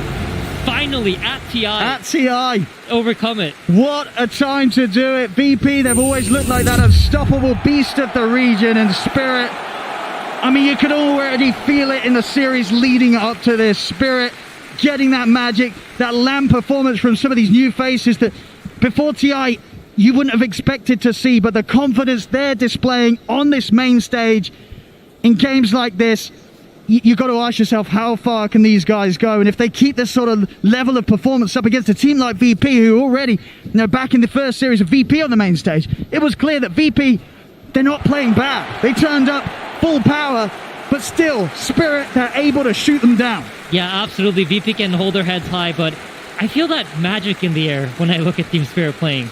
It's reminding me of a TIA